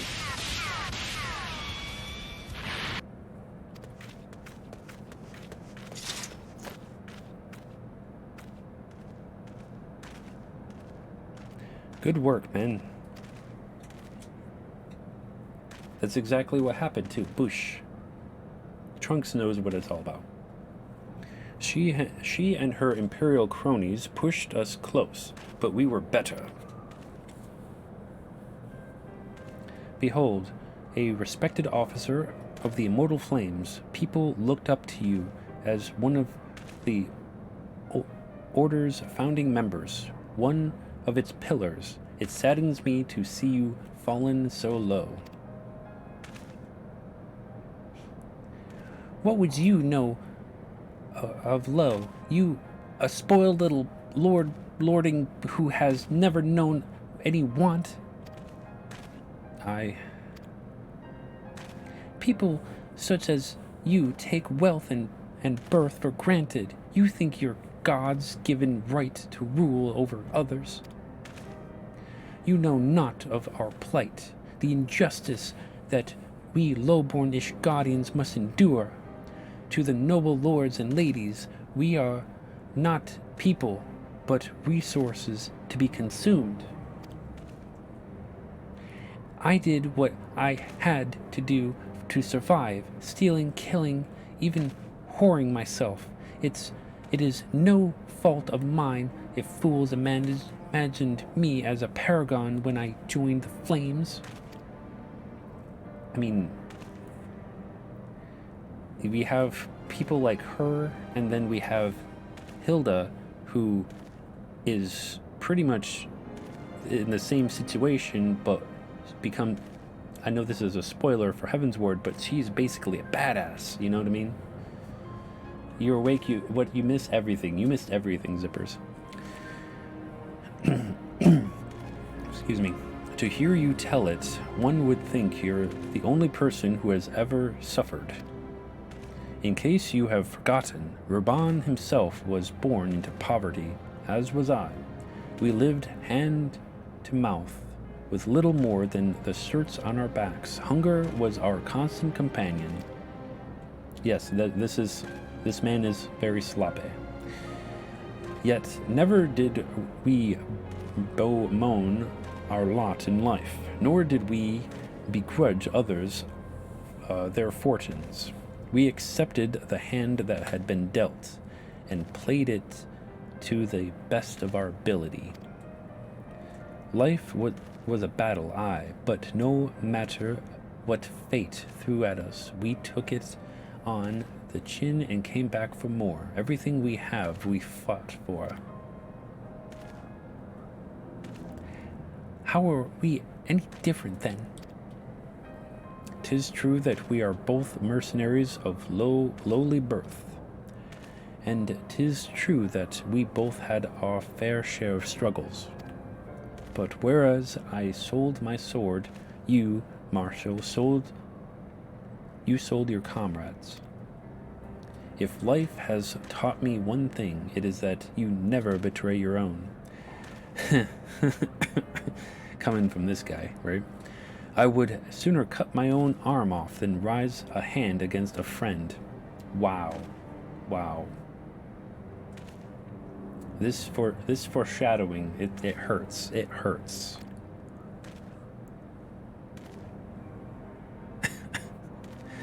But enough talk. You will return to Ul'dah to face justice and the people whose trust you have dragged through the gutter.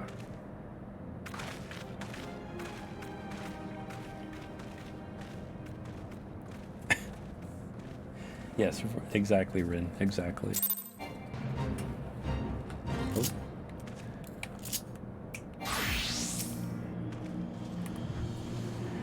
Not so much as a hint of remorse. 'Tis well that this sordid business is finally at an end. A friend's betrayal cuts deeper than steel. We must hope that we have chosen our own allies more wisely than Raban chose his.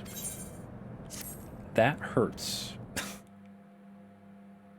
That actually does, I've heard. again, Truly hurt. bothersome business. No, I do not foresee a problem on that front. The main concern is Raban. There is no telling what the brute might do. Have the Blades watch him in the flames day and night. You may leave the Sultana to me. I shall personally attend her grace.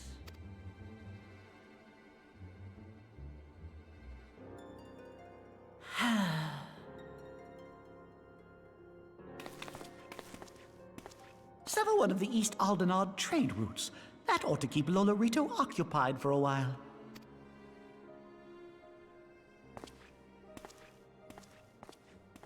Nanamo Ulnamo. For my sake, pray be a good little Sultana to the last.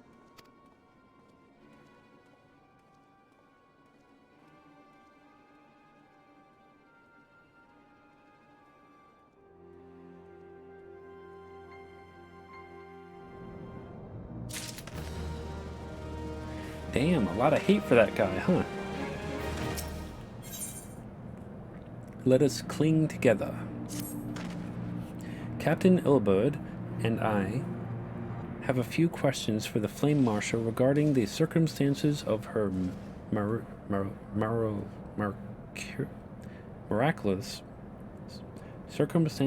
miraculous escape. When we have completed our interrogation, we shall take our findings directly to General Raban, and that shall be the end of it. Your work here is done, my friend. My thanks. But I have one last task for you. Return to the Rising Stones and apprise Memphilia of all that it has happened. I'm aware that the antecedent held Ralia in high regard. For better or worse, she will want to know of this tale, how this tale ends.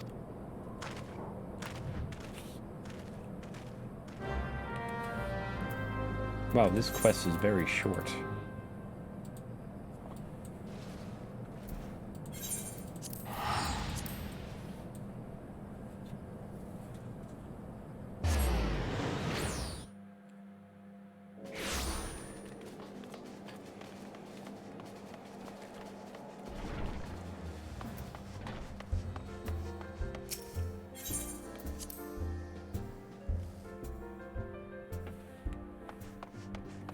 Oh, I wanted to do something real quick. Hold on one moment.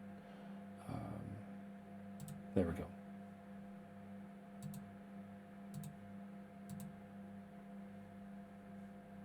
Okay. Sorry about that. How's it going, Flamin? Oh, you're just saying the same thing you did last time. Okay. Everyone okay in here? Tataru, are you okay?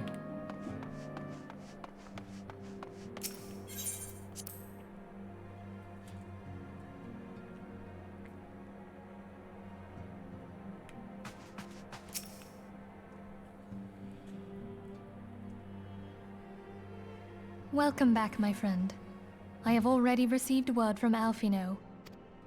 To think that Flame Marshal Huayu was the Garlean agent, I know not what to say.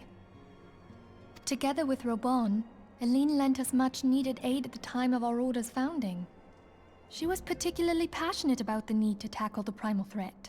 When we discussed the subject, her eyes fairly shone with determination. Whatever else she may have been, I choose to believe that it was her true self with whom I spoke then.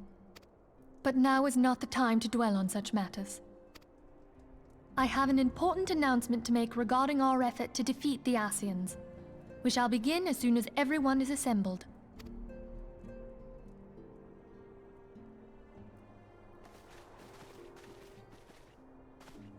My thanks for coming, friends.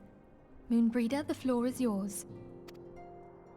By now, I'm sure you're all familiar with white auracite, the miraculous material that'll allow us to capture Ascian souls.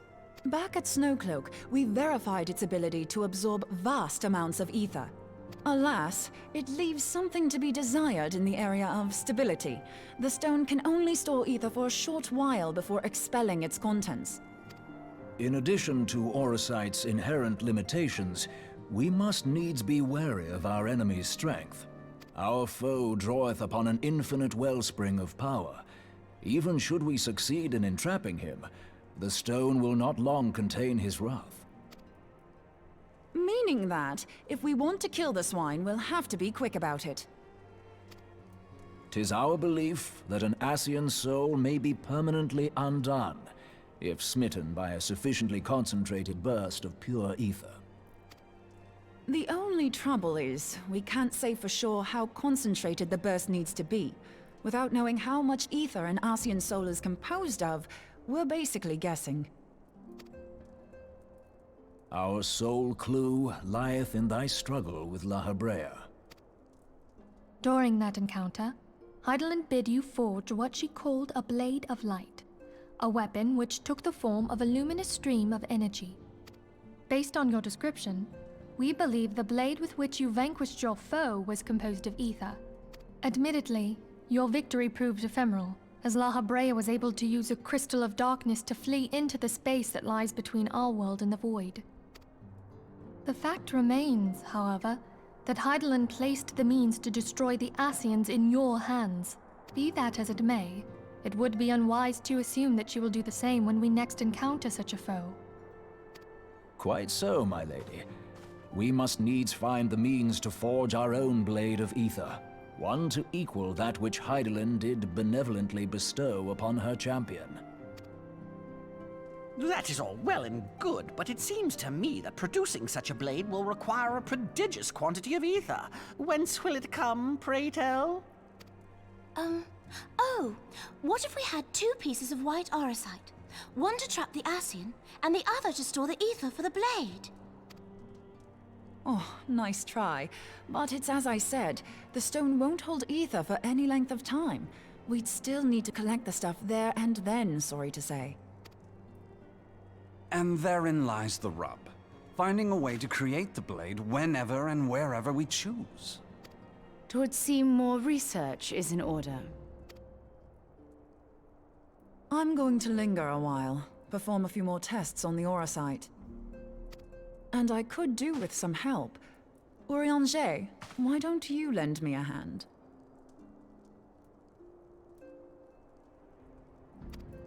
Mine apologies, but I am required at the Waking Sands. Lady Minfilia hath given me sole charge of the premises. 'Twould be unseemly to leave them unattended. Sole charge, you say? So you're basically alone there then? Well, that settles it. I'll just have to come to you. I'm tearing up. I'm not gonna lie.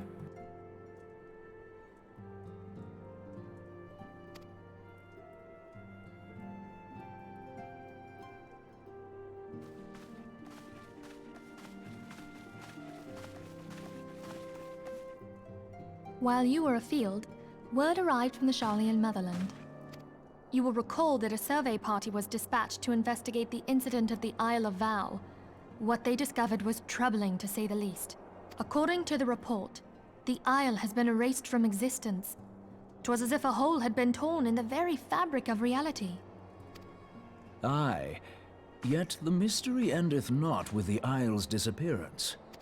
It hath come to light that a number of scholars in various other locales were reported missing at a similar juncture. What's more, they all had something in common with the head of the students of BatDan. Every last one of them was researching a phenomenon called dimensional compression, or the rejoining as the ancient texts call it. I'll be damned if that's a coincidence. So, which rejoining are we talking about? I'm thinking of the future.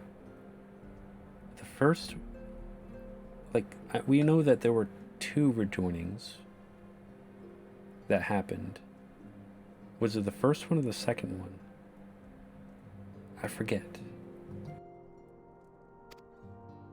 All indications suggest Asian involvement, but I sense that a force greater still is at work.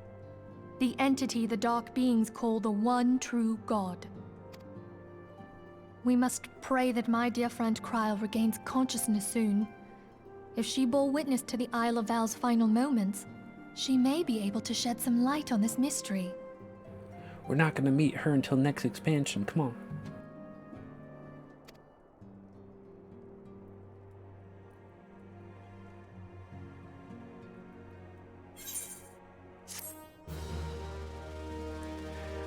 Okay. Oh, there's more. But wait, there's more.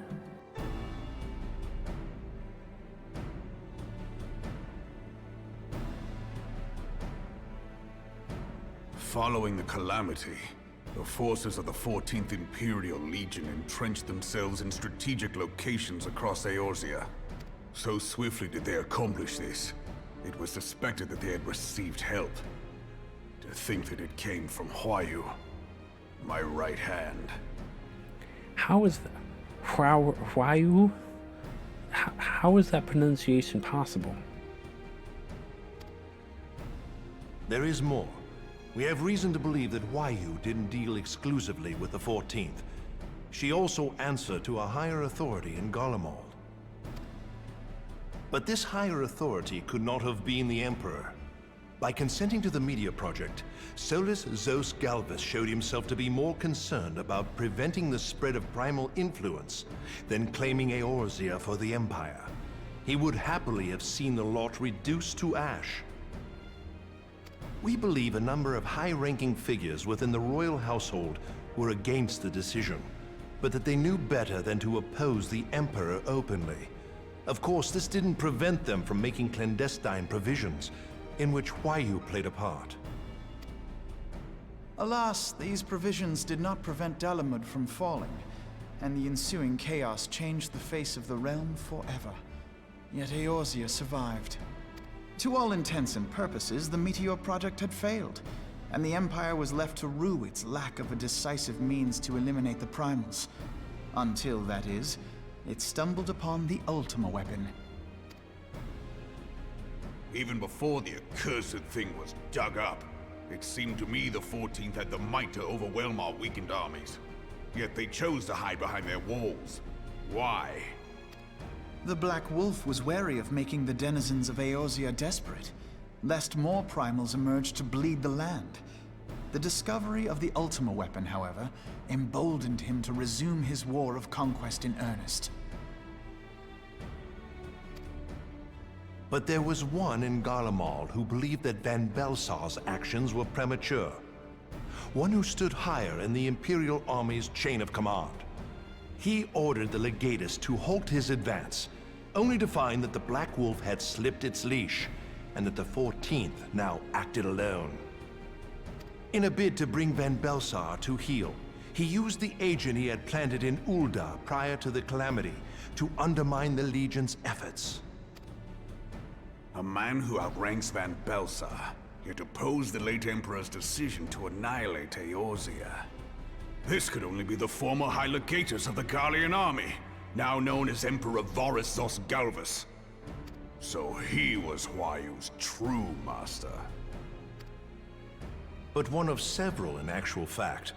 We've learned that even as Huayu served the Empire's interests, she sold Imperial secrets to a certain faction in Eorzea.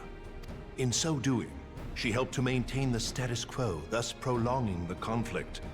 Considering who stands to profit from war, it isn't hard to imagine who her other masters were. Seven hells!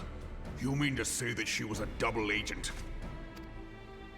Huh, triple, if you consider her services to Van Belsar and the new Emperor as separate. As neatly as these pieces seem to fit, one aspect of the puzzle remains unclear to me. By whose will was the Marshal feeding intelligence to the heretics? And try as I might, I fail to see how aiding their cause would profit either her Imperial or monetarist masters. Could it be that another hand is at work here? If so, Huayu must be made to reveal whose it is.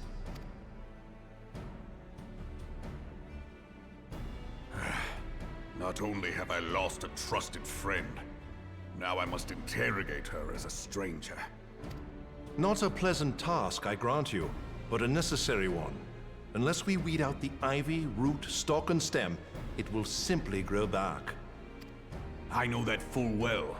Those closest to Huayu have already been detained, and I will question them alongside her. General, pray keep in mind that there may be unwitting abettors among them. All will be treated fairly. On that you have my word. Those who are innocent have no cause to fear. You have ever been a friend of truth, General. I hope the unpleasant task of weeding out falsehood will not detain you too long. Though it be for the sake of Eorzea, doubting one's comrades is poison to the soul. And with that, I take my leave.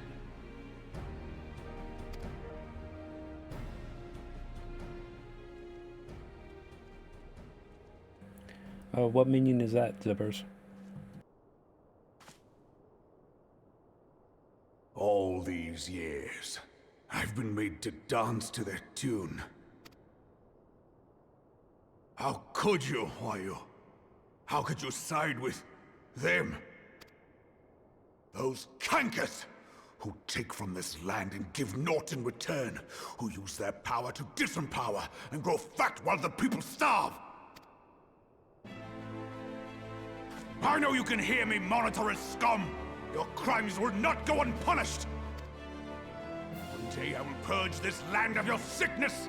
Before the eyes of the 12, I swear it!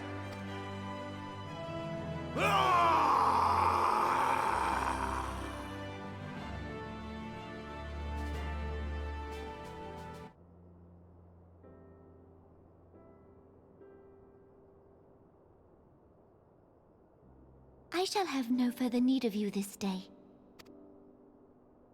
Your Grace.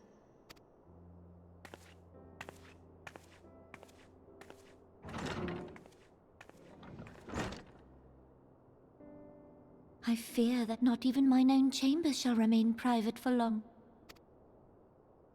Has the situation grown so grim?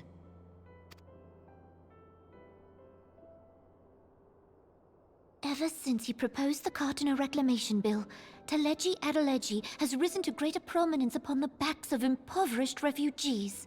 The monetarists were ever united in their pursuit of profit, but the man's actions have torn a rift in their ranks.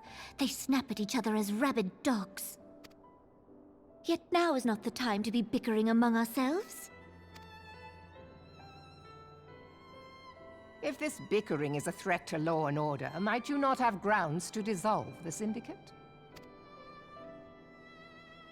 Would that the solution were so simple, Admiral.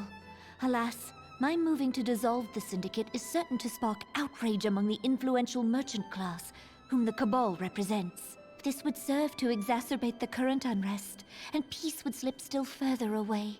Be they rich or poor, natives or refugees, all who reside in Ul'dah have a right to pursue happiness. It is the duty of a ruler to protect this right. If I am to perform my duty, I must needs tread warily. It would not do to make enemies heedlessly. Were Lord Lolorito here, he would doubtless say that I have my head in the clouds. A ruler is required to take a wide view. Try as we might to cater to all needs, some will inevitably be overlooked. As such, there shall ever be citizens who feel aggrieved. It cannot be helped. But as you have informed us, the monetarists take no view but their own. They hunger for power while the masses starve. In the absence of a common cause, it seems beyond any one individual to make Ul'dah whole. And the presence of a Garlean agent within the Immortal Flames only makes matters worse. Even accounting for Ul'dah's historic reliance upon mercenaries, such a grievous breach of security is unprecedented. I fear this business will provide the monetarists with a rod to beat Rauban. Eorzea can ill afford for the Immortal Flames to be dampened now. Ere long, the Garleans will turn their ravenous gaze toward our lands once more. If we are to resist their might, our nations must stand together. Yet for this to happen, our nations must be whole. Cannot be done to improve the situation in Ul'dah. The true wealth of Ul'dah lies in the health, happiness, and hopes of her citizens. Alas, the citizens shall never know these things, so long as their lives are ruled by the ambitions of the few. The monetarists claim to represent the best interests of the people, but in sooth they desire only to manipulate them for their own selfish ends. For the government to serve the people, it must be formed of the people. For Ul'dah to move forward, it is not only the Syndicate that must be dissolved. Nay, you jest.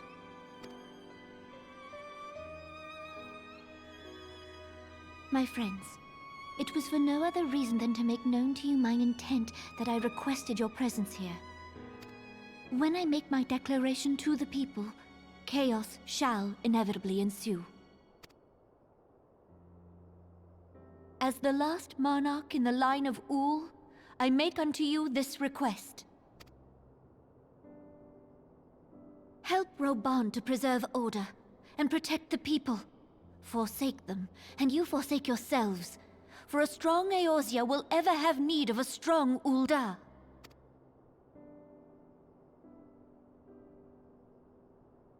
Your Grace, are you certain of this?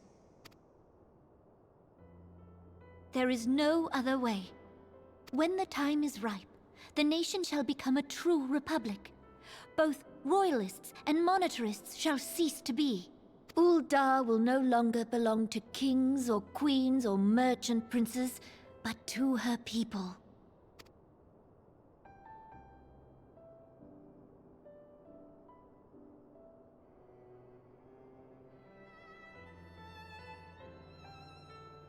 Rauban, forgive me for casting aside all that you have toiled for in my name.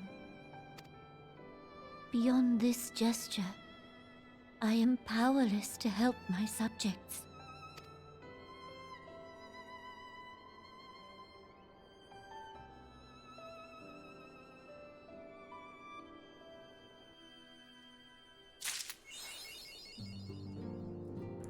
And we got the achievement Dreams of Ice. And with that, I think we're good for tonight.